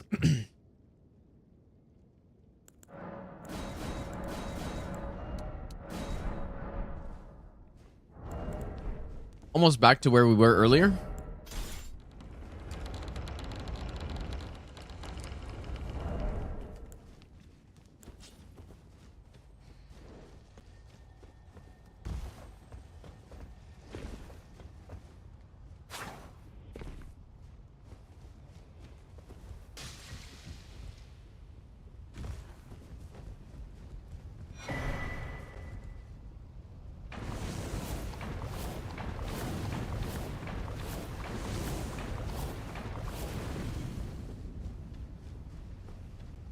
Every time you come back, I'm always up Volcano Manor. It's certainly possible.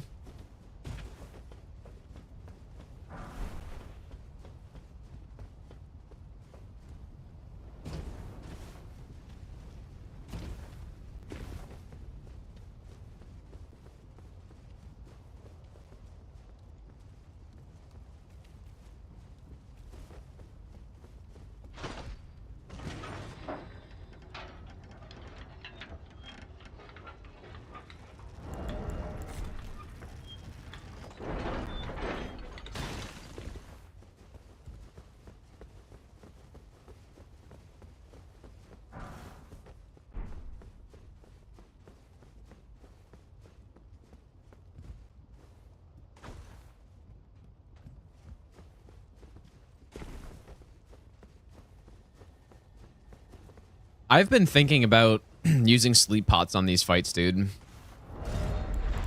Like, I guess somebody made a good point. If Asmongold picked up the cookbook for the sleep pots before this point, then it's probably fair to use them. Ever. Aloe, is this the I'm not sure if he actually did by this point, but witch? like for craftable materials, we could do that. And that seems fair. Claus, thanks for the 27-month Prime sub, dude. Welcome back. I appreciate that, dude.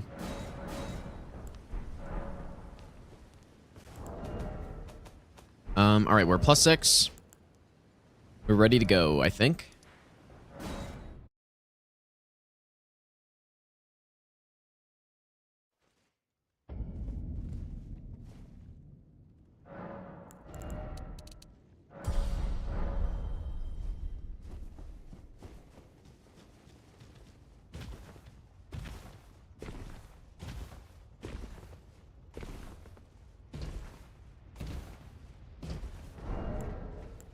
Really, we'll get a stun again and be able to script phase 2. I'm not sure if I'm going to stream tomorrow. I actually might, though. Not 100% sure, though. I don't even know why I break this stuff. The fight, we want to stay on that other side as much as possible.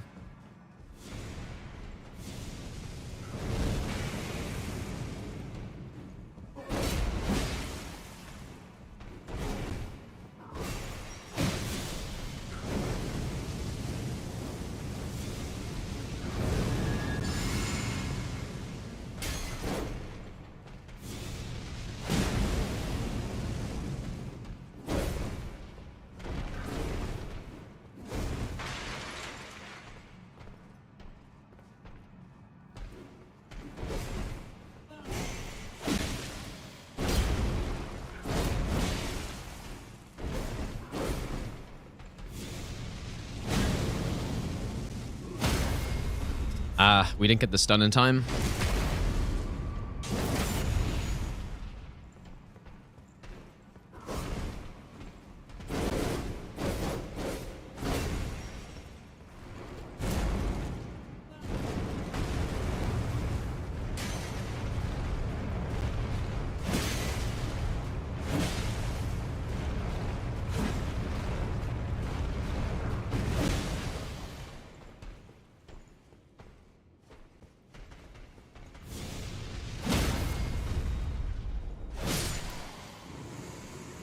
Perfectly played, though.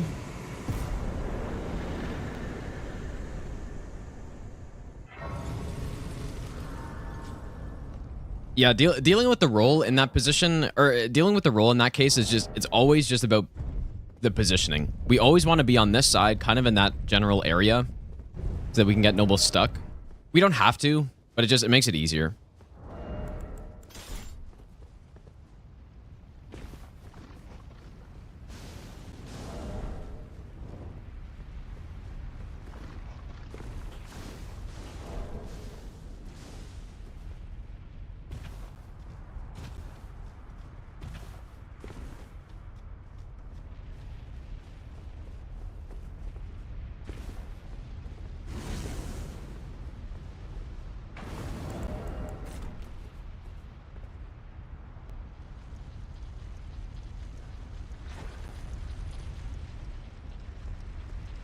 Yeah, bingo was pretty fun. It was also very stressful. It's definitely the most stressful competition I've ever done in the Souls games. Just because there's, you know, it's not just about... I've done a lot of, like, no-hit tournaments and all that kind of stuff. And the reason why it's so, like, stressful doing that is just because you have to play... You have to respond to what your opponent's doing. You have to constantly be aware of what your opponent is probably doing, but you don't actually know, right? So that's why it's so tough. Because you don't know what your opponent's doing, but you have to predict what they're doing. And while at the same time, make an entire game plan on how to get your bingo, while also playing the game properly, right? So there's so many different things that you have to be paying attention to. And it was definitely fun. It was definitely a lot of fun. But man, like, it was definitely stressful at certain points.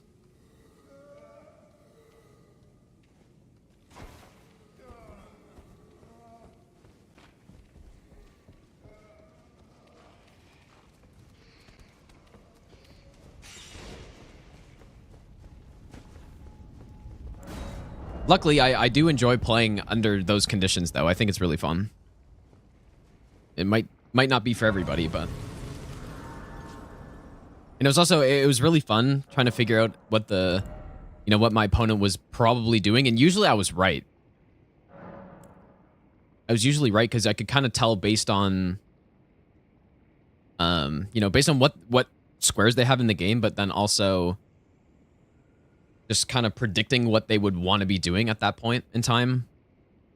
And like, it's all very important stuff to be good at for bingo.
Now that I think about it, that poison attack probably could hit you if it went into the wrong position in phase 2.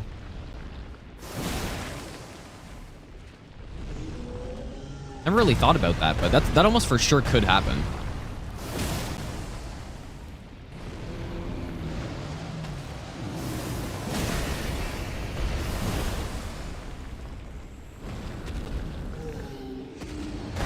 All right, that's one. That's two.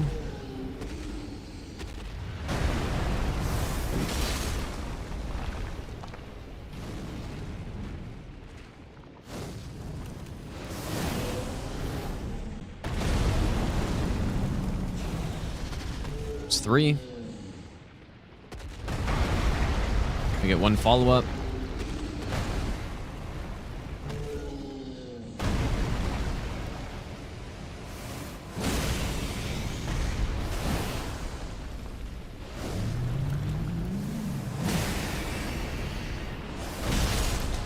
Guess my positioning is a little concerning, if you were wondering that. I'm gonna try to get out of here if I can.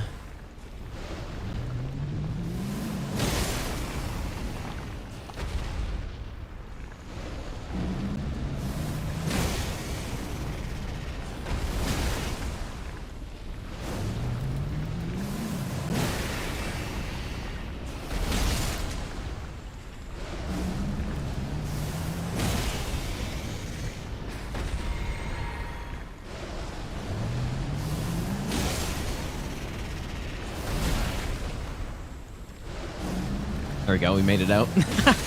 I wonder if I actually would have been in trouble if I stayed in there. Probably not. But it didn't look so nice.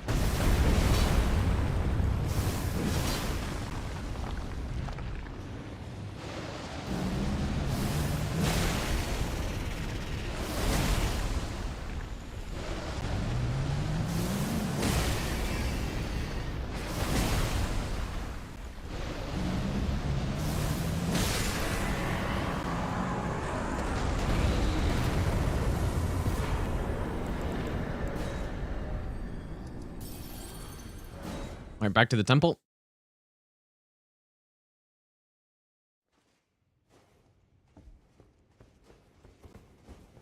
Yeah, we had the stun lock. Yeah, we had the stun lock, but I was just concerned that I don't know if he really moves during the loop.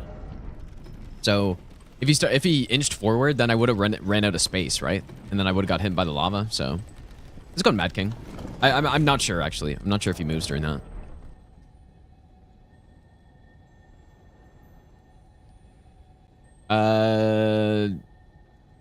Juhi, how's it going, dude? Surely said that right.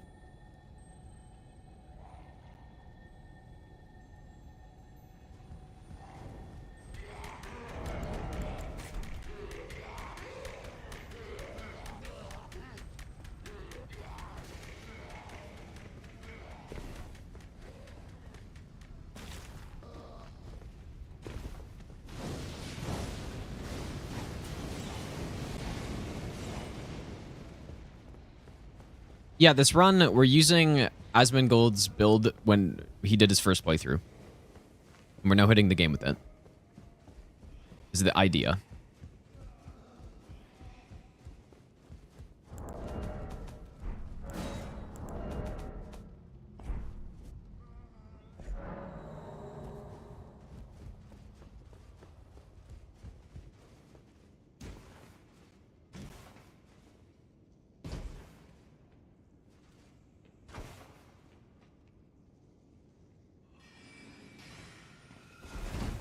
I kind of messed this up.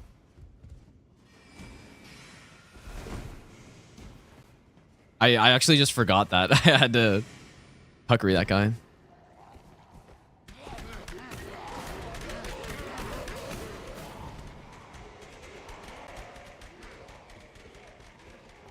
Do you guys remember that legendary Hob clip of him falling, going down there, and surviving? Legendary clip.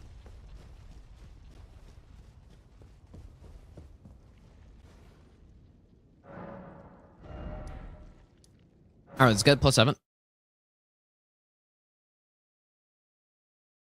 Yeah, it's so good, dude.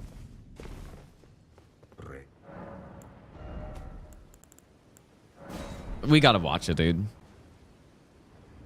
Gotta remind myself how good it is.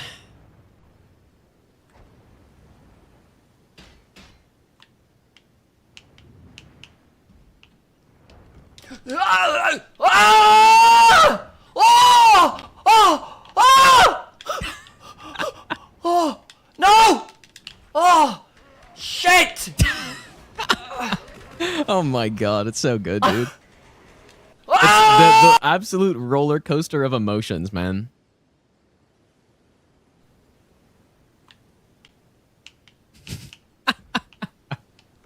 Like, he thought he fell. He tries to jump in reaction. Gets a stored jump. Panics because he's in the air and he's not meant to be. Lands on the corner of this cage. He thought he fell. And then gets deflected onto this other cage. Does a preemptive roll here that gets stored. And then he rolls after he's like, oh, I'm safe. Rolls again because, well, that's that stored roll. And then he thought he rolled out the other side. And then he drops off again in the panic. Thinks he dies from this drop because normally you land on the cage. Oh, no! And so he's looking at his health bar because he thought he died. Oh, it's so good.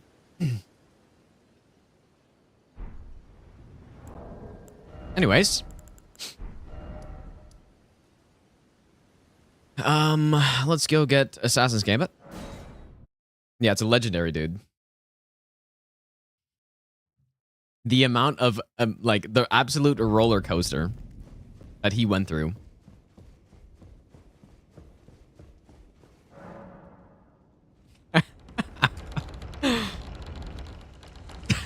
It's so funny, man.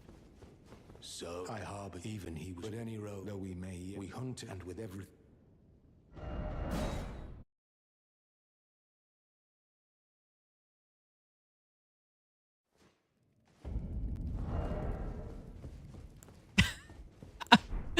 Oh man, it's still so funny. It's probably like the 30th time I've seen it. It's still so good. Whoops. Didn't mean to buy that. All right, so this is where Asmongold finally gets the physic. I completed a no-hit randomizer. I did an item randomizer no-hit in Dark Souls 3. But that's it.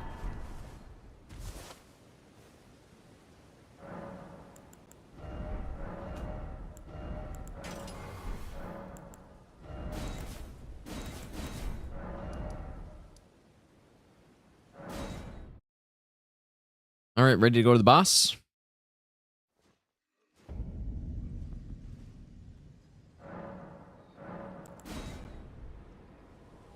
It's so funny, man. Just the amount of things that went wrong in a row and he still survived. It's just, that's golden.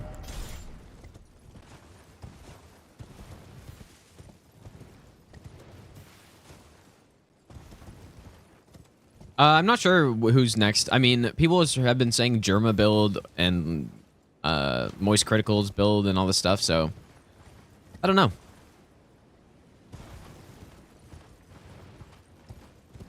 It is 7:48 p.m. right now, Marcel.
We're probably 20 minutes slower than last run because I took a break.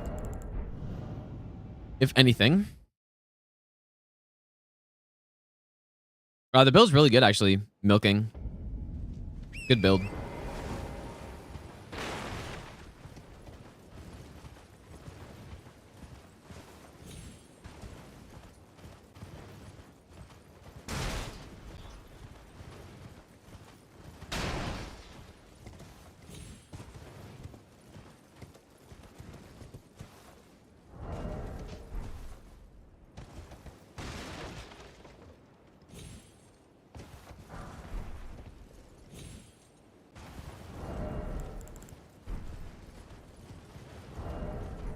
Okay, I think we've gotten everything.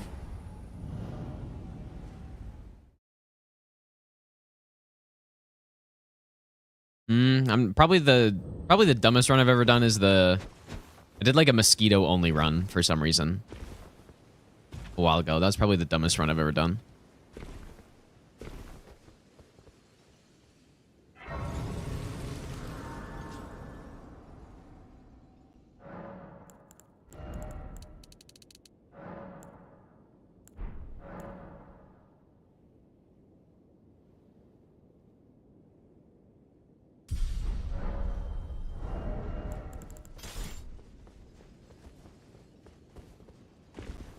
Yeah, true.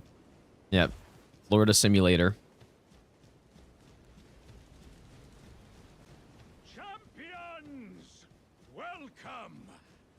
The stars have aligned! The fest of... But then I also did like an item randomizer on top of it, I think. I don't know why, but...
When do I normally Golden Vow? I guess... It's just down here somewhere.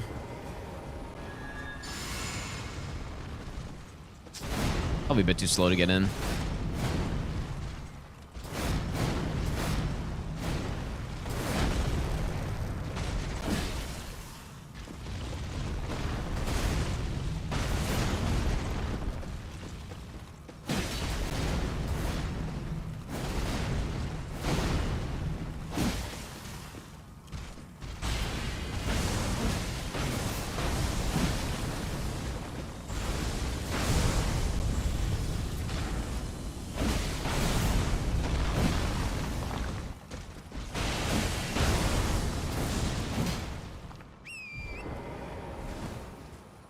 I wonder if you have the stagger set up here.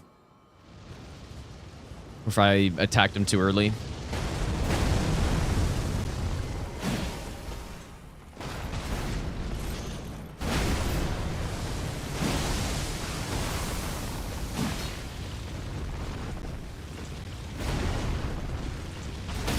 Yep.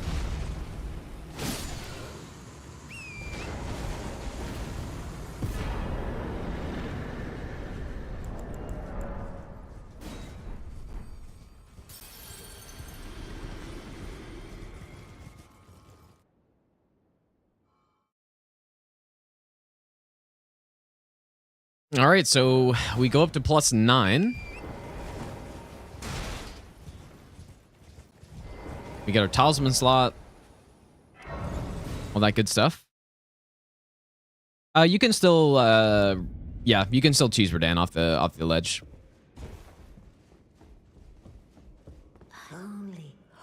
I guess I could do that, but there's not really a need to. So, we go maybe with this setup here. best nut ever. Actually, good setup too. Dead Inside Girl, thanks for the brand new Prime sub. I appreciate that. No hit run, but every enemy is Millenia. You know, that actually would be kind of funny. I think my game's crashing.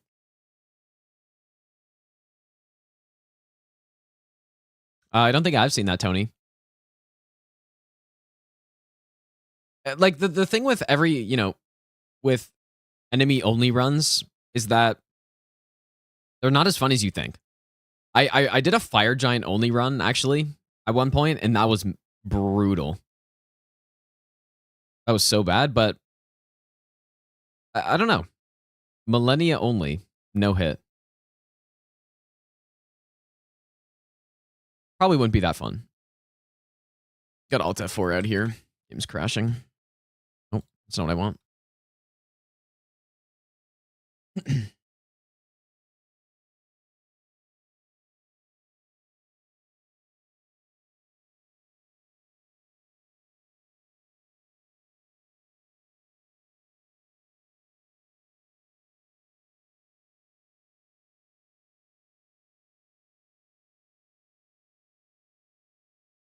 I wonder if a 2 times enemy no hit would be possible, because in Dark Souls 3, I actually did attempt it for a tiny amount of time. And it was kind of possible, but you just needed to grind RNG on Aldrich for the arrows in the correct opening. But there were strats, like the reason it was possible, but it was kind of not that good because, no way. Oh my god, what is going on here? Game just crashed twice in a row. But yeah, it wasn't that great because the way you had to deal with bosses is I basically just found a strat where I could only aggro one of them, and then I just fought one of them, but in a small area of the arena. So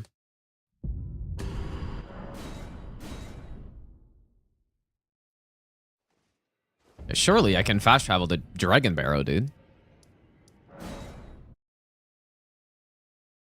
And before bricked save.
+9.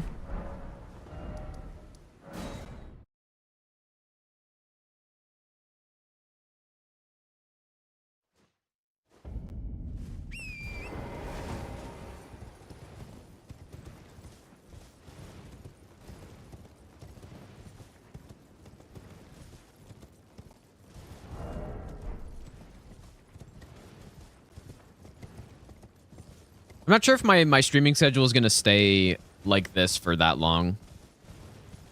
Because normally I don't stream until this late. But my sleep schedule has kind of been a little off, so that's why. I've been waking up at like 11, so I start streaming at, 2. I think you got a little bit of guidance, Friendship, but yeah. Yeah, it's definitely not good EU streaming times, that's for sure. I mean, even then, though, 11 a.m., like, it's not bad, but it's still pretty late for EU. But then if I stream late enough, then it's good for EU.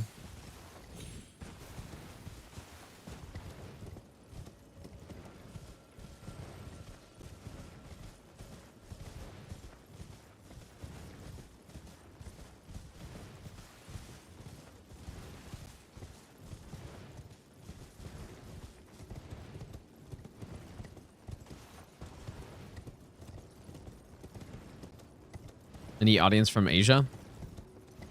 If I do, it's pretty small. I think there's a few for sure, but I'd have to look at my stats to see.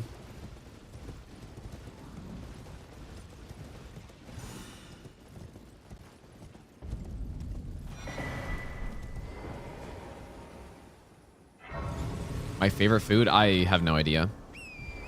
Probably like a smash burger or something. My favorite. I guess. If I had to pick something.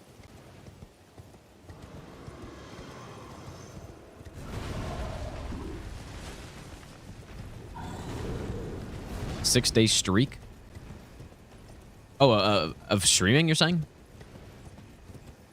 I guess so. Yeah, I mean, usually I stream like 5 days a week or so, but...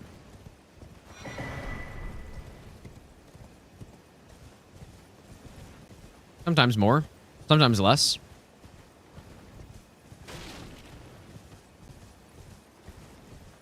Have I been to EU? I have not. Yeah, no, I have not. I don't really go anywhere, dude. Maybe I'll give you the best nut Outside of ever. Canada, that is. I've been to the US a couple times for hockey tournaments. But that's about it. You know, just going to like New York or something, which is not really far away.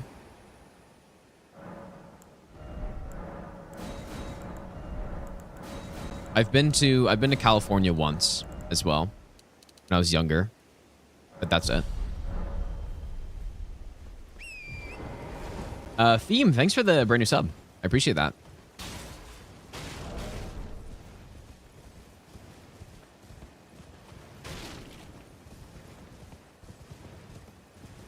Am I nasty at puck? I don't know about that. I do play hockey though.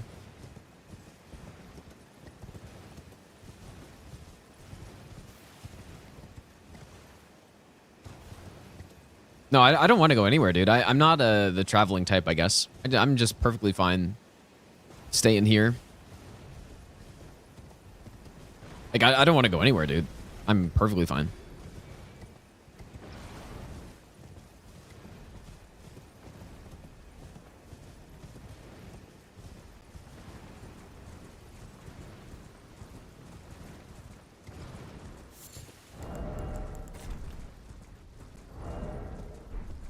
So we are at 74 strength by now. Not too bad.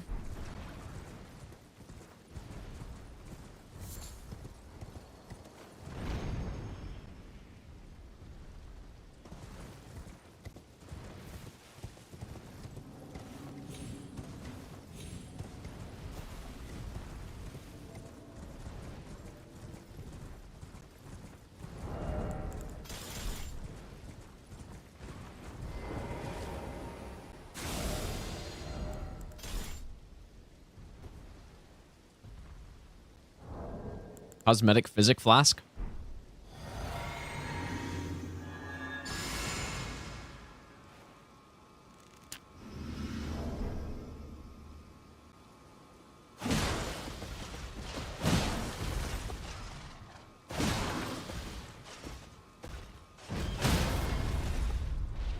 Did we get the double stamina consumption there?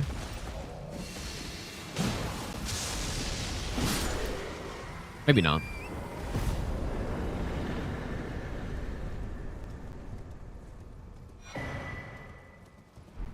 All right, up to the Moog split. This is a big split here, dude. Not curious about some countries? Not really. Not really. Some people are, which is cool, but I'm just not. Especially Canada's got a lot of stuff. There's it's a big country and there's a lot to see and stuff. So if I need to go anywhere, I would just stay in Canada probably. If I really wanted to go somewhere. Like probably the last time I went somewhere on like a trip, I guess I went to Banff last year. So that's the most recent thing, and that was cool. But yeah, definitely not international. I'm just not, like, I just don't care to.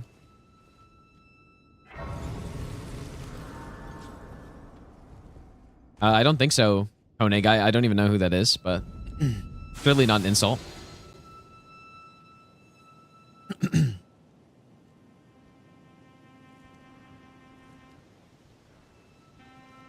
Yeah, we're doing the exact same upgrades.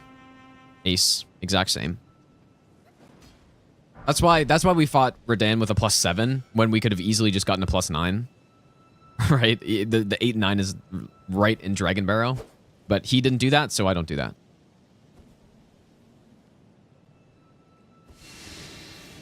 And one very tough thing that he does is he gets a +23 for gold free. So there's a huge amount of collection that we have to do after we beat Moog.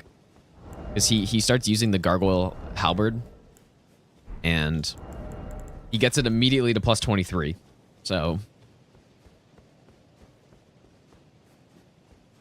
as you can imagine, that doesn't happen very quickly. Because we don't have access to the bell bearings. Insane Firefly pickup. I thought that was a rune for some reason.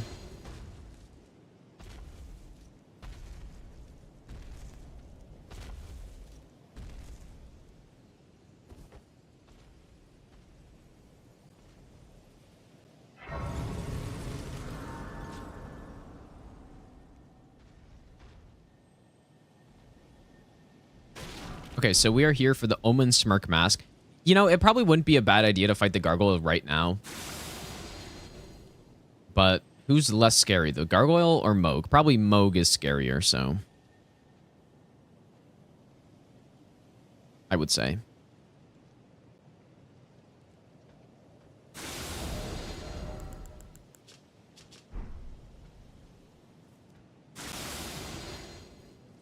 I have been to the CN Tower, yeah.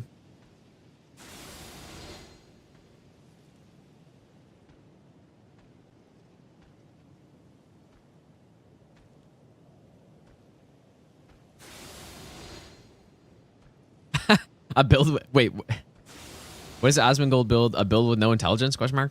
Is that an insult, or is that just like you saying that he's not an intelligence-based player, or like a mage player? But no, it's a strength build, of course.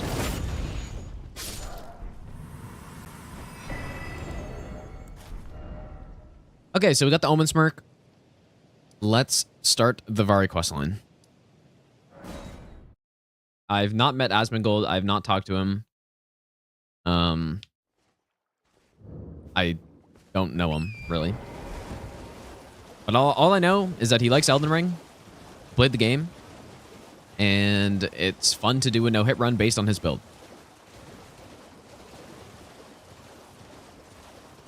I have watched some of his, like, content, though. But yeah, I don't know him like personally or anything. Even if some people might say that we look like we're related or something, we are not, as far as I'm aware.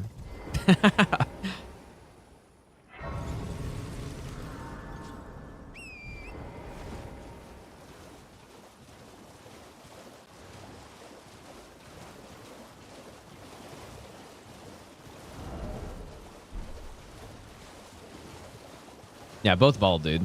The only reason I'm not bald is because of the green screen. It's green screen hair.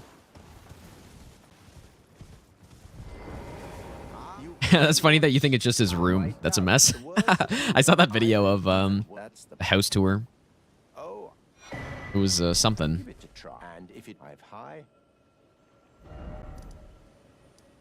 There's definitely something, dude. Average, most clean streamer house, man.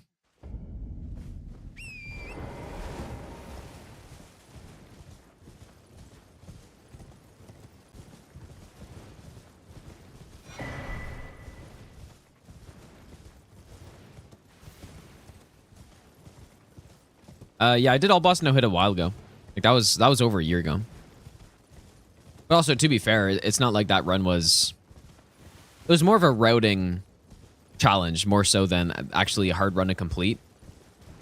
Because there's so many strong things in this game. Even I use the Beast Jaw as the main weapon, but even now, if you exclude the Beast Jaw, there's so many other routes that you can use that just make it sort of a routing challenge, which I think it was cool. The main reason I did it was so that I can learn the game better overall. You know, know where every single cave is, know the layout of every cave, know the enemy placements, all that kind of stuff. The main goal wasn't to get really good at the boss fights because I didn't have to know them almost at all, apart from the main ones.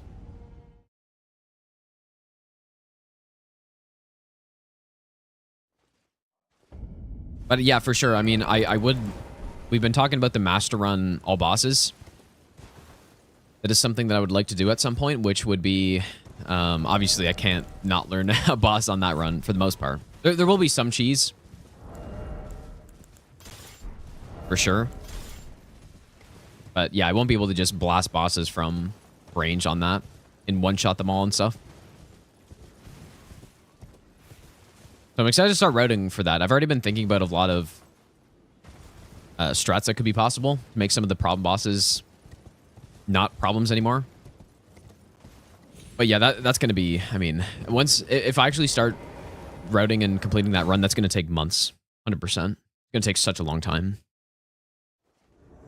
Like, not even just attempting it, but even just figuring out how to do it and learning all the bosses properly. That's going to take such a huge amount of time.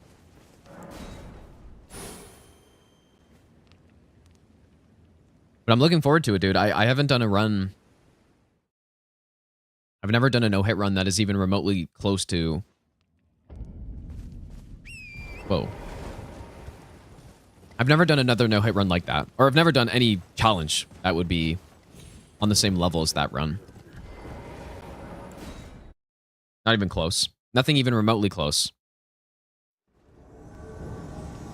So I'm looking forward to it, dude, because it's going to be a new challenge. All these, a lot of the runs I do at this point, you know, what I've said before is that a run like this, for example, or even the Master Run All Great Runes, I have zero doubt that I'll be able to do it. I know I'll be able to do it, and we'll get it eventually. I just need to spend the time and practice and all that stuff. I haven't done a no-hit run since my first one in Dark Souls 3 that I had actually no idea if I'd be able to do it. And I think Master Run All Boss in this game would be like that. I have no idea, right? That's such a huge run. It's going to be so long.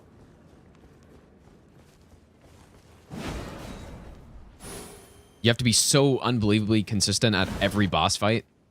And there's 165 boss fights. Like, it's going to be insane, dude. I think I will be able to do it, probably, if it's possible. That's the third one, right? But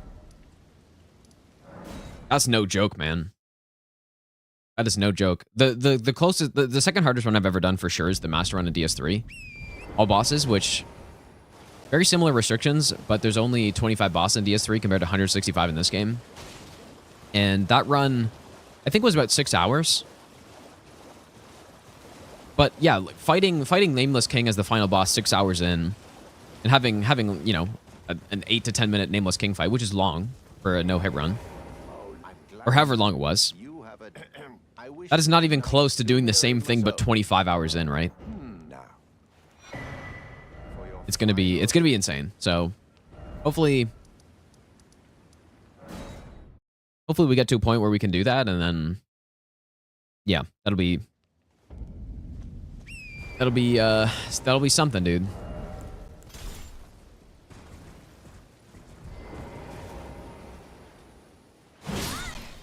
Please, be safe. I'm not sure if Master Run God Run is possible, actually. I'm not sure if DS1. I'm not sure. Nobody. So the only Master Run that's been done, like I was the one who invented it, basically, right?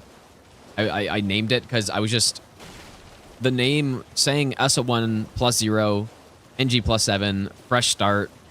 That's too long to say every time somebody asks what the run is. They're like, oh, what are you doing? It's just way too many things. So I just called it that. I did the Master Run in DS3. Level 1 plus 0, NG plus 7, fresh start. And I started writing it in DS2, and I couldn't really, I tried writing for like 1 day. I couldn't figure out how to get past Skelly Lords. Although as far as I'm aware, somebody has written it for DS2, but I'm not 100% sure the details. And DS1, I think somebody was also attempting it, but I'm not sure if Four Kings is possible. Because it's a DPS race fight, right? So I'm actually not sure if that run would be possible or not. Let alone doable.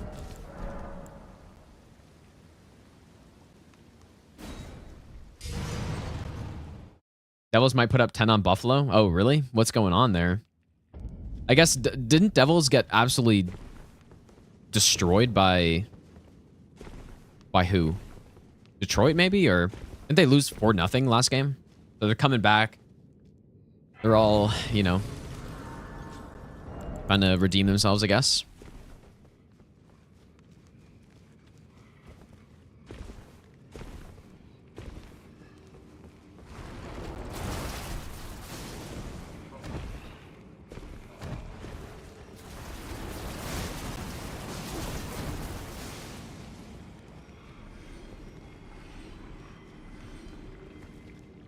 Yeah, Detroit's been surprising, dude.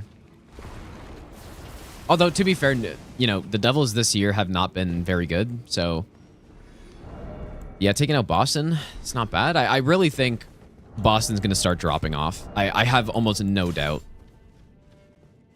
I just can't see goaltending being that consistent for that long at such a high level. I just can't see it.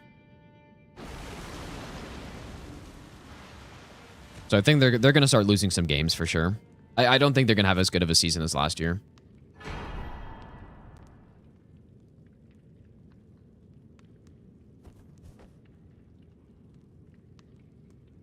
No, well, it's not that Boston's not an insanely good team, because they obviously are, but it's just I can't see the I just can't see it lasting the entire season again like it did last year. And last year, like honestly, I would say they probably had a better team last year.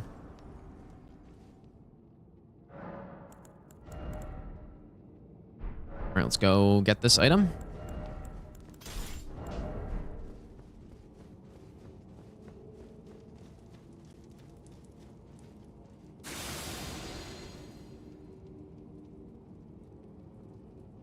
But yeah, it really helps when you have, you know,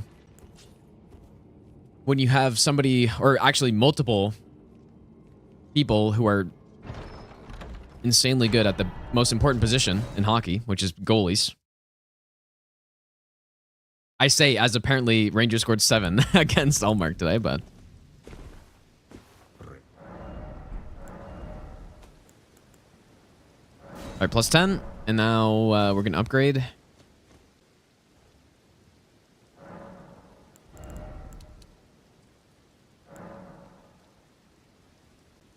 Chara pulls Tom Brady. I saw a clip of Chara at a marathon recently. Pretty insane, dude. He's an absolute machine, man.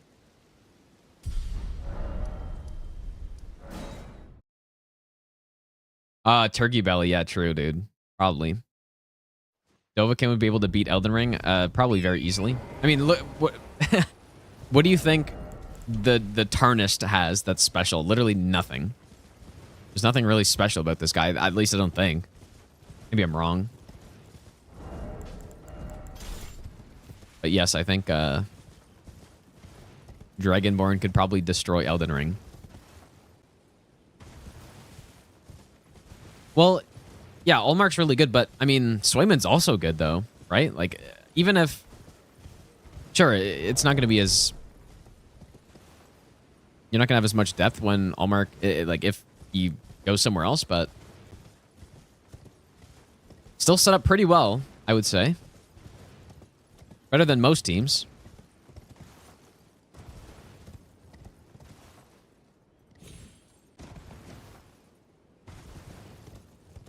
I'm just gonna summon friends at max level. Yeah, I guess so. Yeah, Swayman would be #1 on the Sens, almost for sure, dude. Sens, like, Korpisalo's been decent this year. Like, he's been okay. Honestly, Forsberg's been not good at all. He had one good game. And now, you know, like, it's such a disaster in Ottawa, dude. It really is. Korpisalo tweaked something and is injured. Even though they had basically like an 8-day break since the last game they played. So I don't know what's wrong with him, but... Forsberg's, I think, he's not that old. I feel like he's probably about 30 or so.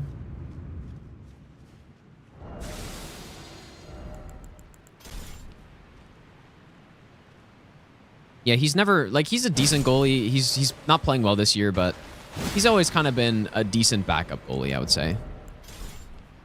Never really been good enough to be the main guy. Yeah, that's definitely true. Above water.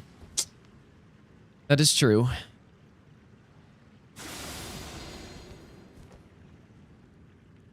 At least Oilers have the best player in the world, so there's that. But probably have weaker goaltending, though, overall. And weaker defense. Like, just team defense.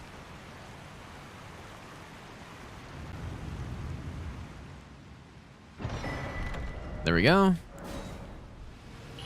Yeah, and another top 5 player. And, yeah, so, I mean, that can legitimately carry the team so hard. It's insane, dude. It's insane how good they are.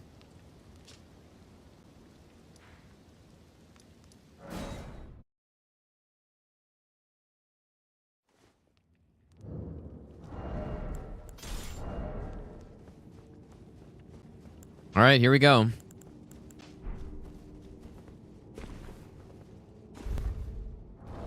I used to play the NHL games, Maxwell, but definitely not within the last 10 years, basically.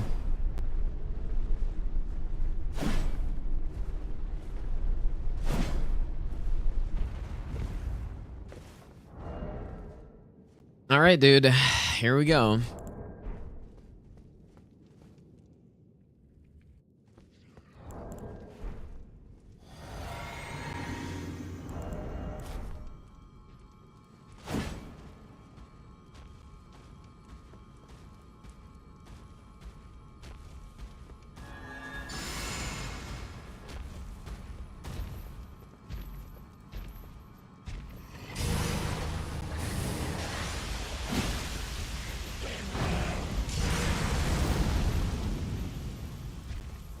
Really, dude? Just such a garbage opening. Oh, you're such a bastard.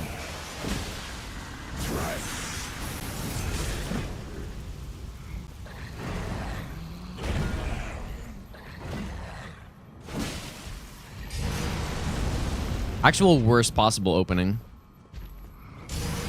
Oh my god.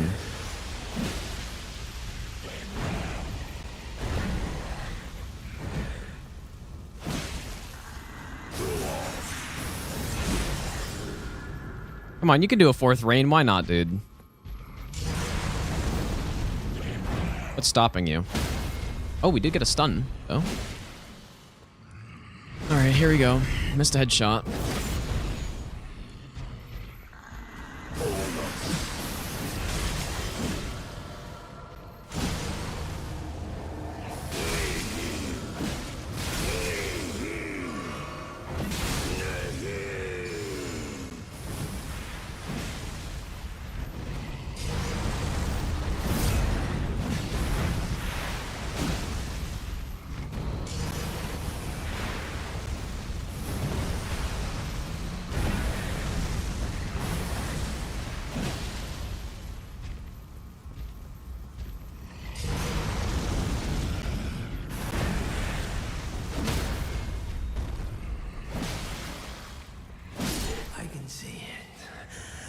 Nice. Dude, that RNG was atrocious in phase 1. 3 blood rains.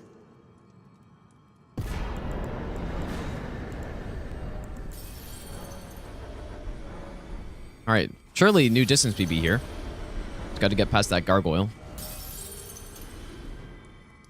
Yeah, let's go there right away, probably.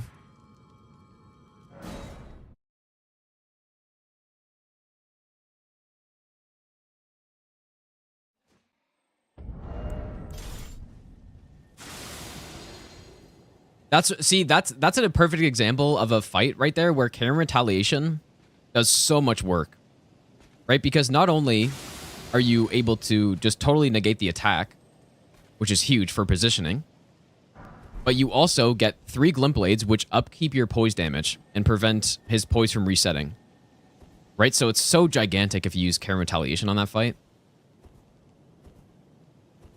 And not to mention how in phase 2, once he starts doing those rains, the positioning can really get messed up. And position, it's all about positioning in phase 2. Like his moveset's not hard. It's all about not getting next to the walls, making the fire that gets on the ground in a predictable location so you can actually avoid it. But if you don't have care and retaliation, it's so much harder to do that. So yeah.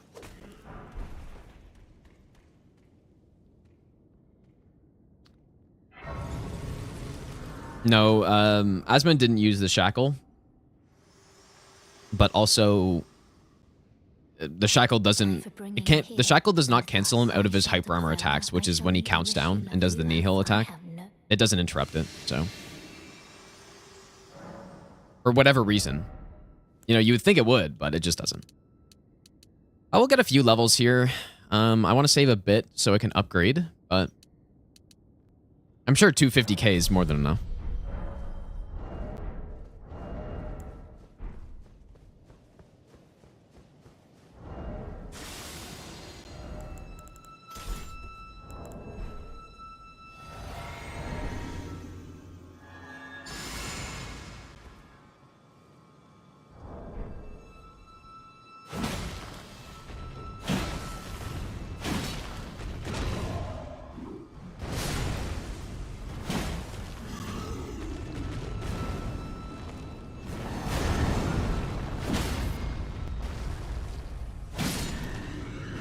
Nice.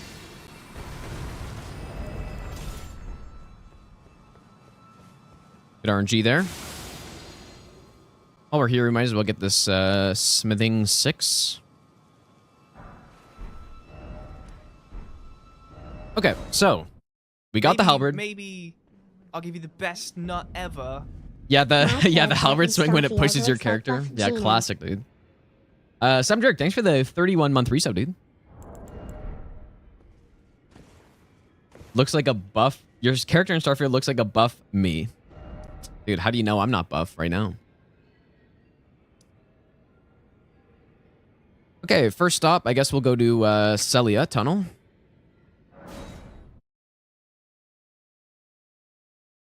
Yeah, that gargoyle fight is really sketchy, man. It's so mean that they put him in such a horrible spot.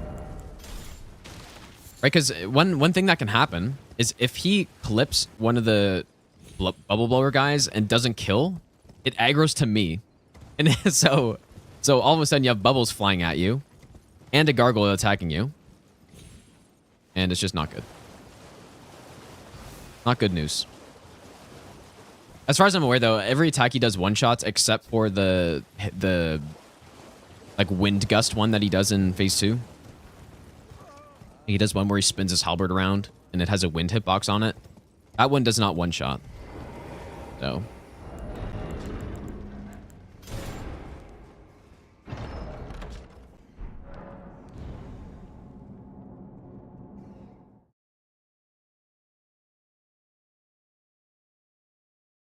Branko, thanks, dude. I appreciate that. All right, hopefully I remember the routing through here.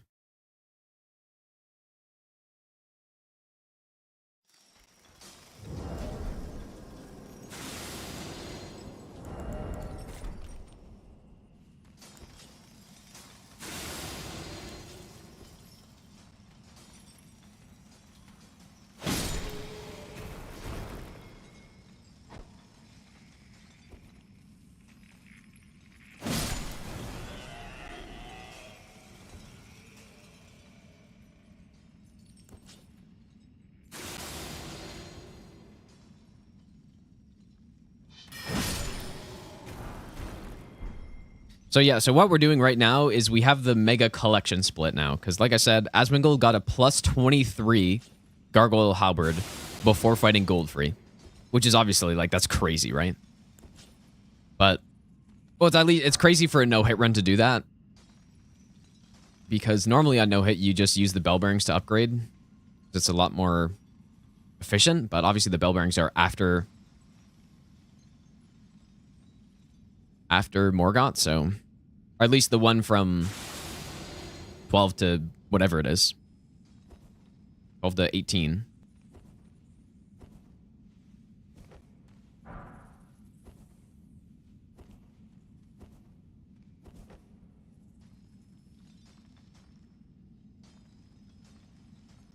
I mean, even having a plus 10 before gold free is pretty insane to do.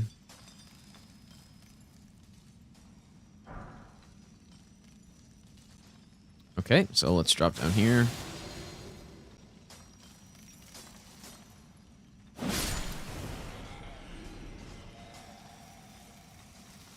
Come on, character.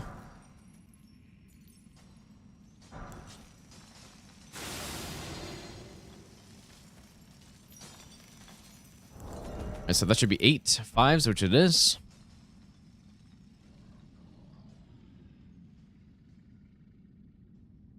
Next stop is Altus Tunnel.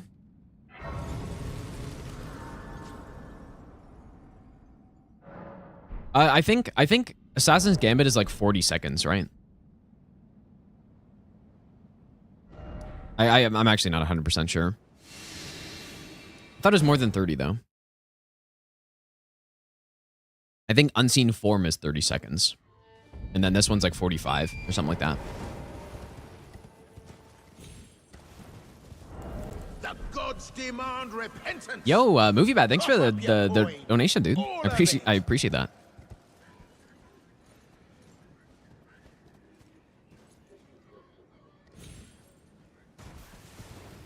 Thanks so much, dude.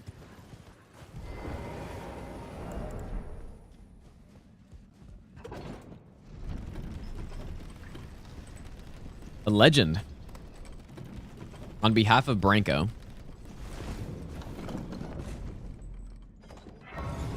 Alright, so we only need 4 5. So this is the tunnel where the Arsenal Charm plus 2 is, right? Or is it the plus 1 version in here?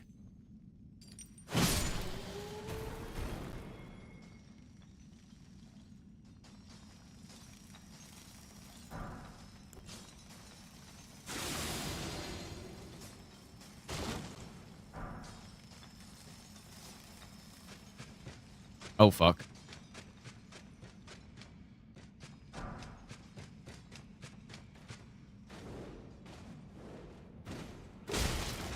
Oh, fuck. This is really bad.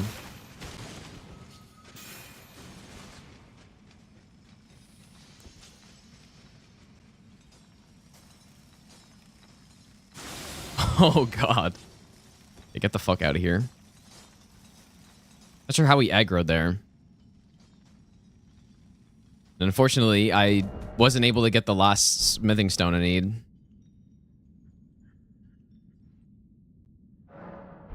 I was just gonna kill him after he did that attack. Like, it was no problem, but then I triggered all the snails because I somehow landed on them. So that was not good.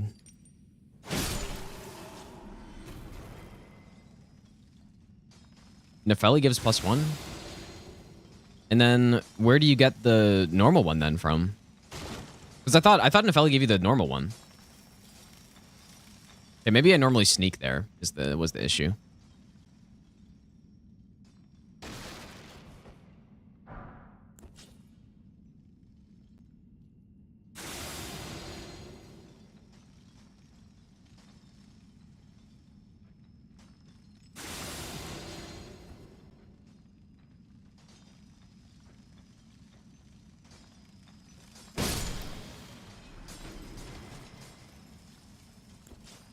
Yeah, like if I ended up taking a hit right there, it wouldn't have been so bad. Because again, this is one of those sections that is brand new to doing this run in particular, like this strat.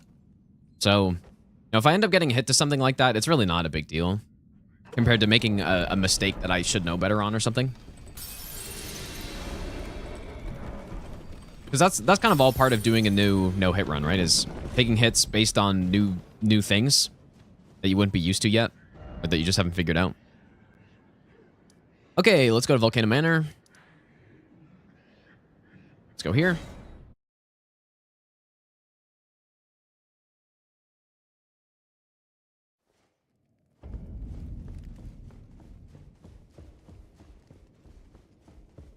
We do have to go get the 6s that are on that rooftop that I skipped earlier. I was too scared.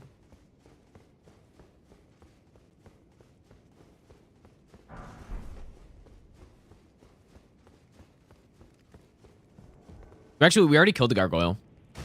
Kills.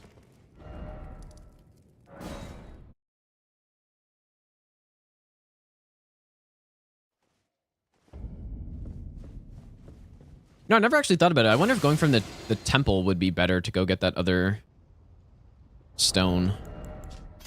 Let's just get these ones first.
There we go. Griffin, thanks for the good luck. Have a good night, dude.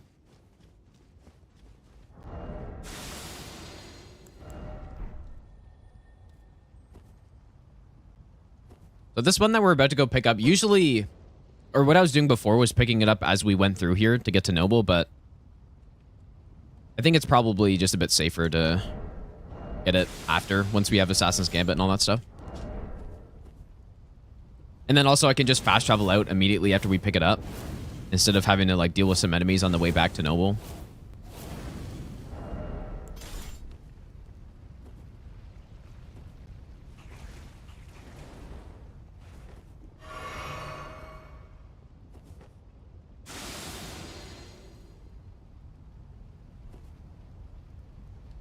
Hopefully he won't aggro at all.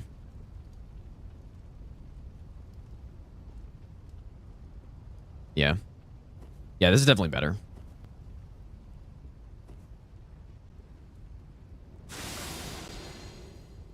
All right, next stop. The sewers.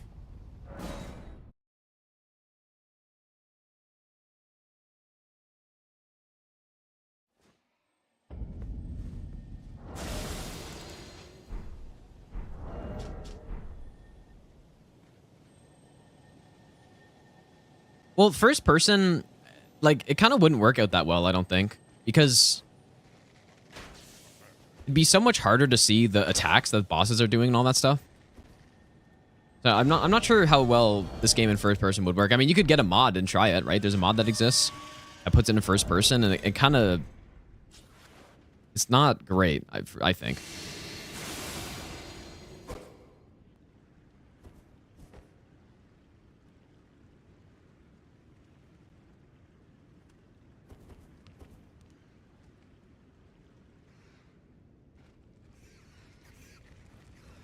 Just because I think it's just because the bosses are so big a lot of the time that you know you can't really see anything. Even a boss like Godfrey, I remember I was fighting Godfrey and I just couldn't see anything because he's way too tall. And so I was trying to fight him with the melee build. It works a lot better if you're doing ranged, that's for sure. Do I have the sleep pots yet? I do.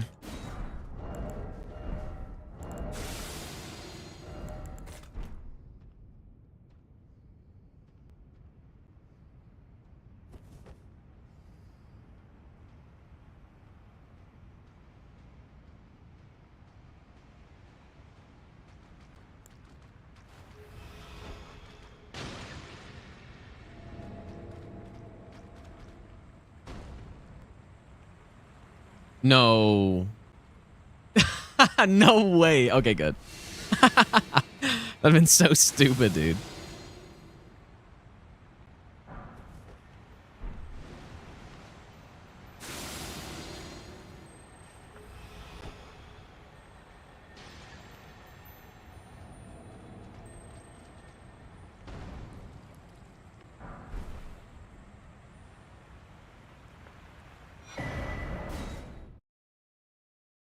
I really thought he was totally blocking the item pickup right there. And I was gonna have to get like just reset. Not the whole run, but just fast travel back and try again. That would have sucked.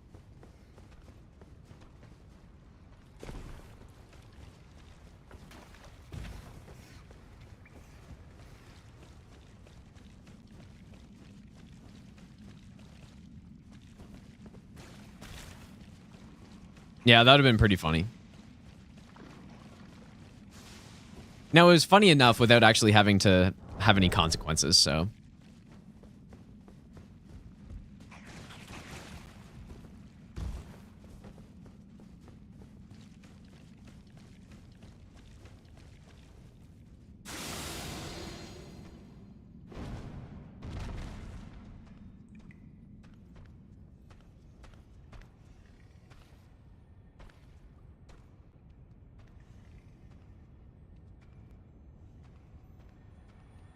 I believe this is a smithing 7 over here too, but we just don't need it.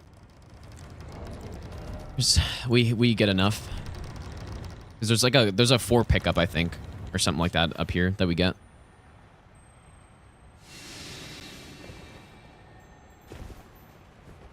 Let's go Nopai. We've got Assassin's Gambit on the sword, which is an Ash of War that's stealth. It makes you partially invisible, so harder to detect, while also making you not make any noise.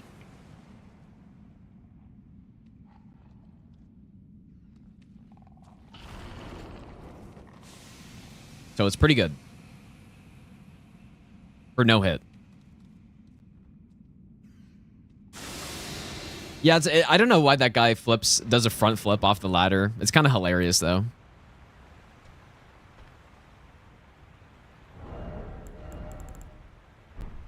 Pretty funny.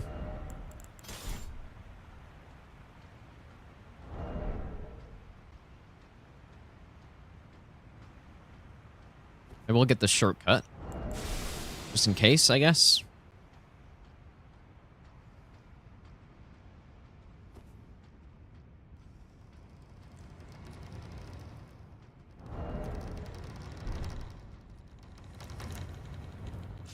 Maybe I'll give you the best. Assassin Dog, thanks for the 2-month Prime sub, dude.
I think it's 4 7s here, right? Yeah, 4 7s. So that's why we don't need that single one from earlier. Master Run, any percent was, I believe, what, 4 hours or so?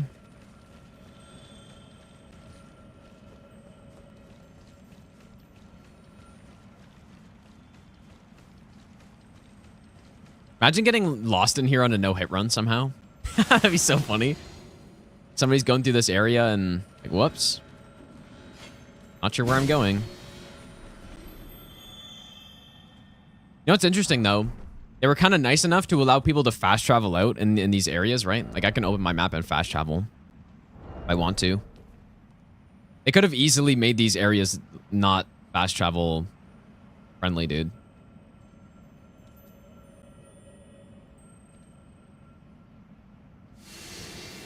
I actually really like I really like this area, man.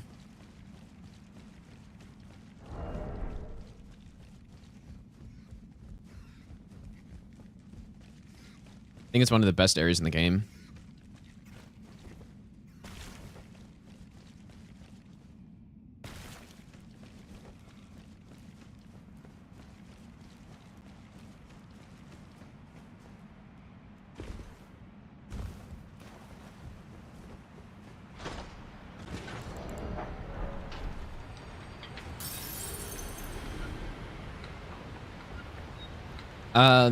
It is my second channel, Zom. Yeah, dude. That's where just all the like full runs go, right? Because some people want to see, you know, for no hit, for example. You know, people prefer watching an edited video, but some people don't believe it's a real run, and they, you know, whatever. They think it's just spliced, so the full videos go there. All right, there's the last 6, I think. So we're 12 6s. Now next stop is Mogwin for the final upgrades.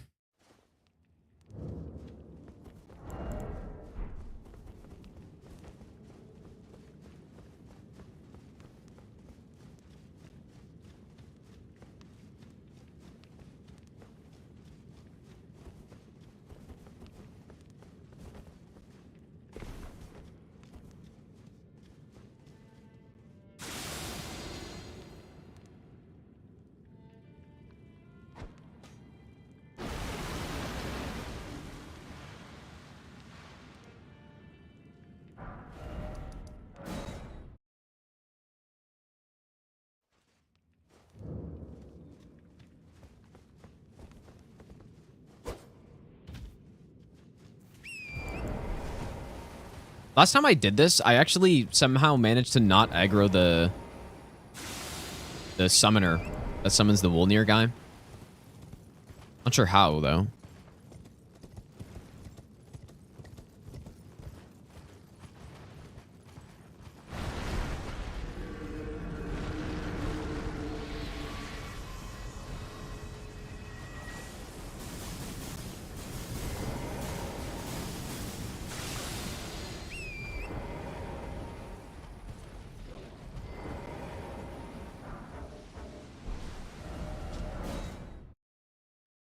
That should be it, I think, dude.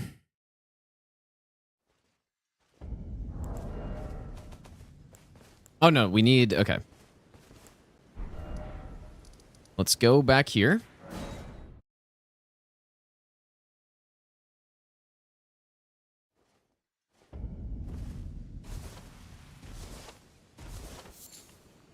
You're surprised no matter why. Don't. Still need 1, 2. Let's get it from here. Why Asmongold's build? He was honestly just the first person I thought of.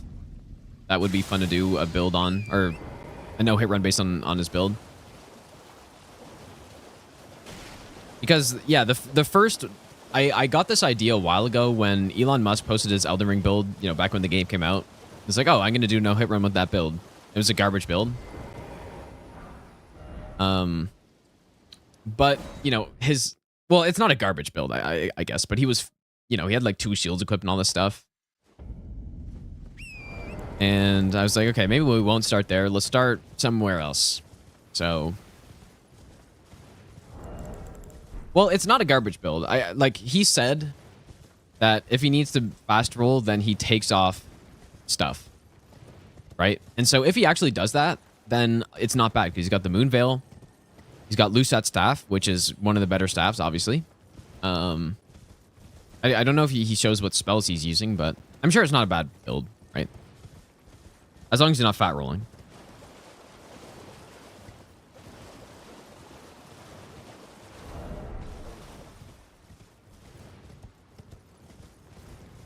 But, well, why would he say that, though, if he didn't actually do that? So if I do Elon Musk build, I will take him for his word that he, you know, if he needed to light roll, he takes off gear. And so that's what I'm going to do. So I can make it easier on myself. Because I'm really not interested in doing a fat roll no hit run, honestly. Luckily, Asmongold only fat rolled for 1 boss, which was the boss we're about to go fight.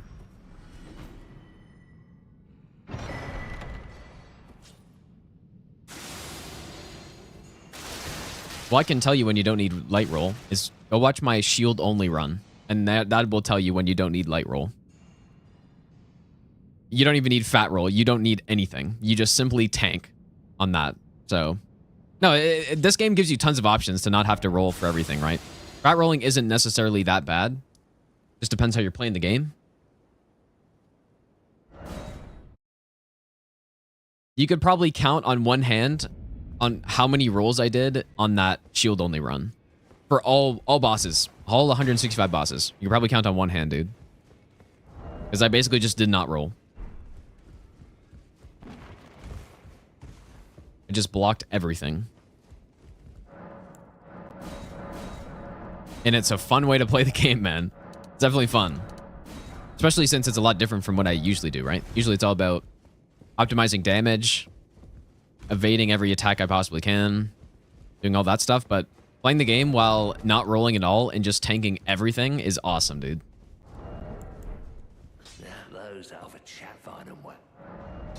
All right, I think we've done it, dude. I think we got it plus 23.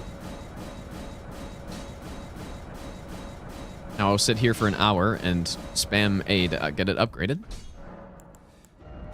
And then Asmongold also used Braggart's Roar is what he used. Heavy Infusion. And there we go, dude.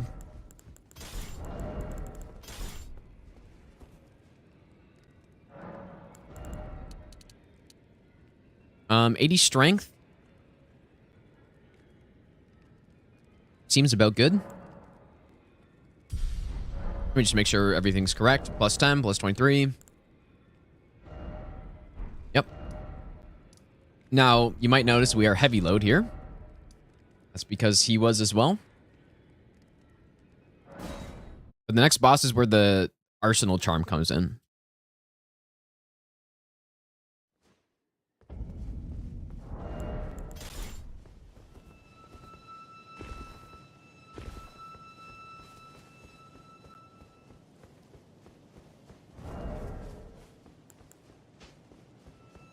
But yeah, see, if we just, you know, if you just swap this for Ritual Sword, all of a sudden, this is a very solid no-hit build to this point, right?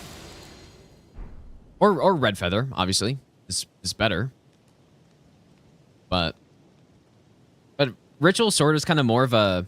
That's a talisman that I could see tons of people using on a first playthrough, right? I don't know if he didn't find it, or... It is kind of hidden, right? Or if he just didn't want to use it or whatever. But yeah, combining a build with HP regeneration, which is what we have in the Physic, plus Ritual Sword and Ritual Shield, that's such a tanky build, man. Because you're just, you know, you're getting hit. You're not taking a lot of damage because you have Ritual Shield on. I guess not even to mention the bubble tier. And then your regeneration, if you got the talisman, Bless Do Talisman with the Physic combination, you're regenerating a lot of health. And then you can also slap on their Bestial Vitality.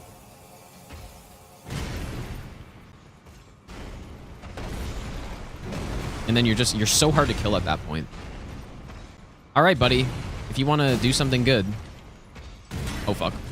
Oh, fuck. That was really bad.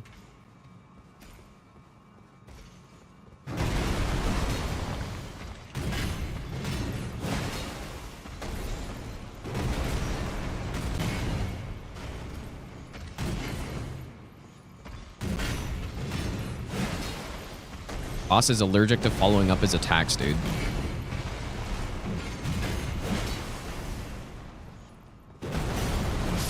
Maybe I'll give you the best nut ever. That was a little scary, dude. I wasn't sure if with fat rolling I was fast enough to roll the double swipe. Luckily, I just outspaced it, though.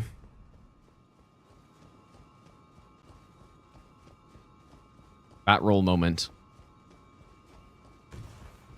Lewis, thanks for the brand new Prime sub, dude.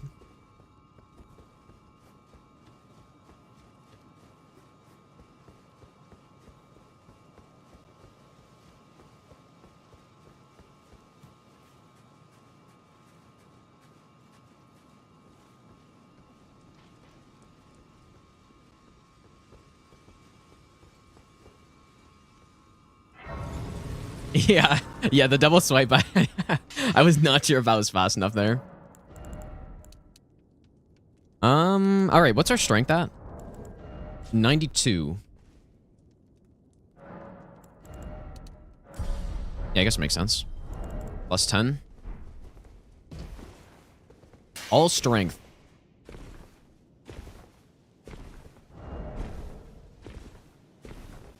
Yeah, so this is basically the endgame talisman setup. The only thing is we swap out Radagon at some point. Or Erdtree, whatever it's called. Which isn't a bad talisman.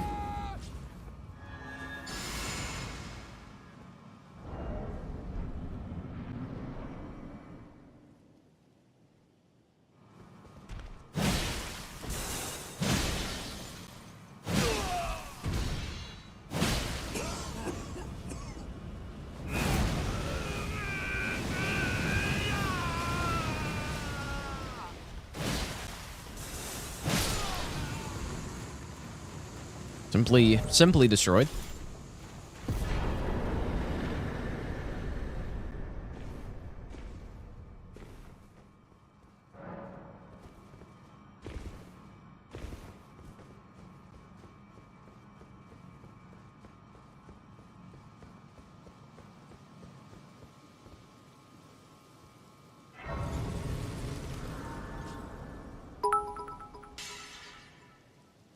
Yeah, Asmon didn't kill like that, but this is his exact build right here. His exact build. We actually, I believe we have less strength than he had as well. I think he had 99 strength at this point.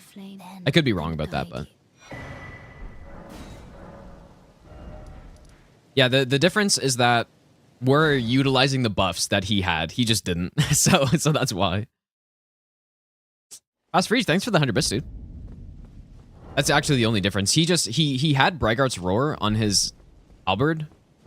He just never really used it. And then he also had Golden Vow, which he didn't use too often, but he did use it a little bit. And that's the only difference.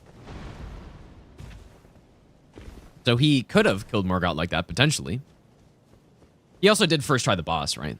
So it's not like he was dealing much less damage, but he just didn't use the buffs he had. Well, I don't think that Morgott fight is a good demonstration of skill with this build necessarily, right? Like, I think he probably would have done the exact same kill had he known that it was possible. Like if somebody told him beforehand, so yeah, all you got to do is do a sprinting jump L1 into 2 more L1s jumping into 2 more after the big AoE, then you simply win. No damage run applies bubble tier. Bubble tier does not negate all damage. It makes you take significantly less damage. So, I'm just using it because that's exactly what he used. It's like a cosmetic physic is what I've been calling it. Because it does nothing for this run.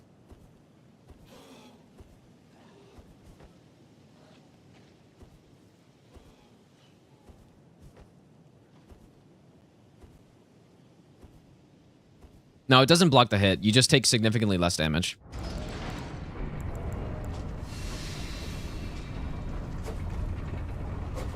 Would be an interesting no damage strat, though, if it actually did remove all damage.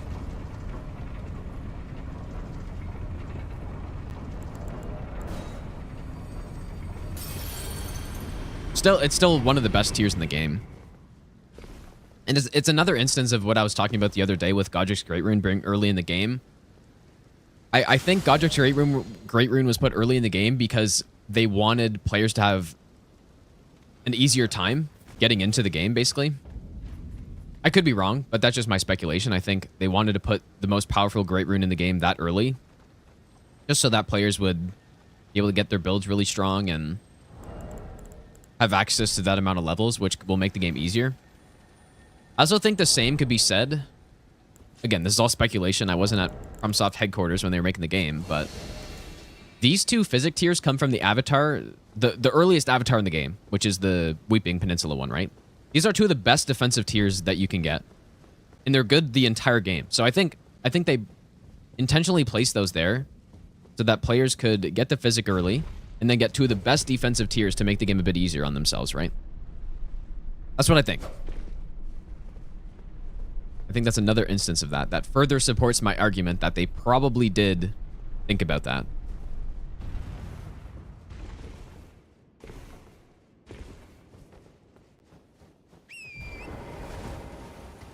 Maybe there's more examples as well. I'm not sure, but those are the two obvious ones that I could think of. Because those could have been any tiers that they just put right there, right? Those could have been anything. Could have been two completely useless ones, but no, they're two of the best defensive ones in the game. So, not that there's not better options, depending on what you're doing, but HP regen is always good, and negating the damage, or mostly negating the damage from an attack, is also really good. So,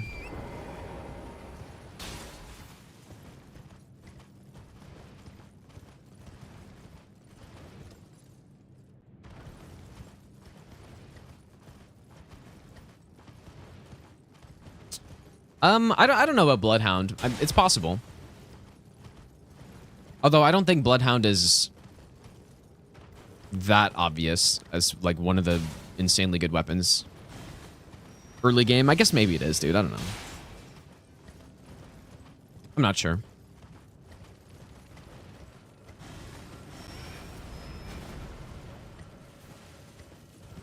But I guess the thing is, I just looked to those two, like the Great Rune and the Physic tiers, just because there's many other versions in the game. Like, there's other Great Runes, there's other Physic flasks, but they decided to put the best ones right at the start of the game. Whereas Bloodhound's Fang's a really good weapon, but I don't think they could have. They could have done it because they thought it's like, oh yeah, this is an insanely OP weapon. Let's give it to him right away. I don't know, man. If they did, it's not as obvious as the Physic and the Great Rune.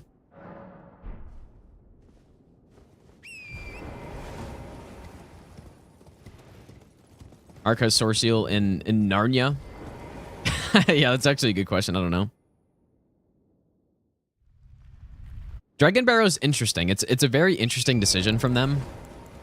I personally don't like it, actually. The fact that you can enter into what's meant to be a super late game area right away. And the reason I don't like it is because that's what makes the Somber Stone upgrade route so imbalanced compared to the Smithing Stone one. At least that's part of the reason. Is because you can just go there, get a +9. Like, it's weird. You have access to a Somber 8 and a Somber 9 before you have access to a Somber 7. I just feel like that's kind of weird, man. You know? I think it would have been totally fine if Dragon Barrow was blocked off until something. Maybe you killed... I don't know. If it was just blocked off until you did something, that would have probably made a bit more sense. Before getting, yeah, the Radagon Sword Seal, Somber 8 and 9. Some other good stuff. I mean, there's multiple 9s there. It's kind of weird, I think. I haven't really thought of ideas on how it could have made more sense to get access to Dragon Barrow, but...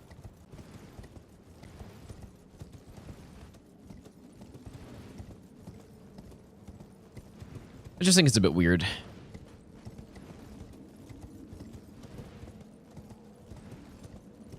Yeah, obviously they put the medallion half in Dragon Barrow as well, right? So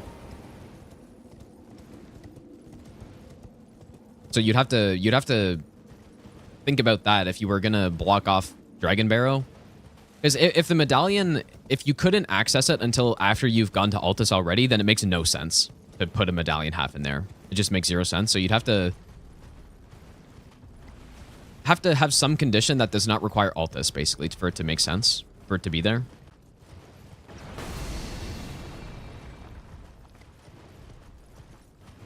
Which I think is fine. If there was some boss, if there was some sort of mid-game scaling boss that prevented you from getting to Dragon Barrow,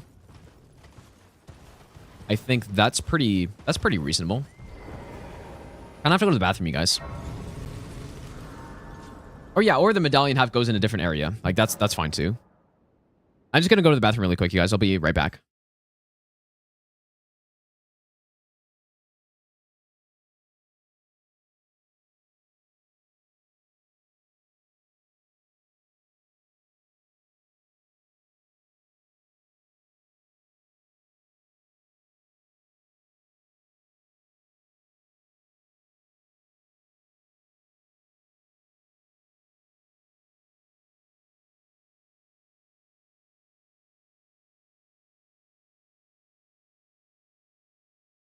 Maybe I'll give you the best nut ever.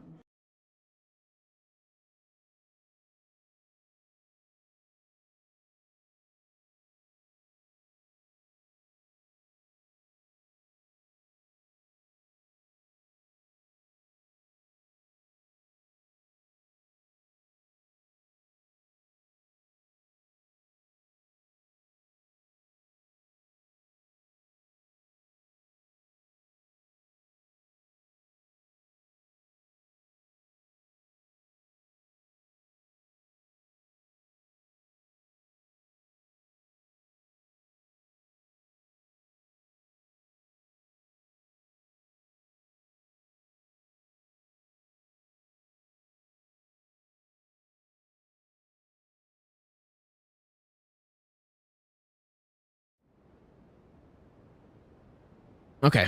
Yeah, so I guess, I mean, what they could have maybe done is... they could have made it so that, you know, Dragon Barrow is blocked off.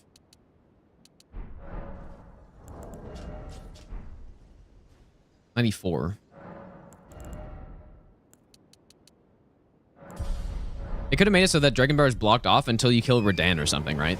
And then you kill him, and then it opens it up. Like maybe one of the meteors come down, break open some block, and then you can go there. I think that would make a bit more sense.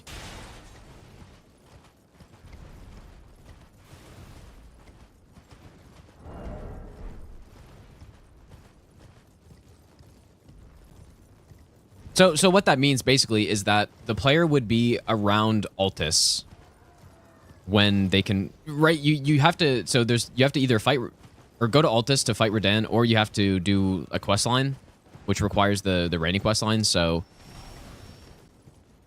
that means, yeah, you're going to be at least progressed through Liurnia, right? And then that seems like a more reasonable time to open up Dragon Barrow. It's still a later game area. Like you'd still be getting there early if you went right away, but better than just being able to go there immediately from the start of the game. And they even encourage you to go there at the start of the game, right? Because they have that teleporter. So it's definitely an interesting decision that they made.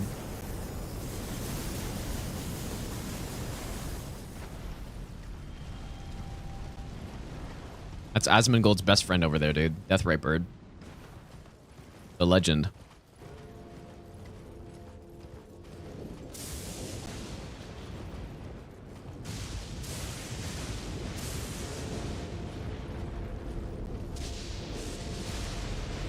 Thing is there, so you know that you're meant to leave some areas for later? You think so? I'm just gonna rest here, I guess. I'm not sure. I don't know. No, the Deathrite Bird's not part of this run. We'd probably... Yeah, I mean, that would be not so fun if it was.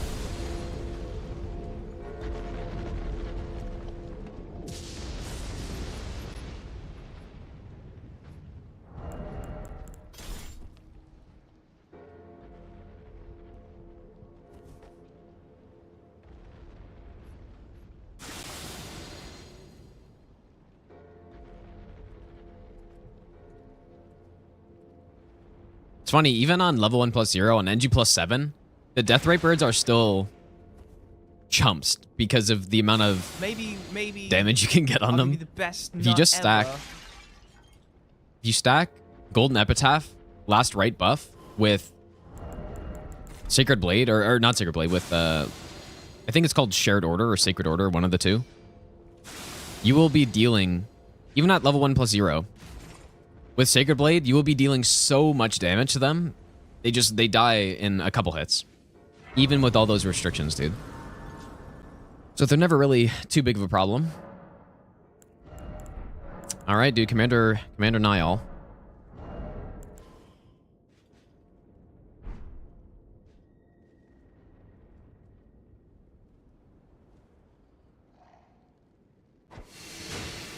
Yeah, I know why the teleporter's there to bring you to... I mean, you want to talk to Garang for one of the quests too, right? That's probably the main reason. But it's still kind of weird, though, that he's in Dragon Barrow. And then there's a Blackblade Kindred right outside, so maybe they did it as kind of a troll too, right? They could have done that. We're trying to troll people, get them to go fight that Blackblade Kindred and just get completely demolished.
Beautiful. Right there. I got the clutch headshot. So we need one headshot during that sequence in order to get a stun there. Like if I had missed that last headshot, then I wouldn't have been able to go for the stun. But I nailed it on the last one, dude.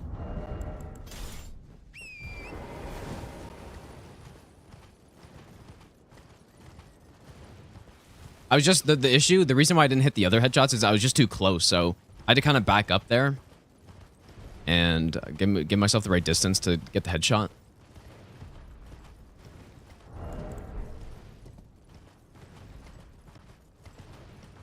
I'm not going to get the medallion yet because I still want to go back to round table for the Fia debuff, actually, because Asmon gets the Fia debuff on the way to...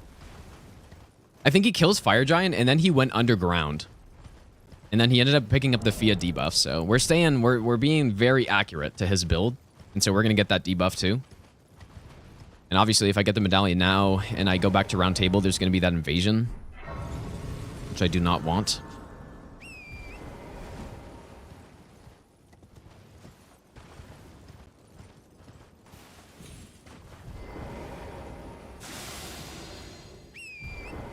The guy who spams a super annoying spell at you, the collapsing stars, I think it's called.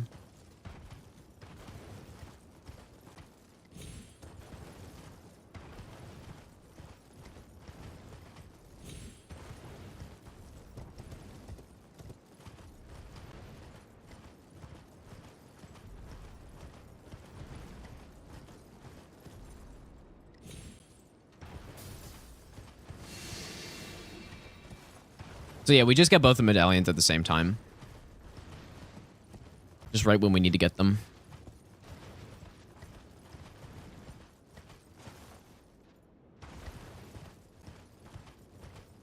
Yeah, it's a low-level invader, but it's still...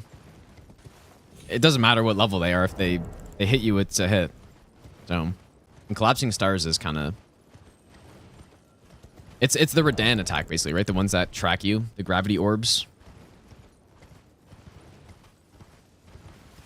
So, even though we one-shot him, just don't want to deal with it.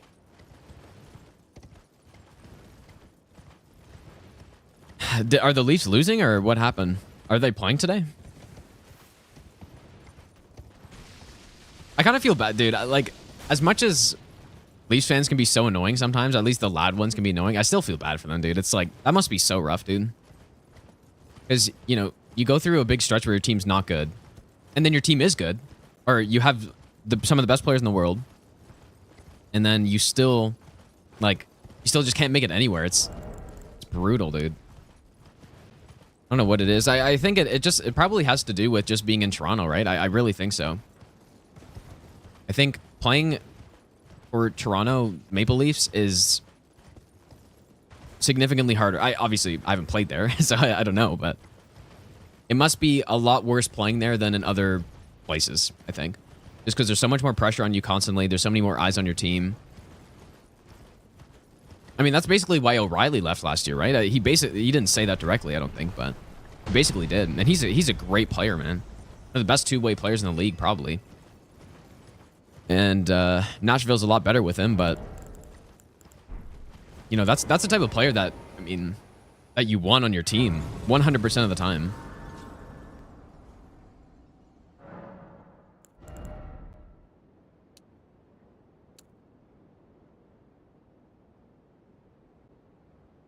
That must be why, because there must be some explanation. Like, they're too good of a team to not have won anything.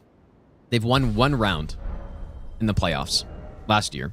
And sure, it's some progress, but then they got completely dismantled by Florida, who, to be fair, was a really hot team and stuff, but I mean, that's not good enough. And I hate the Leafs. Like, I hope they keep losing, but that's just my, like, hockey fan side of it, dude. Logically, it must be absolutely brutal to be a fan of that team. Not like Sens are much better, to be honest, but at least, you know, at least they seem to be getting better and, you know, whatever. But okay, so Fire Giant.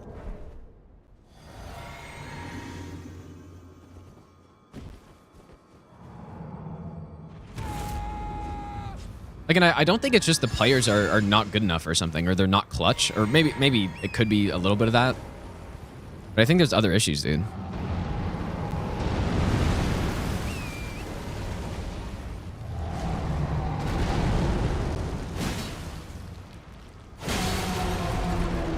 Hopefully that doesn't mess anything up. Oh. Okay, I'm not actually sure what's gonna happen here.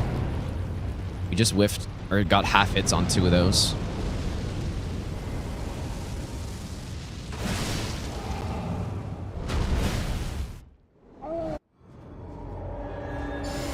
We should still get a stun here.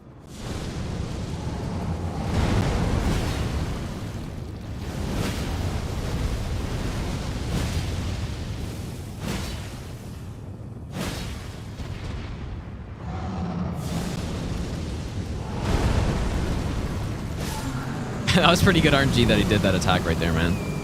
Sliver HP. It's supposed to be a scripted phase 2, but he stunned one hit early, and so I had to get an extra hit off. We, like, just didn't have enough damage.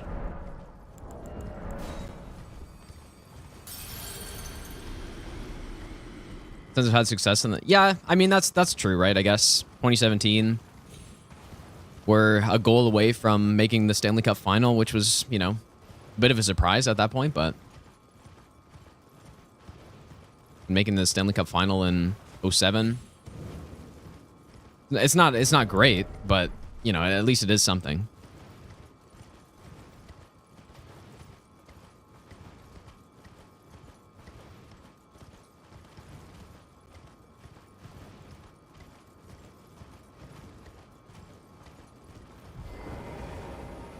Okay, so we are now gonna go to Roundtable and get the FIA debuff. All important FIA debuff.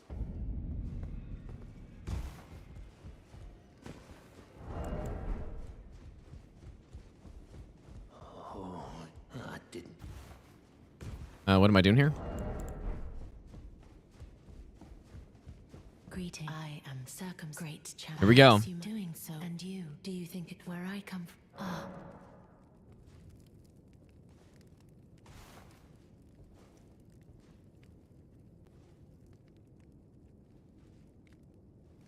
Essential for this run.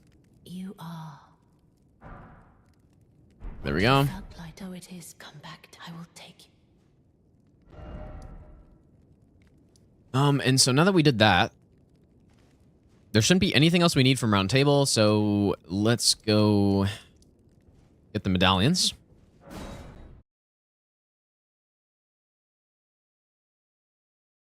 There's no benefit, it's just Asmongold had this debuff at this point in his run, and so we're getting it as well.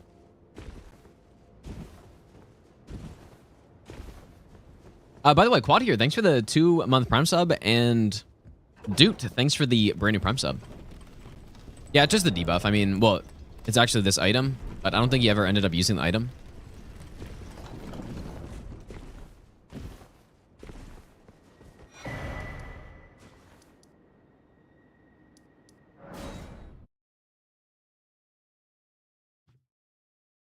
What's nice is that we can just upgrade at EG for the rest of the run. We don't actually need to go back.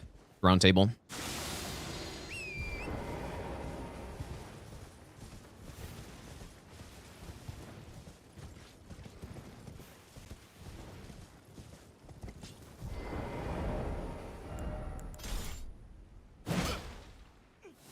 Sorry, pal.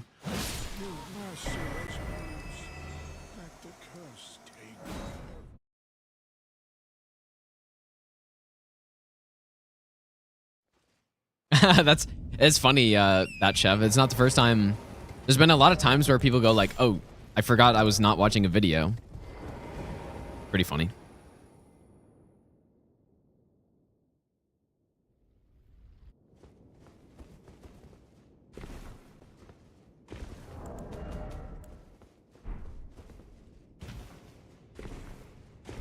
All right, well, we're getting kind of close, dude. I mean, there's still a lot of bosses left, but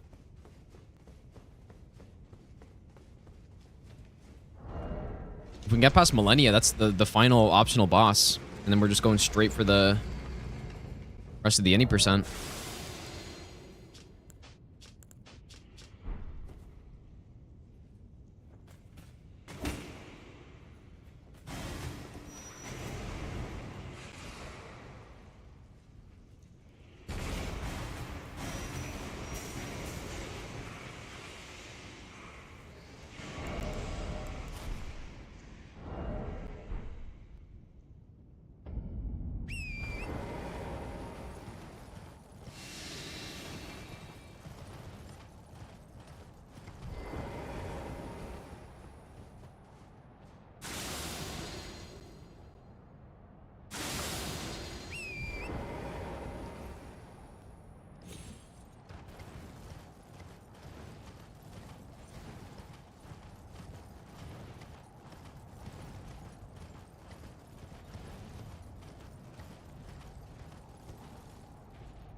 Should have made a way to get rid of the blizzard.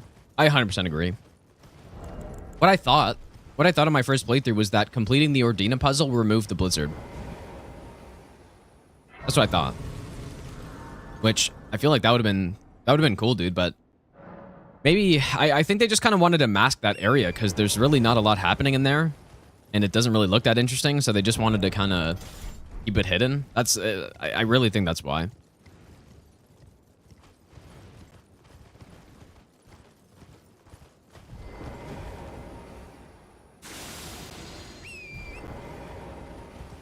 Or Borealis, actually. That would have been an interesting idea as well.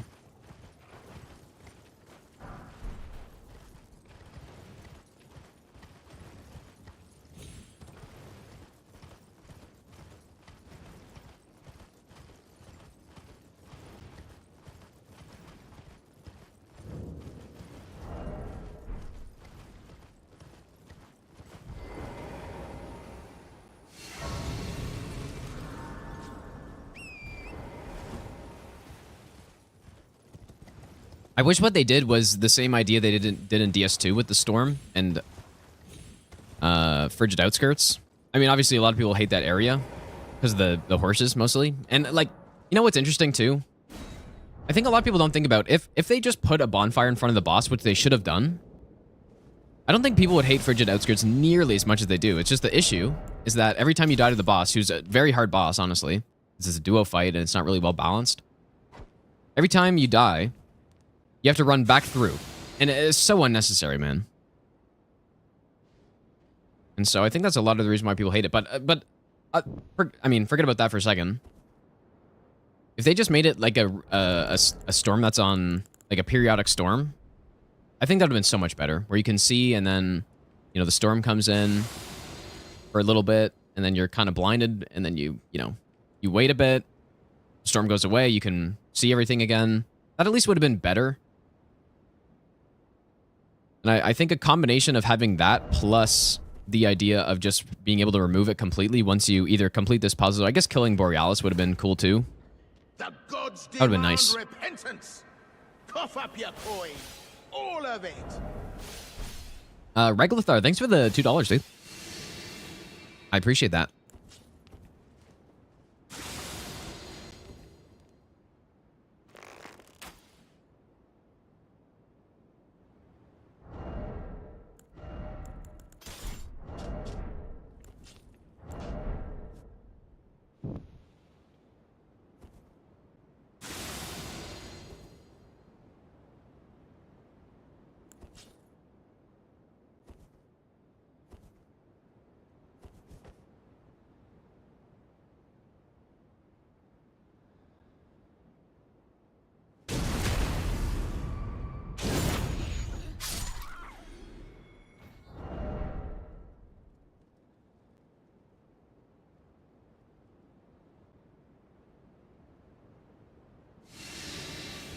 I wonder how long I think my first All Remembrances no hit run was...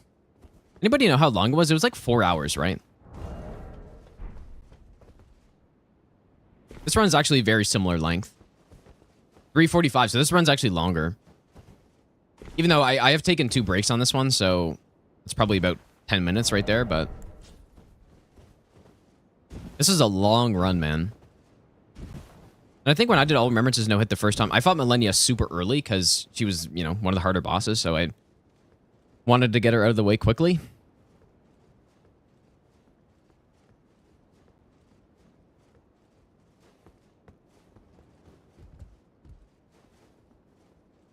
Yeah, this is definitely a long run. Getting the upgrades to plus 23 is long. Doing this boss order, we do the Vari quest. A lot of things, you know, make it a bit slower, but that's fine. All good.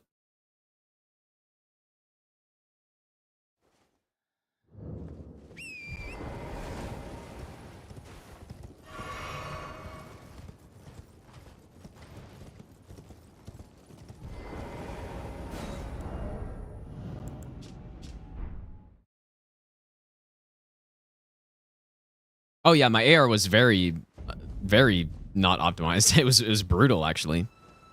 That run can probably be easily an hour faster.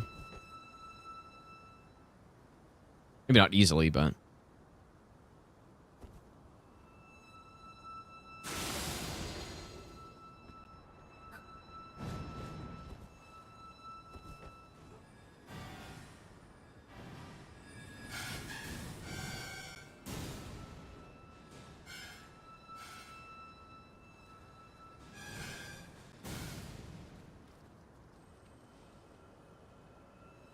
yeah, 240.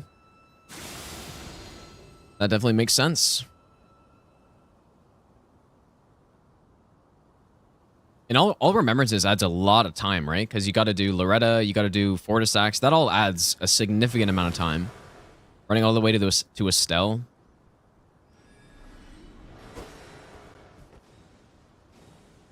It's a very significant amount of time.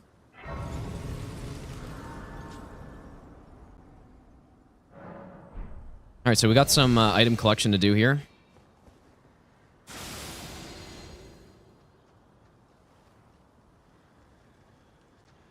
Couple 8s to pick up.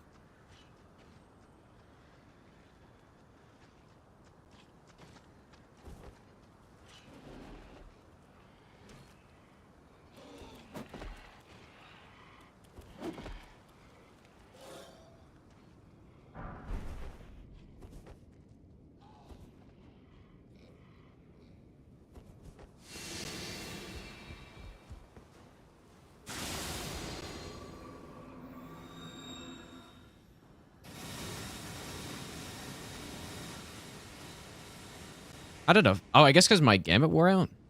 Or I don't know how I aggroed a flower there, but...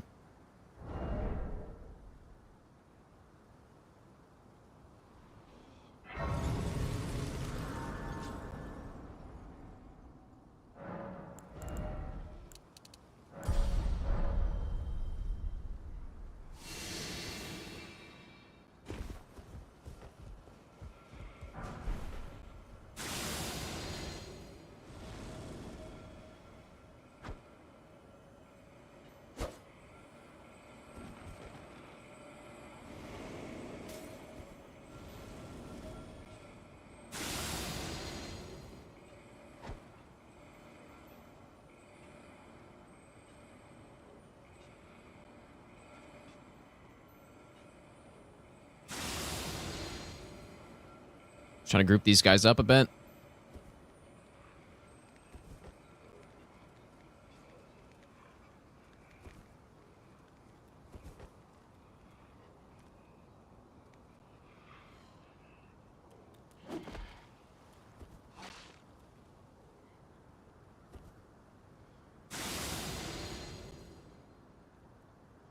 I'm really sure how that guy actually saw me there, but...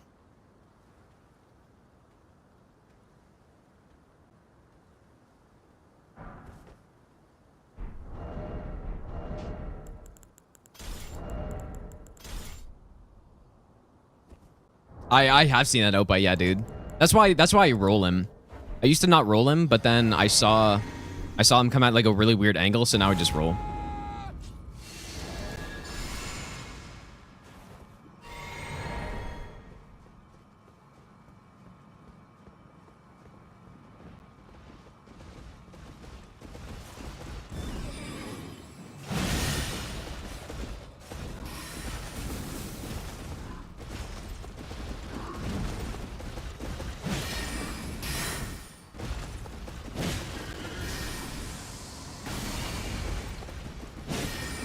Okay, Loretta, I get it. You can backstep. I understand.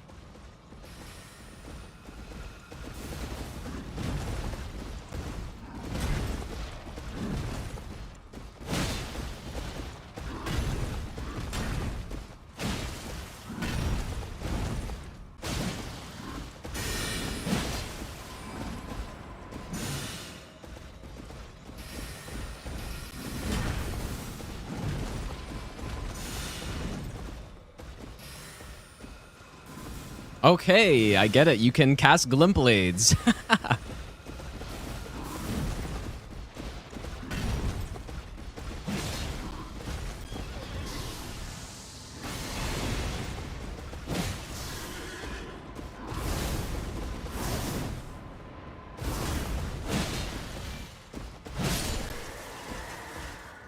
Jesus, dude. I also forgot I was gonna do the crouch strat on the spins, but I haven't really, I feel like I haven't tested enough to be sure that's gonna work. Yeah, mid roll is atrocious on this fight. It's actually insane, dude. It's probably the single fight that makes the biggest difference while mid rolling. This one in Millenia for sure, because you just don't go far enough to get to the areas where Loretta doesn't do the follow ups, and that's where you get all your punishes from. So you just kind of have to hope that she doesn't spam a bunch of Glint Blades, which she sometimes does.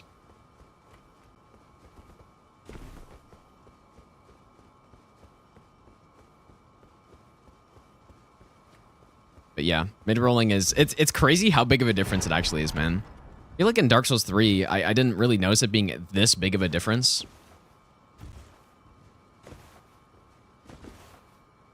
I've definitely done mid-rolling no hits in that game, but... Maybe it's just that I had more experience in DS3, so I was more used to it or something. Or also just, there's a bigger difference between mid-rolling and fast-rolling in this game. Like, I don't know if the actual distance is different. It might be. But maybe just, it's more required on how the bosses are designed, right? Cinder mid-roll is a bit trickier because you can't outspace some of his attacks, but it's really not that much different, I don't think.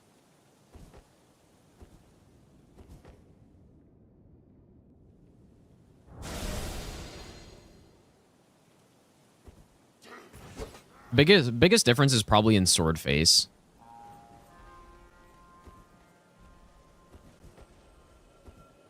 Yeah, that backhand outspace, yeah. You can't do that. Yeah, I do remember when they buffed the fast roll. It was actually an interesting time because a lot of people, they were so used to fighting Millenia in a certain way, and that's a fight where it's all about positioning, right? They were so used to fighting Millenia in one way with the old fast roll that they considered just fighting Millenia mid roll for no hit instead, so that they didn't have to really relearn the fight. And I remember that was very interesting, because that's such a fundamental change to make after you know, a couple months or a month or two of the game being out. It's a huge change, so. don't know if they've done anything like that in the previous Souls games.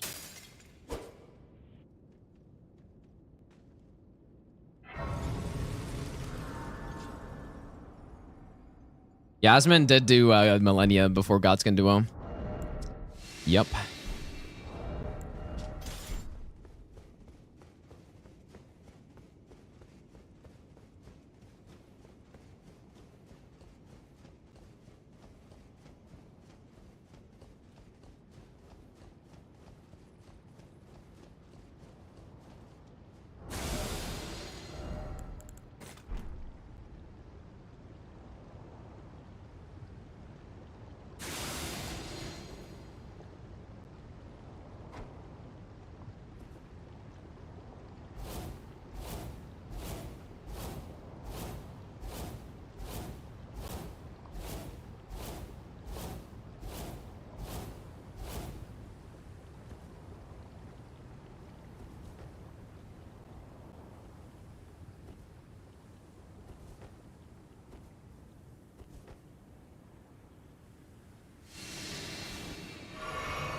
Elden Beast isn't great with this just because we have almost no poise damage.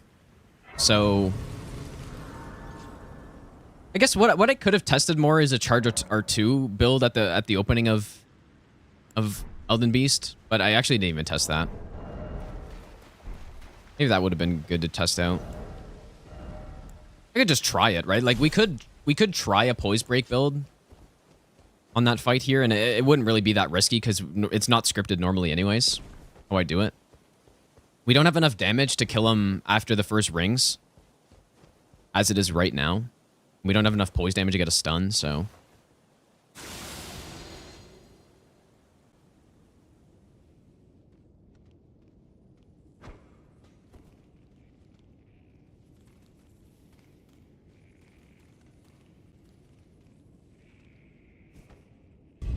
Okay, we do have to go upgrade first here. Yeah, would the Crystal Halberd, or the Golden Halberd, would that have enough attack speed to actually get 5 charge R2s off before Elden Beast swims away? I don't think I've done a no-hit run with this Halberd moveset before, so I don't know. Yeah, what I could do is the scrap strat, right? We could do that.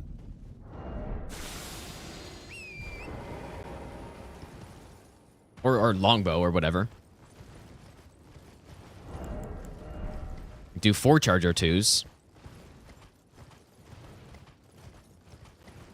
Or just, you know what would be better DPS would just be a bunch of jumping R2s, actually. A bunch of jumping R2s. That's probably better DPS. And then we'd probably at least be able to get 5 of those off. 6 maybe.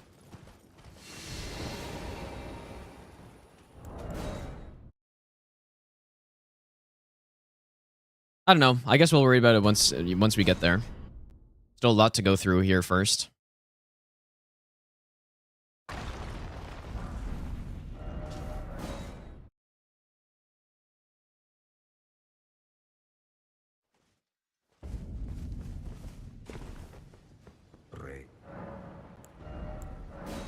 There's the plus 25. Let's go on, Charlie. And we will go back underground. And we have to do a little theft here.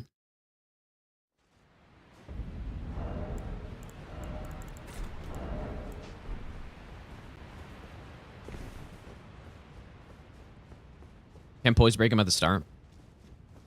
Yeah, we could do the scrap strat. Oh, I should level up first here. I don't remember where would I have gotten scraps on that one run? Would it have been from the Limgrave Tunnel? Maybe. Or just longbow, I think is probably the easiest.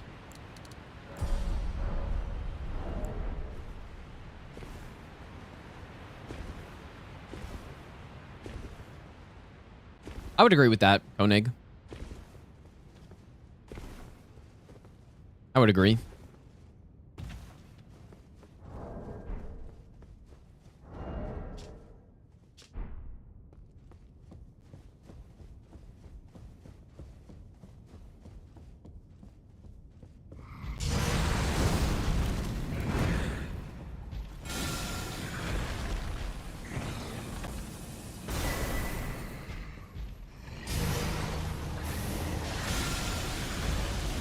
See ya, nerd.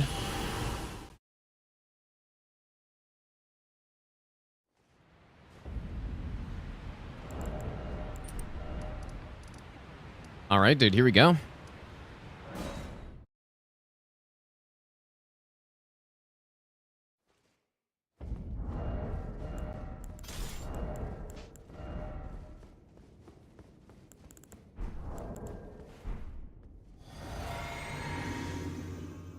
Yeah, it is pretty interesting that you can, yeah, you can loot the chest before even killing the boss.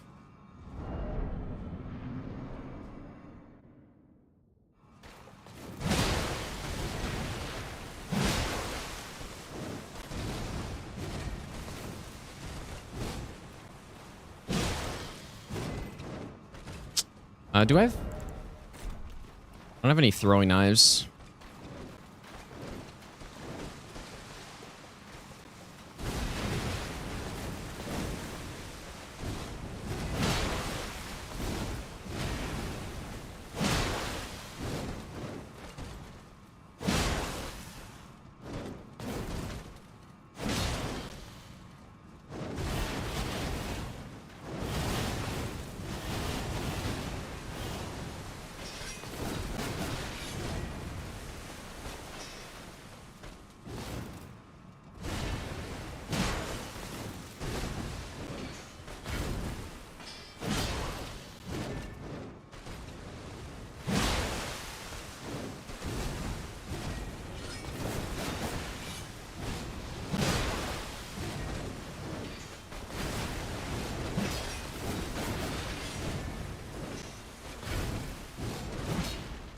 Oh my god, stop fucking doing that, you bastard.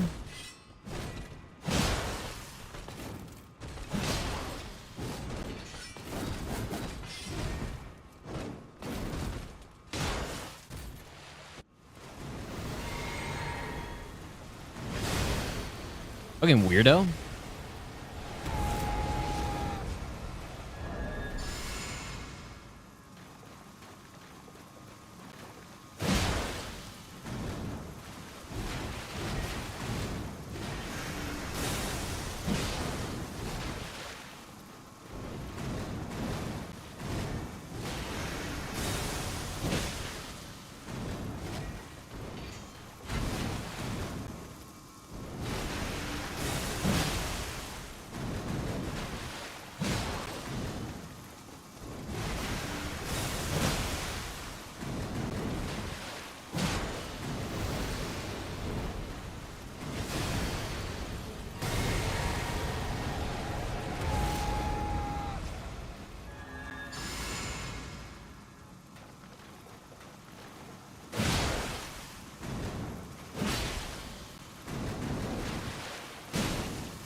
Nice.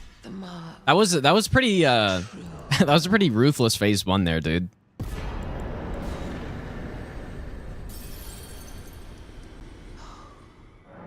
Exact thing that annoys me so much about this boss, and she just kept doing it.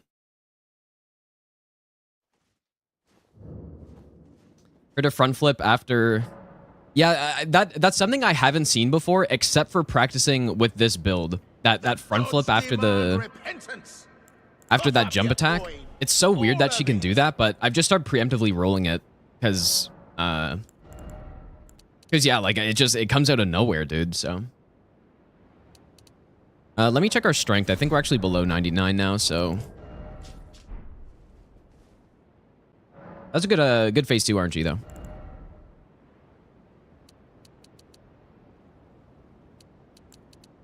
But now for another tough fight. Weezer, thanks for the donation, dude. I appreciate that. Instantly rolling. Apparently it's safe, Haji. Yeah, dude. Although I've only been testing it today, because that's where I noticed that front flip was possible, so... Yeah, it's kind of funny that it happened right there, though. Luckily, I knew it was possible, right? Because it's still pretty rare. Even doing it. Like, that's the third time it's happened in all the time I've practiced Millenia with this build. which maybe isn't that much time, but it's pretty rare. It doesn't happen every time. Yeah, the preemptive roll save. No, Asmongold leveled Vigor. It's just... I'm not going to follow the same level ups he did, because he gets to a way higher level than I get here. Because he did way more bosses and all that, so...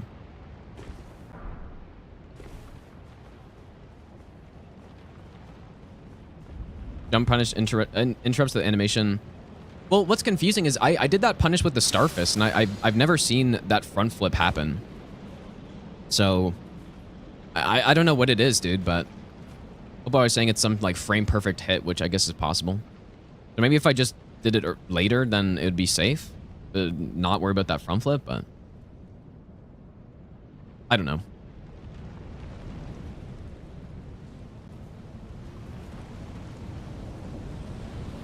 Yeah, so we're not going to be using sleep here, so... It's a bit of a sketchy fight, potentially. It can also be a pretty simple fight, depending on the RNG we get.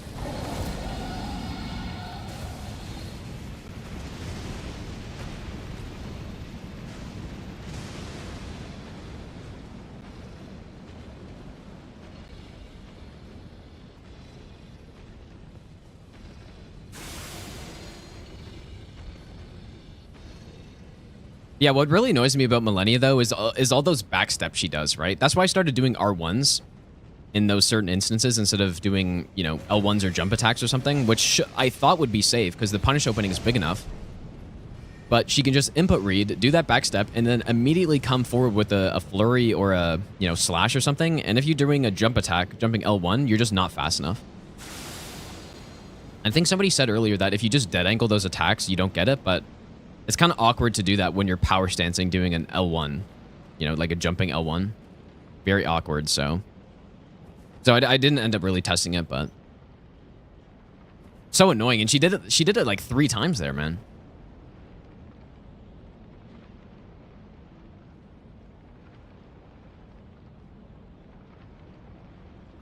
Very annoying.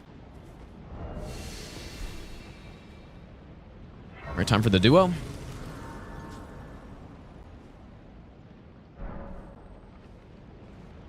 Surely good RNG here. Surely.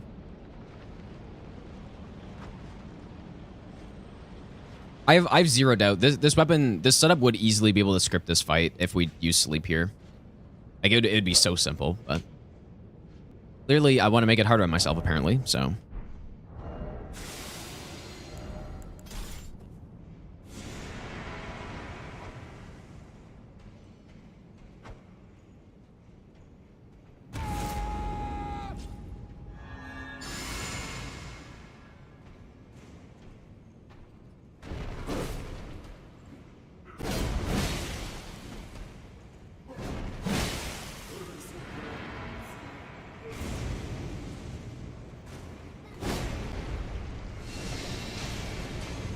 Please chill, Apostle.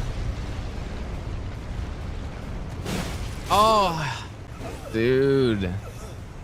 Yeah, you know what? I should have, we got like impeccable RNG, but I should have stayed on the other pillar probably. Yeah, that's brutal.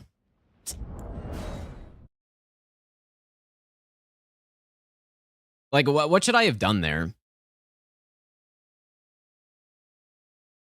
I should have probably stayed on the other pillar, but like maybe Noble was too close though.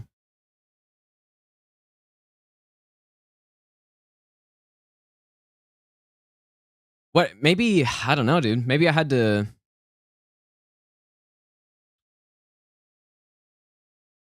I don't know. I probably had to back off and just like wait it out, right?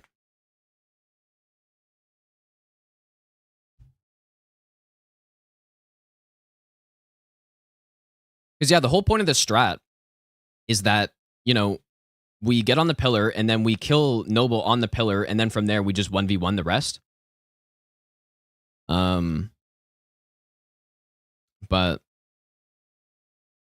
yeah, that's just, I mean, we got such a quick transition into phase 2 that I just Like, Apostle was too close to it, I guess, right? And so yeah.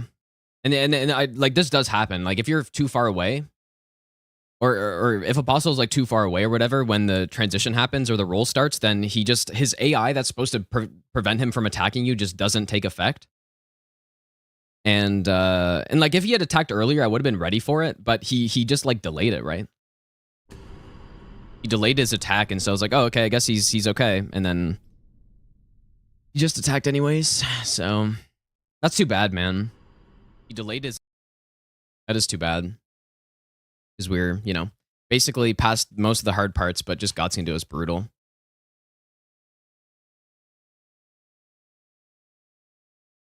Like, I probably could have, I don't know. This is where, if I had known, maybe... I guess, first of all, we were way too close for me to stay with this pillar. Like, what I do is, I haven't memorized the locations of all the pillars on which angles are safe. All I know is that the two middle ones are always safe, and Noble won't go over them. And so that's why I, like, usually run across, but Apostle was just too slow getting there. Let me see. So I see him, and he's like, oh, he's not doing anything, so I guess I'm going to start an attack. And then immediately when I jump, he doesn't attack. So like, I thought he was going to be idle there, but... Man, that's too bad.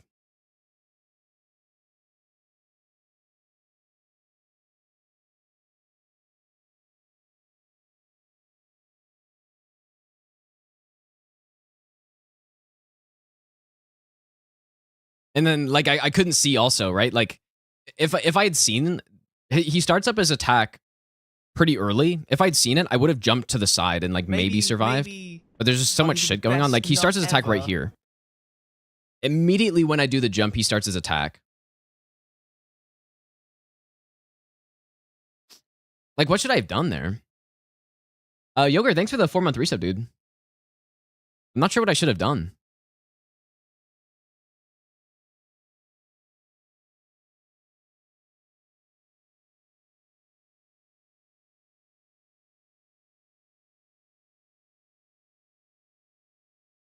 I think maybe just you know, knowing the, like, first of all, I actually had enough time and damage here that I could have just killed the boss straight up. Like, I could have done another jump attack, rolled through, done another one, and just killed the boss, right? But I haven't seen that RNG yet where Apostle just doesn't get to me in time.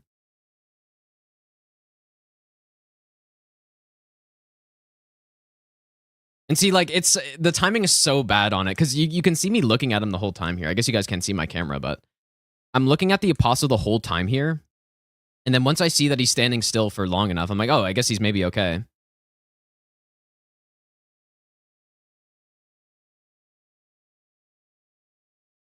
Yeah, it was really bad timing. Like, it was really unlucky, dude, for sure, but...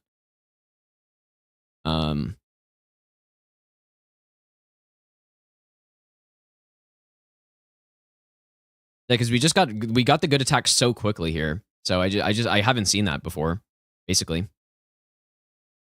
Yeah, I shouldn't have trusted the AI for sure. I should have just assumed that he was gonna attack and then just played it out longer. But, like, why does he just sit there for so long though? Oh my god, dude! That's Two Tap, thanks for the 5 gift subs, dude. That is I'm not sure why he so just sits there for shit. so long. That is like, look at me, just such totally garbage. idling for... Oh my god. For a good, like, 5 seconds here. 1, 2, 3, 4, 5. Like, he's just sitting there. So I'm like, okay, I guess he's not attacking. So...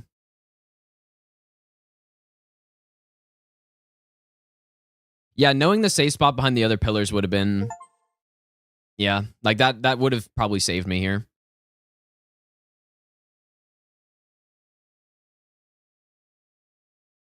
Anybody have that like, scuffed like, layout of where the safe pillars are?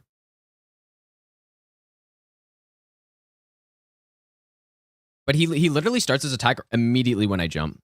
So I don't even have a chance. And I should have waited longer too. I guess. But yeah, this fight is just so fucking trash, man.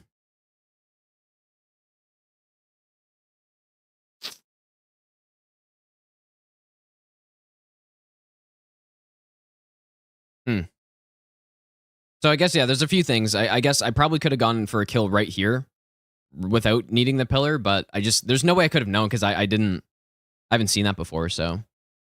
No, I don't think it was an input read. I really just, like, couldn't have known that, really.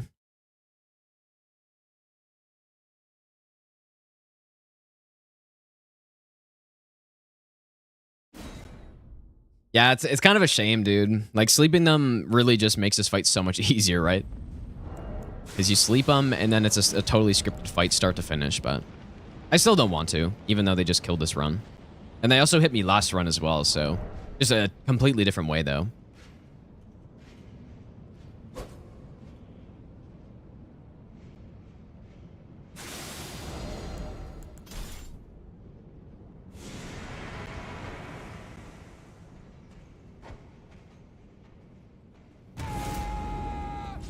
Didn't quite throw that at the right spot.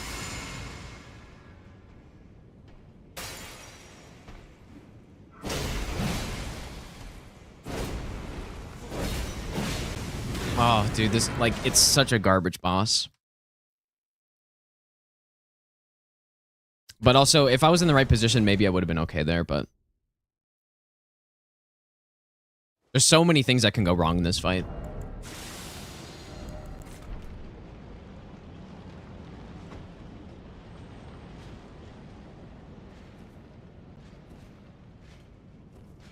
But yeah, I don't really want to use sleep because Asmongold didn't use sleep here, so I'd rather not. But, you know, obviously in hindsight now, if I would have saved that run by using sleep, then that would have been nice.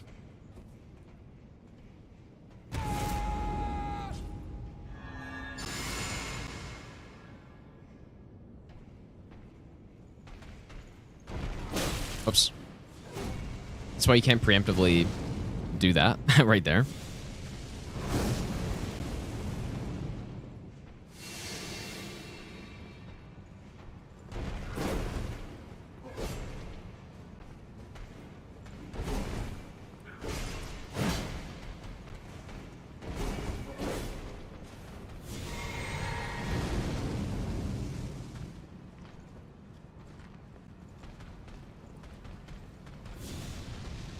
Yeah, the real issue with it there is just that I haven't done this fight enough to see that situation, right? Had I maybe practiced this fight a bit more doing this strat, I'm sure I would have seen that situation where I get to phase 2 so quick on the noble that the apostle's just right next to where I'm supposed to be, right?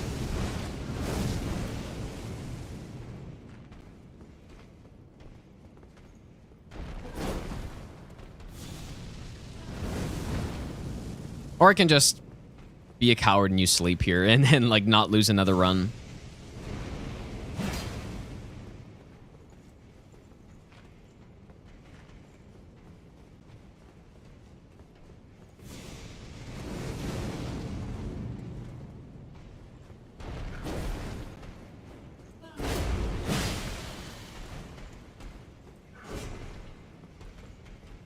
But it's really not too bad, though, right? It's just getting to that point where we get into phase 2.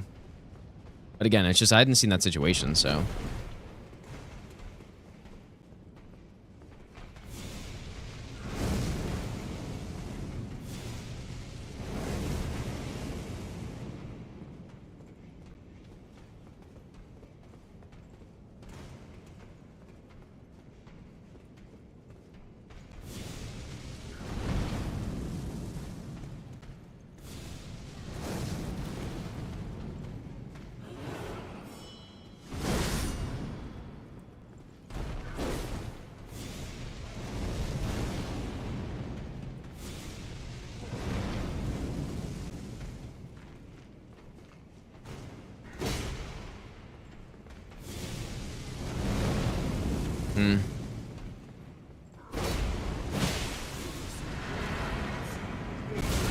Whoops.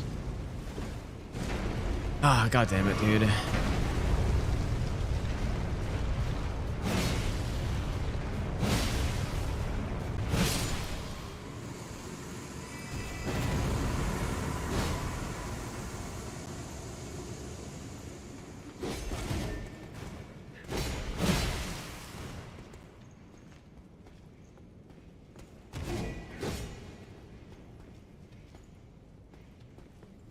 But yeah, once we get to this part of the fight, like, it should basically be over.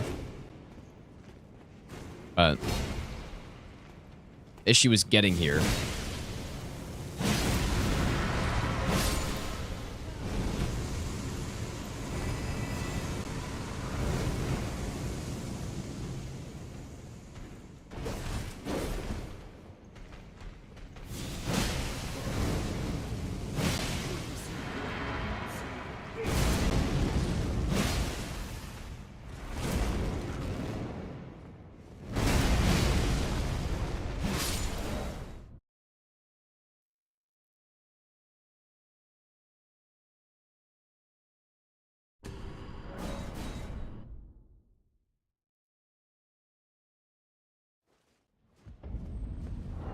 Yeah, if only if only I'd seen that situation before, dude. But yeah, so I should still decide what I'm gonna do, because even if I did go to another pillar, Apostle probably still throwing fireballs at me that whole time, right?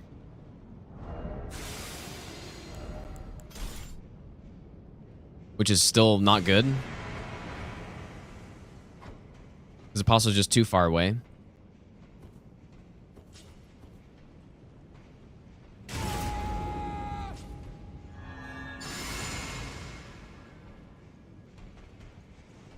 It's really a shame that there's no like half light strat you can do on this fight where you can only aggro one of them. Really a shame, dude.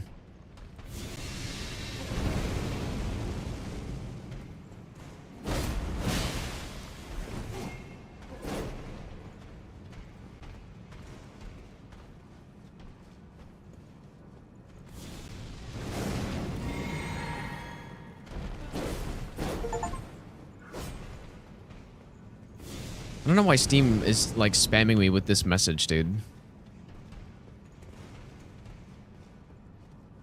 Really, I can turn that off somehow.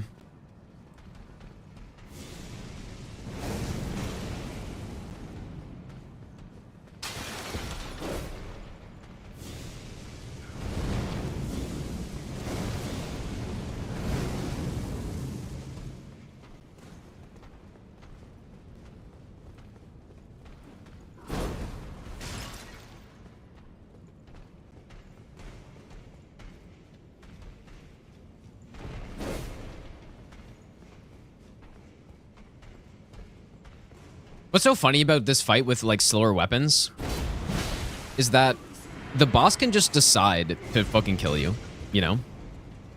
Like if you go for an attack and you're using a slow weapon, and at the exact moment that you commit to an attack, Apostle decides to throw a fireball at you or something, you're not getting out of that. If you're going with like a slow build. I mean, this one's not too slow, but it's very hard to absolutely guarantee yourself a safe punish with slower weapons. And this is slow enough, right? It's slow enough.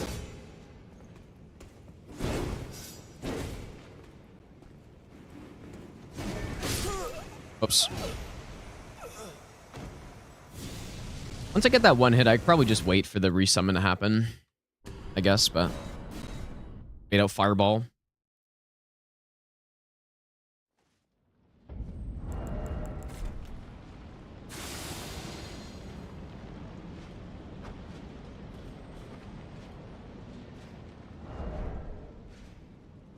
Yeah, we're just practicing. I just got hit on... We just lost a run to this fucking boss, so...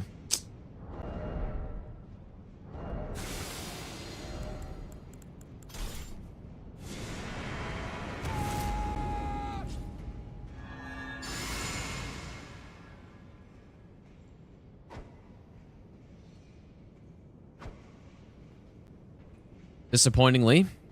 Yeah, we could have easily gotten the run today, man. Like, if we got past this boss, I'm pretty confident I know hit the rest of that.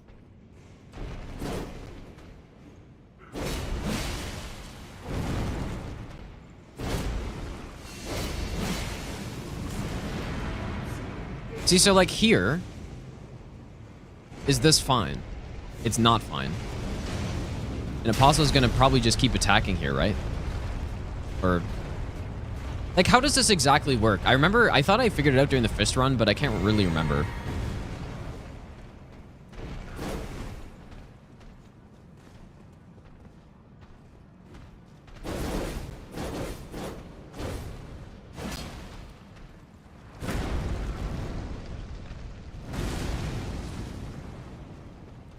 I really can't remember.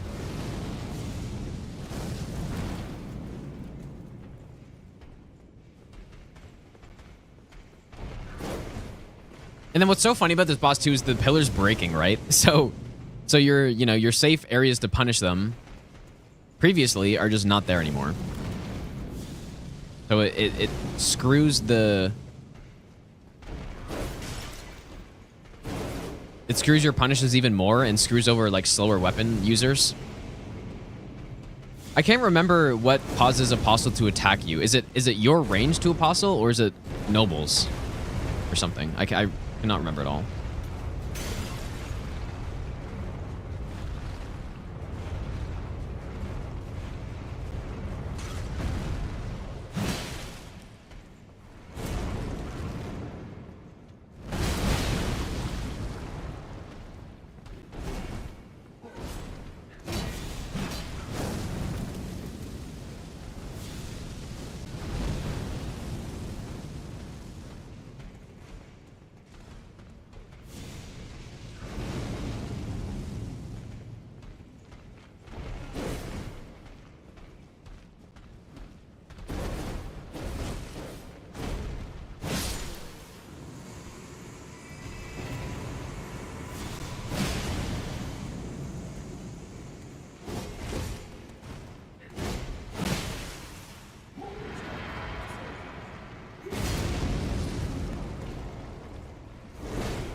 I would like to at least start up a new run today and get past the Great Jars so that, you know, tomorrow we can just, like, get started. Only harder because of the restriction? I mean, that's true, but it's still... That doesn't excuse, like, garbage boss design.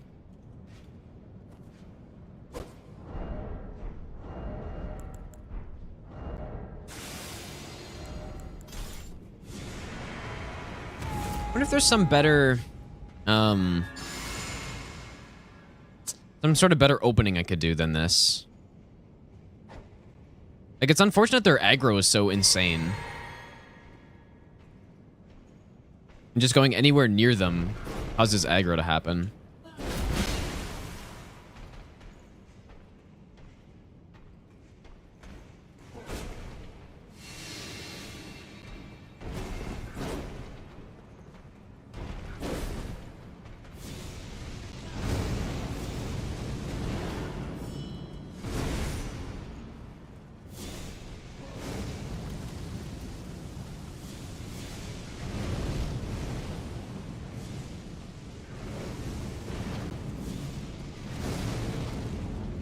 Look at the amount of fireball spam.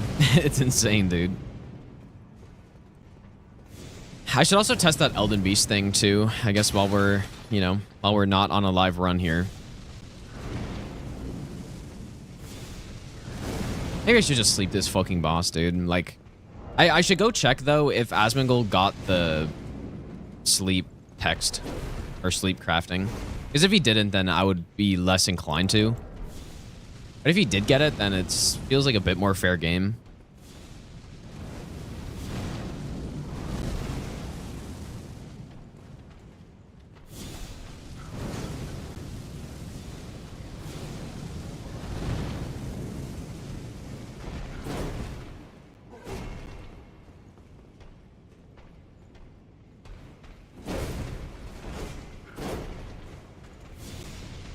Obviously, I can't go for that because Apostle's right there.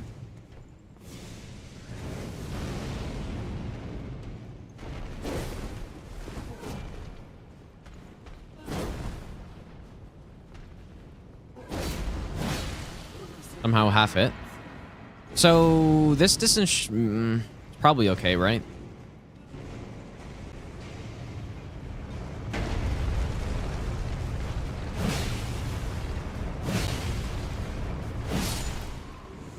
Makes this what do I think makes this boss so bad? I mean, it's a duo fight. Like, that's why it's so bad. It's a poorly designed, poorly executed duo fight where you don't have a way to isolate them, really. A good way to do it. I would argue it's arguably the worst duo fight that they've ever made in terms of balancing. At least for a main boss, right? That's the most egregious part of it, I think, is that it's a main boss fight that you have to go through. I think that makes it several times worse than it would be otherwise. Honestly, even gargoyles are more... I feel like they're more balanced than this fight is.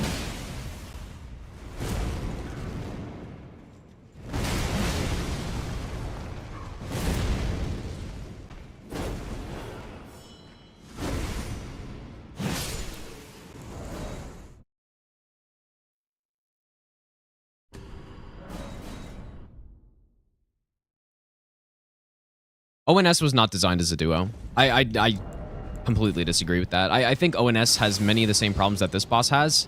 The biggest difference is that ONS, first of all, are really glitchy, so arguably could be worse. But the main thing is that Smo doesn't have ranged spam. I think that's the big thing on that fight. Is that, you know, you have a way to guarantee safe punishes based on baiting out Smo attacks.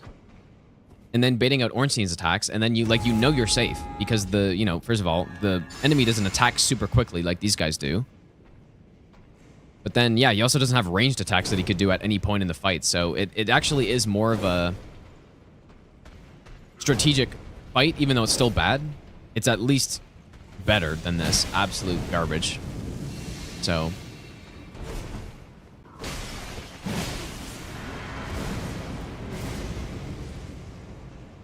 But in the duo fights in this game, you essentially have to rely on an enemy not attacking you for a punish to be safe, and that's the problem.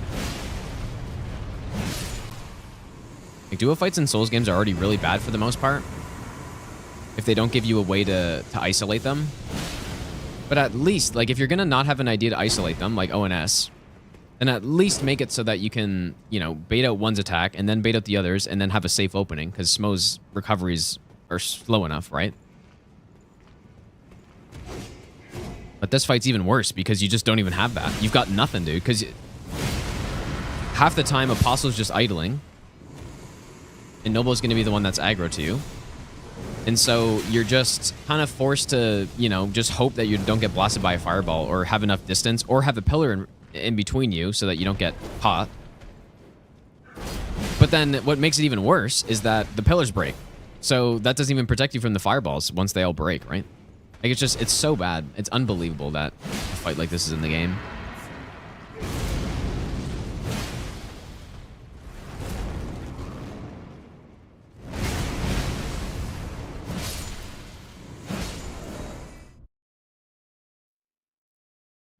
So that's all the problems here that make this such a garbage fight. What makes ONS a garbage fight is I think they also, you know, there's not a good way to isolate them without it being a super long, drawn-out, boring fight. And then also mainly the glitches. Like, that's why I rated them so low in my tier list.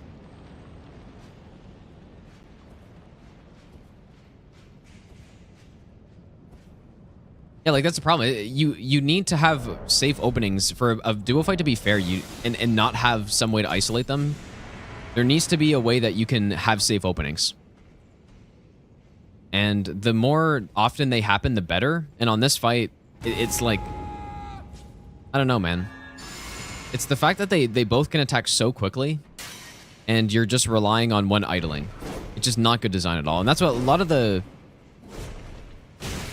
Whoops. A lot of the duo fights in this game are the same, right? Crucible Knight duo is the same. Like, one of them's just idling, and you can't really do much when the other one's not. And so here, I'm relying on the distance that, you know, I can bait out an attack on this guy, and then have enough time to react if a fireball happens or something, right? That's what I'm relying on here.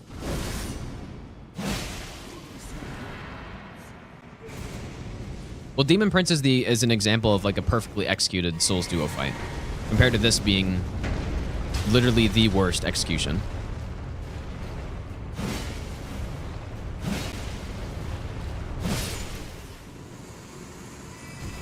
That's a pretty big difference.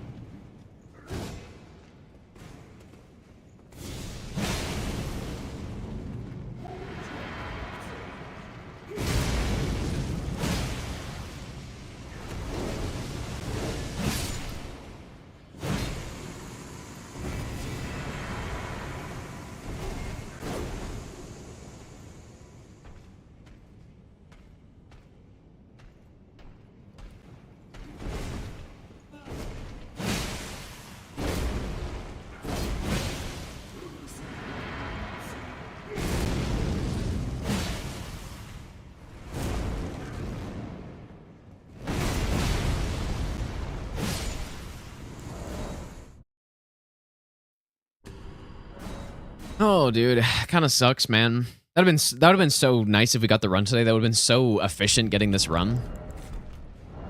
But hopefully, hopefully we can get some good attempts tomorrow as well.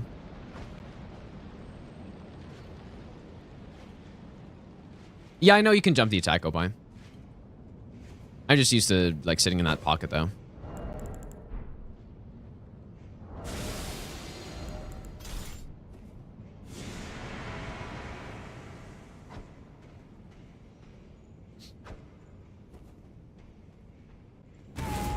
Why did they have to fix the AI of this boss so that they both aggro at the same time, dude?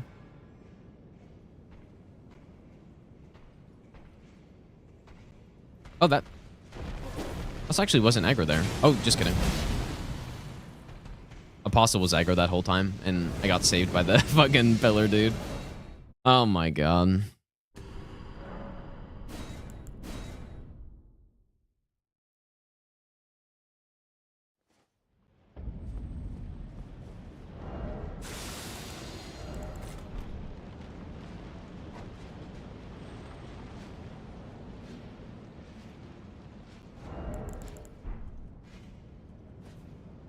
Surprised this run lasted as long as it has. Like, what do you mean by that? Like the actual attempt itself? Or are you saying the amount of time it's taken to actually get it so far? I have to say, dude, like people are they're spoiled, dude. They're actually spoiled as hell. Somehow. Like, no hit runs take people months to get usually. And it's not the first time people have been like, oh yeah, I'm surprised it's actually taking this long to get the run. Like, we just started, dude. We just started it. And this isn't like a pushover run either, dude. Like, all great runes, it's a build that's worse than a level 1 equivalent build.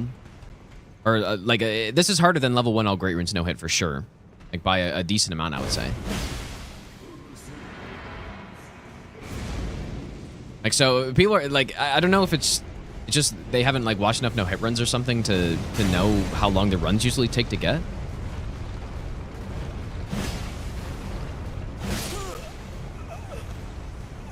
Oh, I actually got hit by the roll there.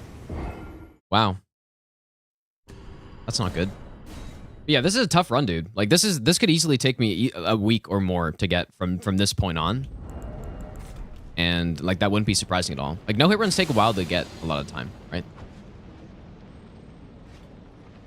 So, I think, you know, if people were watching during the run request or something, maybe they think that I just get runs every day or something like that. And when it's easy runs like that, then sure.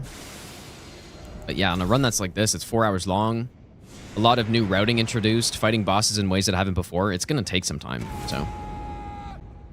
Just in case anyone, like, yeah, I don't know. Just to explain the situation, I guess.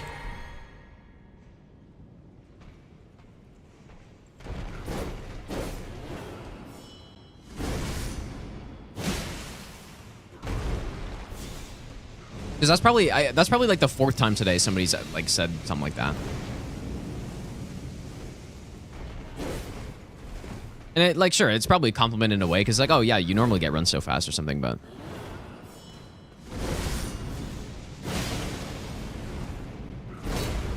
that's not safe.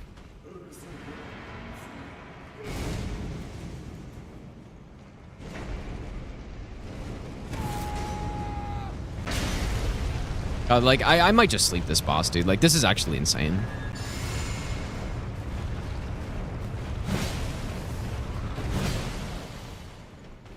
I love every one of my hits whiffing there. I wonder which one of these halberds has... I guess the golden halberd has more range, so that's the one that's connecting there. The all bosses no hit start to finish was a couple months to get. That probably wasn't safe right there.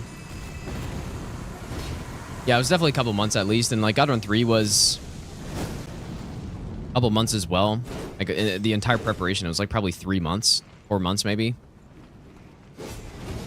Like, yeah, usually no hit runs don't just happen, like you just route it and then you just immediately get it, right? There's so much stuff to figure out, especially when it's like a more challenging run where you have to improve at the game to actually get it.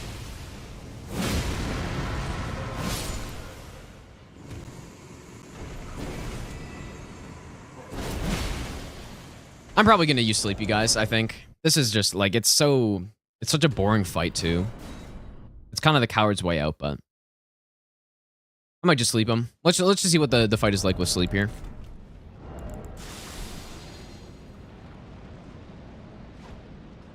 Although it kind of feels bad to reset now that if I'm, like, if I'm changing what I'm using here. It's like, oh, if I, you know... Now I just reset for no reason, basically.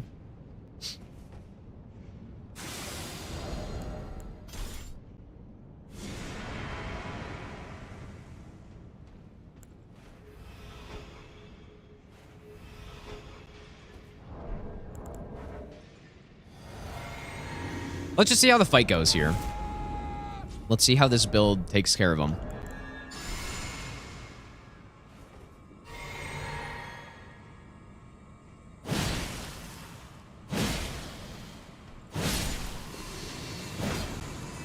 I mean, yeah, it's clearly a scripted fight with Sleep here.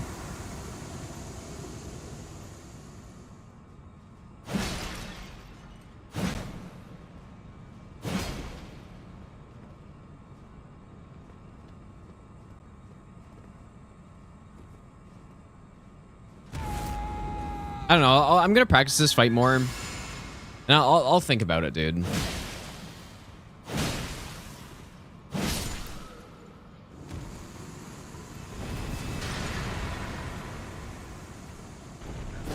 Sleep would obviously save us a huge headache on this fight, but it's so much easier, dude. It's insane. Yeah, Asmongold did get the crafting book, so it really just depends on what I want to do, right? What rules I want to use here. Because in other situations, like I am using Vow of the Indomitable, which like obviously didn't use, but I'm using it to make things consistent. And in this case, you know, I think it's similar. I don't know. I'll just have to think about it, dude. I'll have to think about it, but let's go test some Elden Beast before I end here. I want to see if we can get some sort of stun strat.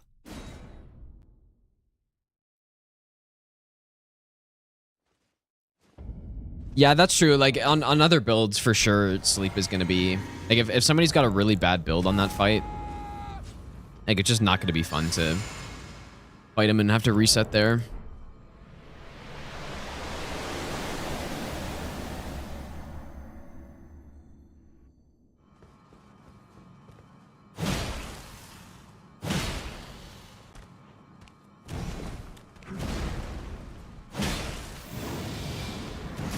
I wonder if a jump attack's even safe there. I don't even know.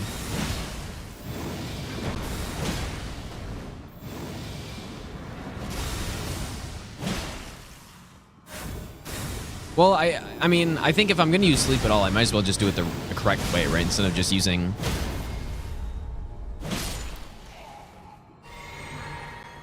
using Sleep on only the Apostle instead.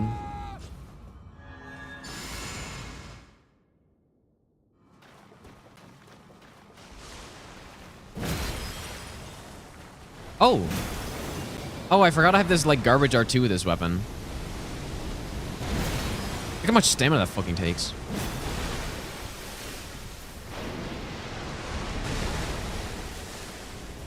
This is a lot of poison damage, though. Wait a second. Okay, wait, so... He had 11 poise left there, I think, or so. I guess that's the same as normal, right?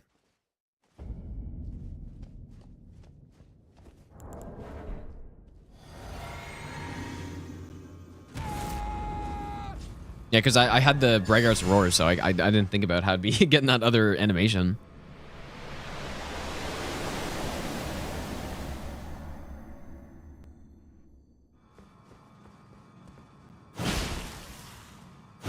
Honestly, even if, like, I'd rather use sleep pots on that fight than use the Saint Trina sword, because I feel like consumables are kind of less part of the build than actually using weapons that he never used are, you know? Like, I'd rather use a sleep pot than a whole new weapon that he didn't even use.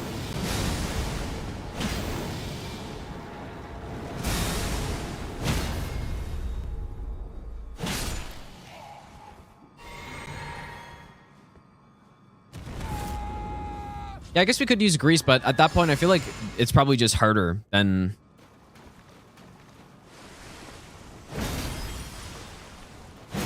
It's probably just harder than doing what I do now.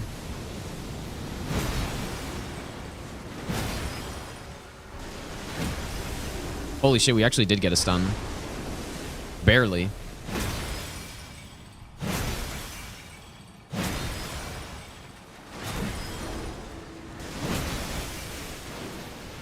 Pretty good damage, though, but we're not skipping Elden Stars with this.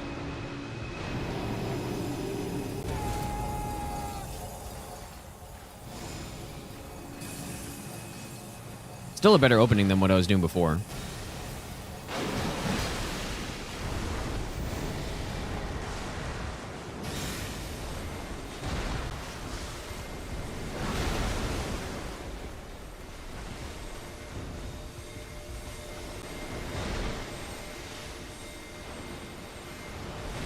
Really should have two-handed this other weapon so I could keep the buff on.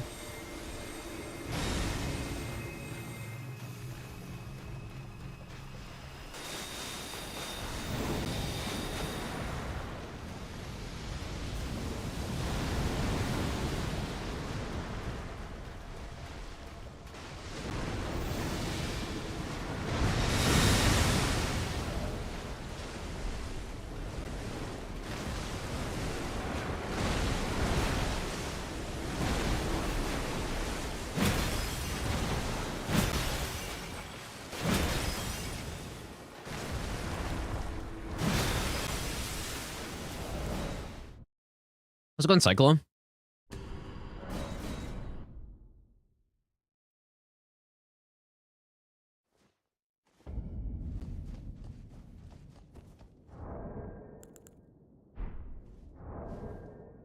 Well, no, the reason I know how much poise he had left is because I'm looking at ER tool right now to see.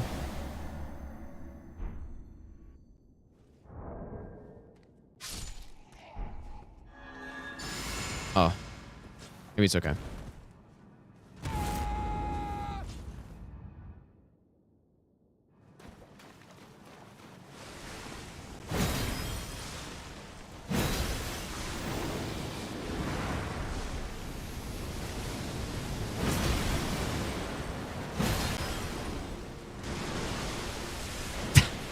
What the fuck is that, dude?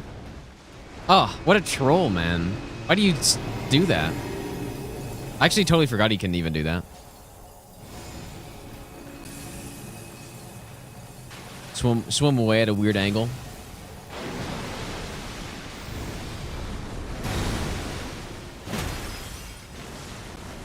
I do think the it is worth going for the stun though.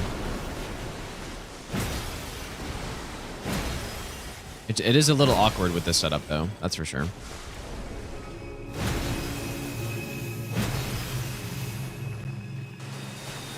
I keep accidentally doing that. It's like punishing a bit too much on that, and then I'm too slow.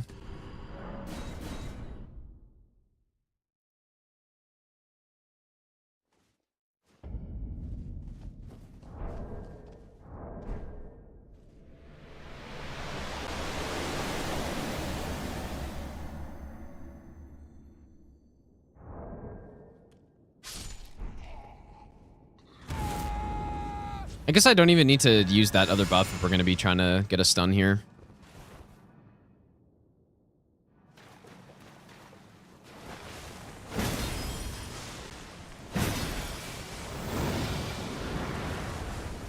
So 84, 51.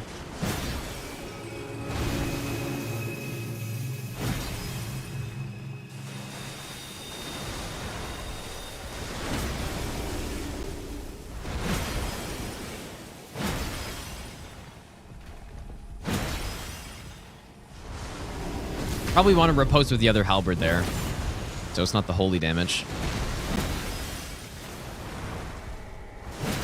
Maybe we do have enough to skip Elden Stars, actually. We probably do, for sure. Especially if I bring an Exalted Flesh in here.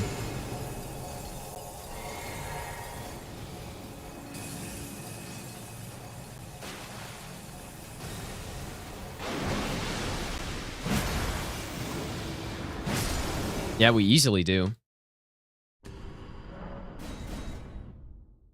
Even without an Exalted Flesh, it's enough, I think. Although it is, you know, the stamina is pretty concerning.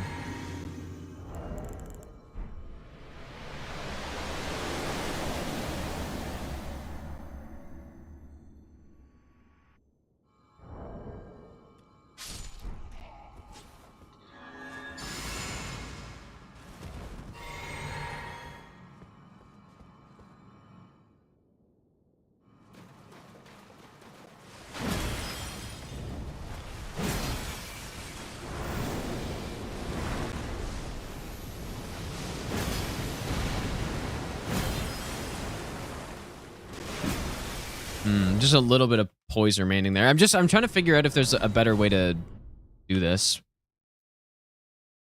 Possibly.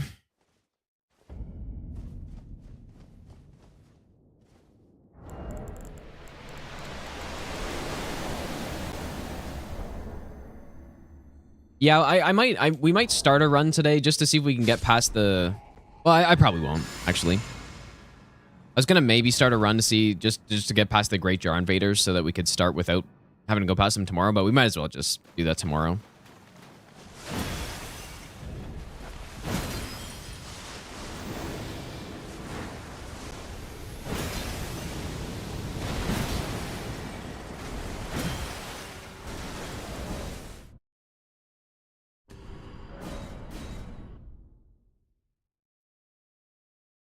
I'm not going to use the poise break here because Asmon didn't use it.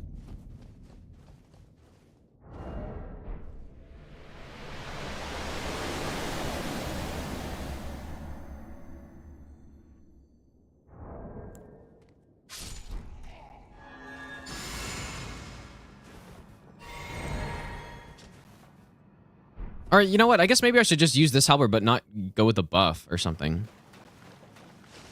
Oh, just... Does that horrible R2.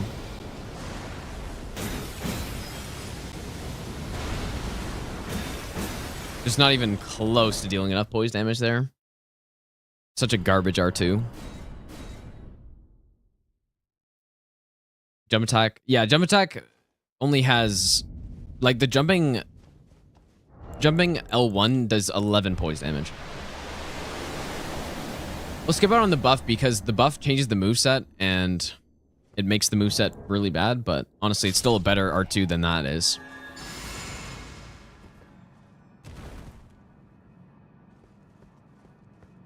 Think of Elden Ring no hits if sleep pots weren't a thing. It wouldn't really change much because you would just go with like some sort of range strats on Godskin duo.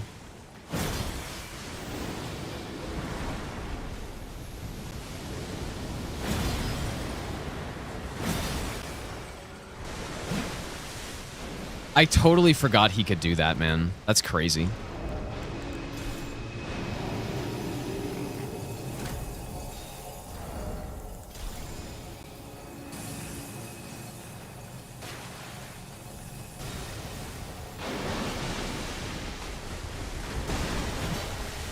Motherfucker.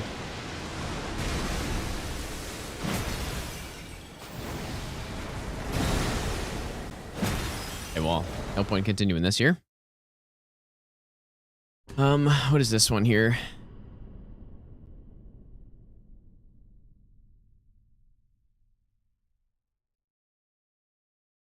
Is this actually accurate? I mean, which perspective is this looking at it from? Though, I don't know.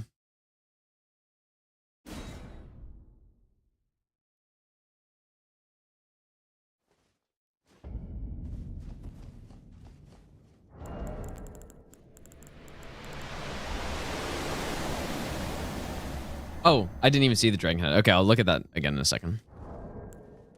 Just want to figure out what to do here. This fucking Elden Beast keeps swimming off at an angle, which I like, why? I don't remember that happening. Is it because my damage is too low or something like that? The run earlier got ended to Godskin Duo. Unfortunately. I just had a situation that I hadn't really seen before. And, yeah.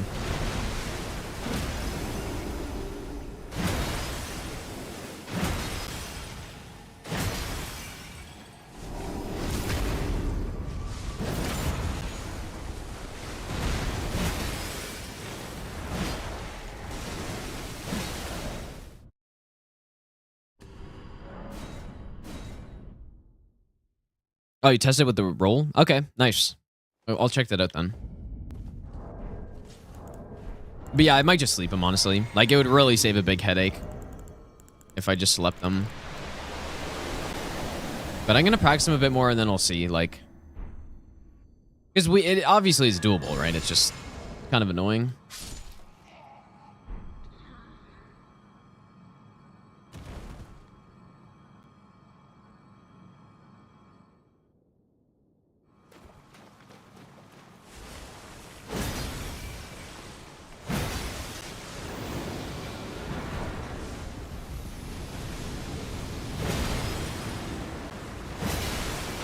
Why do you keep doing this? Like, in this case, we'd actually be better off just going like this.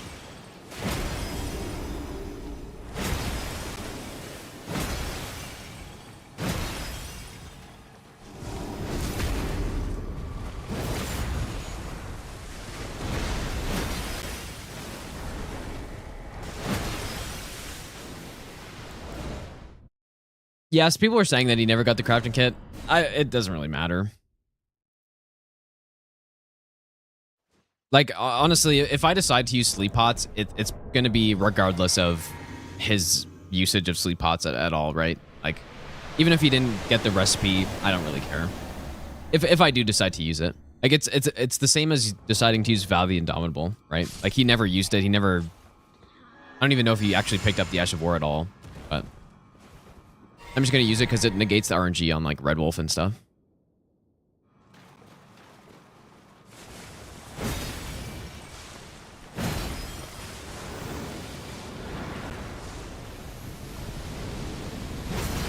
Can I just get a normal opening?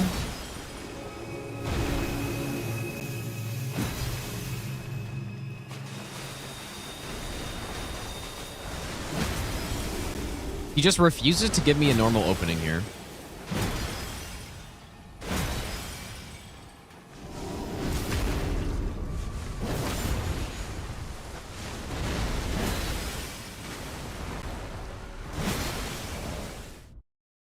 Yeah, surely it's a safe alt RNG.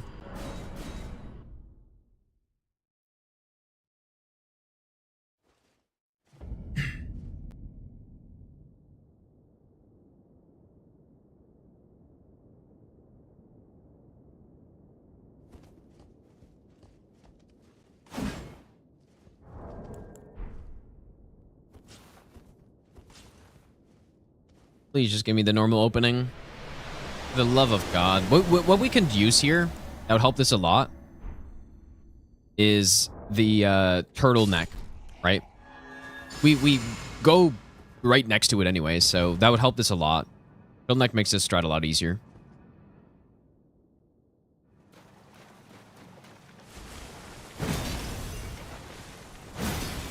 I wonder if anyone's ever really thought of doing a headshot for Radagon or for Elden Beast for the stun here, because apparently you can do headshots here. Man, why is he doing this? What the fuck? I think it's because my damage is too low or something. Or I don't know, man.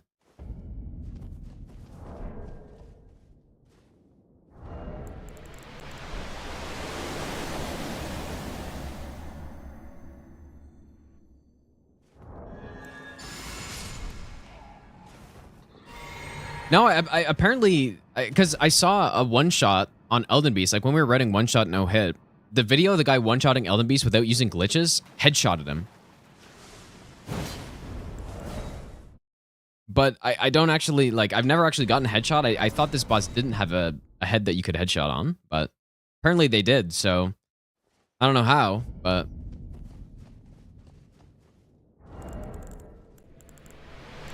"100% sure? Like, is there a model that you looked at or something? Because I don't know, like, what could this guy have been talking about then? Because he was saying, like, he had to grind the RNG, or the opening so much to get a headshot? Like, what does that mean, though, then? Like, I should go find that video.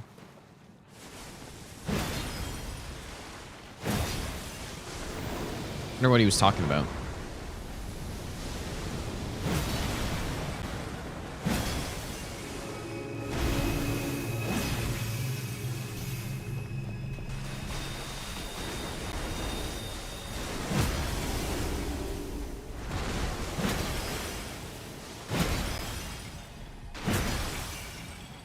Oh, counter damage. Maybe.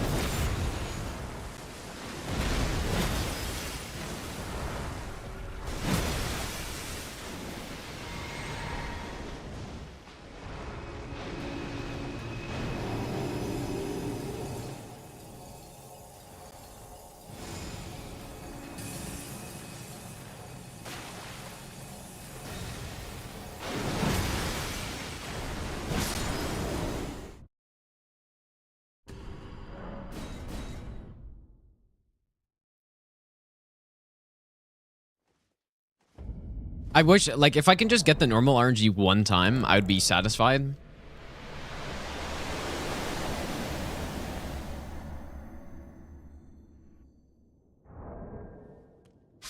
But it seems like I'm either getting the, you know, an attack, or...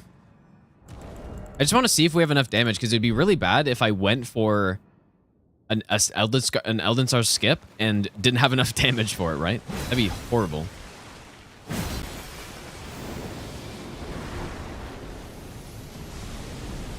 Please just do the normal thing. Okay, let's see what I can get off here. So this is correct. Can I get 3 hits? Yes. But the stamina regen would make that much better. Are you... Okay, let's just not attack here. Let's just pretend we got a hit when Elden Beast was swimming away. And then we could rebuff here. Oh boy, how is this boss a thing in this game? Now my positioning is gonna be just totally fucked up here.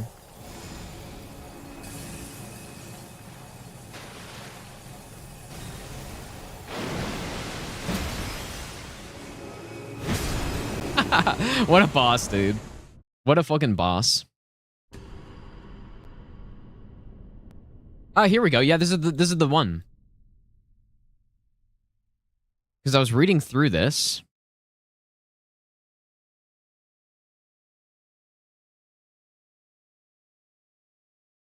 I thought I saw it somewhere.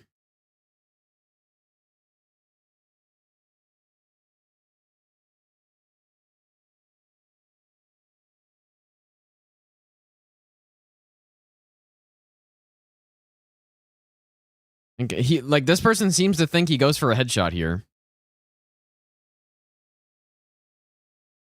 But it's a counter hit instead?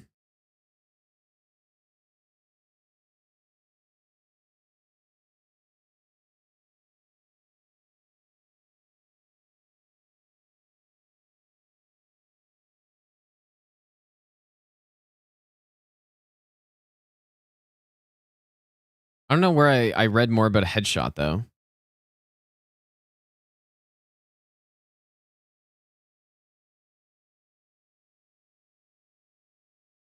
Oh yeah, that's true. I don't know. I don't know what.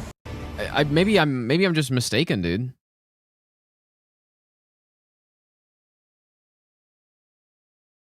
Like I don't see anything but a headshot in here. Maybe not. I don't know.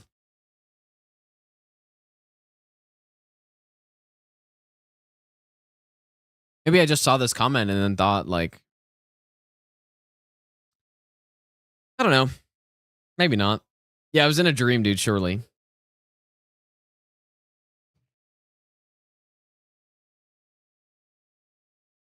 Yeah, I guess not, dude.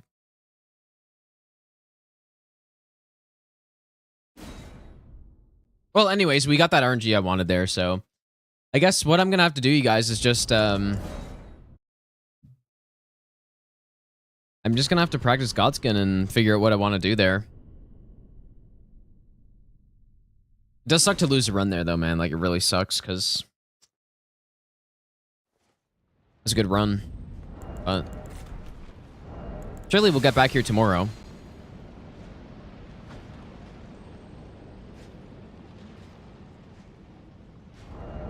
And figure out what to do. Like, because obviously if I sleep them, it's free. But if I don't, it's basically the hardest boss on this. So yeah, maybe there's like a better opening I can do, right? Maybe there's a better way I can separate them and figure something out.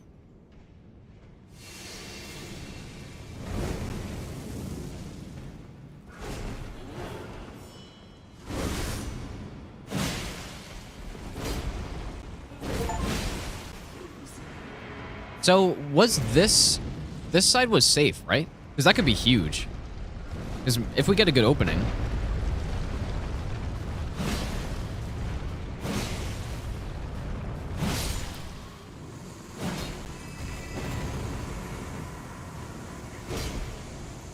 Because then that would have saved the run earlier, right? Probably.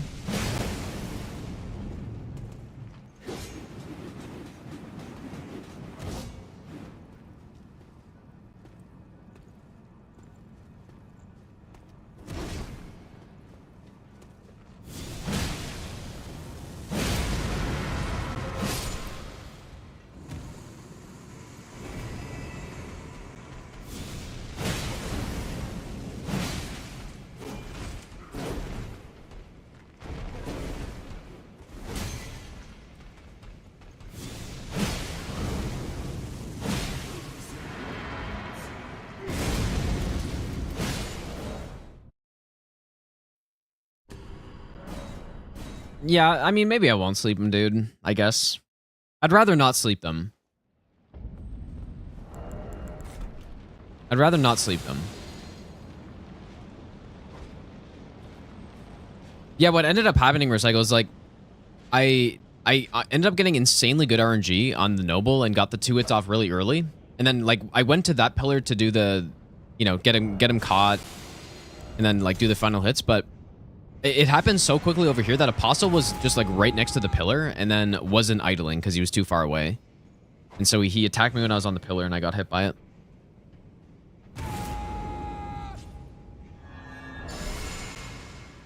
Yeah, this is kind of tough though when it doesn't go correctly like that, and you know, these weapons are pretty slow. It's pretty tough to get some punishes in sometimes that are like absolutely safe.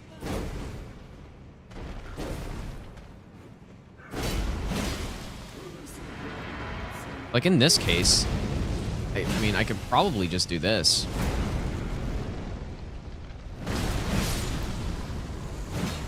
Not even use the pillar, which is probably something I could have done on the run as well, but I hadn't really thought about that. Just because I hadn't had a situation where fucking Apostle's guarding the fucking pillar that I'm trying to get Noble stuck on.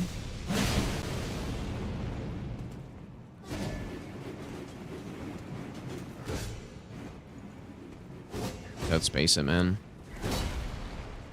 Just wait for the summon to happen.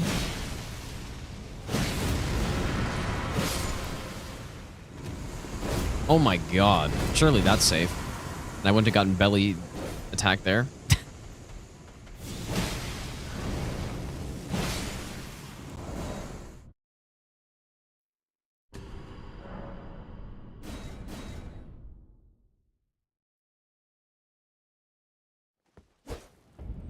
I just need to practice this fight more, man. That's it. I think I just need to practice the fight more. I would prefer to not sleep him. So. And maybe there's some sort of good... Some sort of better opening I can do. Like, I don't know if they get input read by... Or they input read... I mean, I guess they do, right? Input read throwing knives?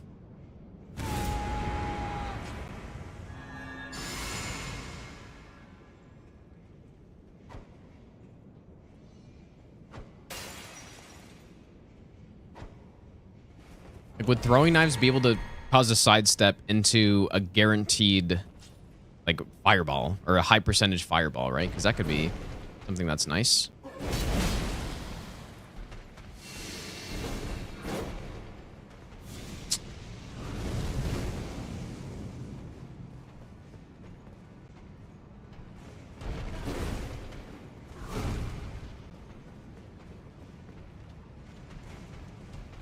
I can't really go for that. Problem is, if Apostle started up a fireball right there, then I would have been killed.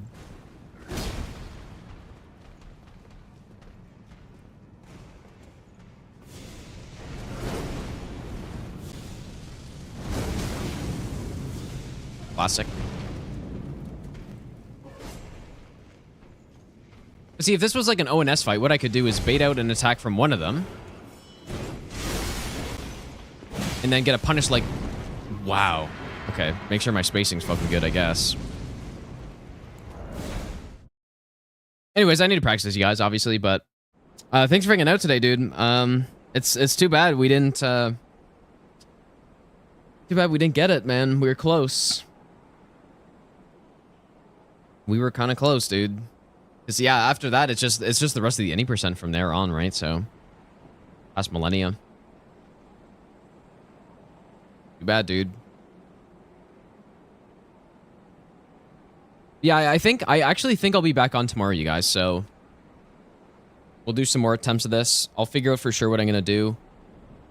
And, yeah, hopefully we can just get back there, man. That's really all I can hope for. Just get back to that point. Get a new distance PB, and then just keep pushing it back until we just get the run, so... So yeah, take care, you guys. I will see you all, probably tomorrow. So, have a good one.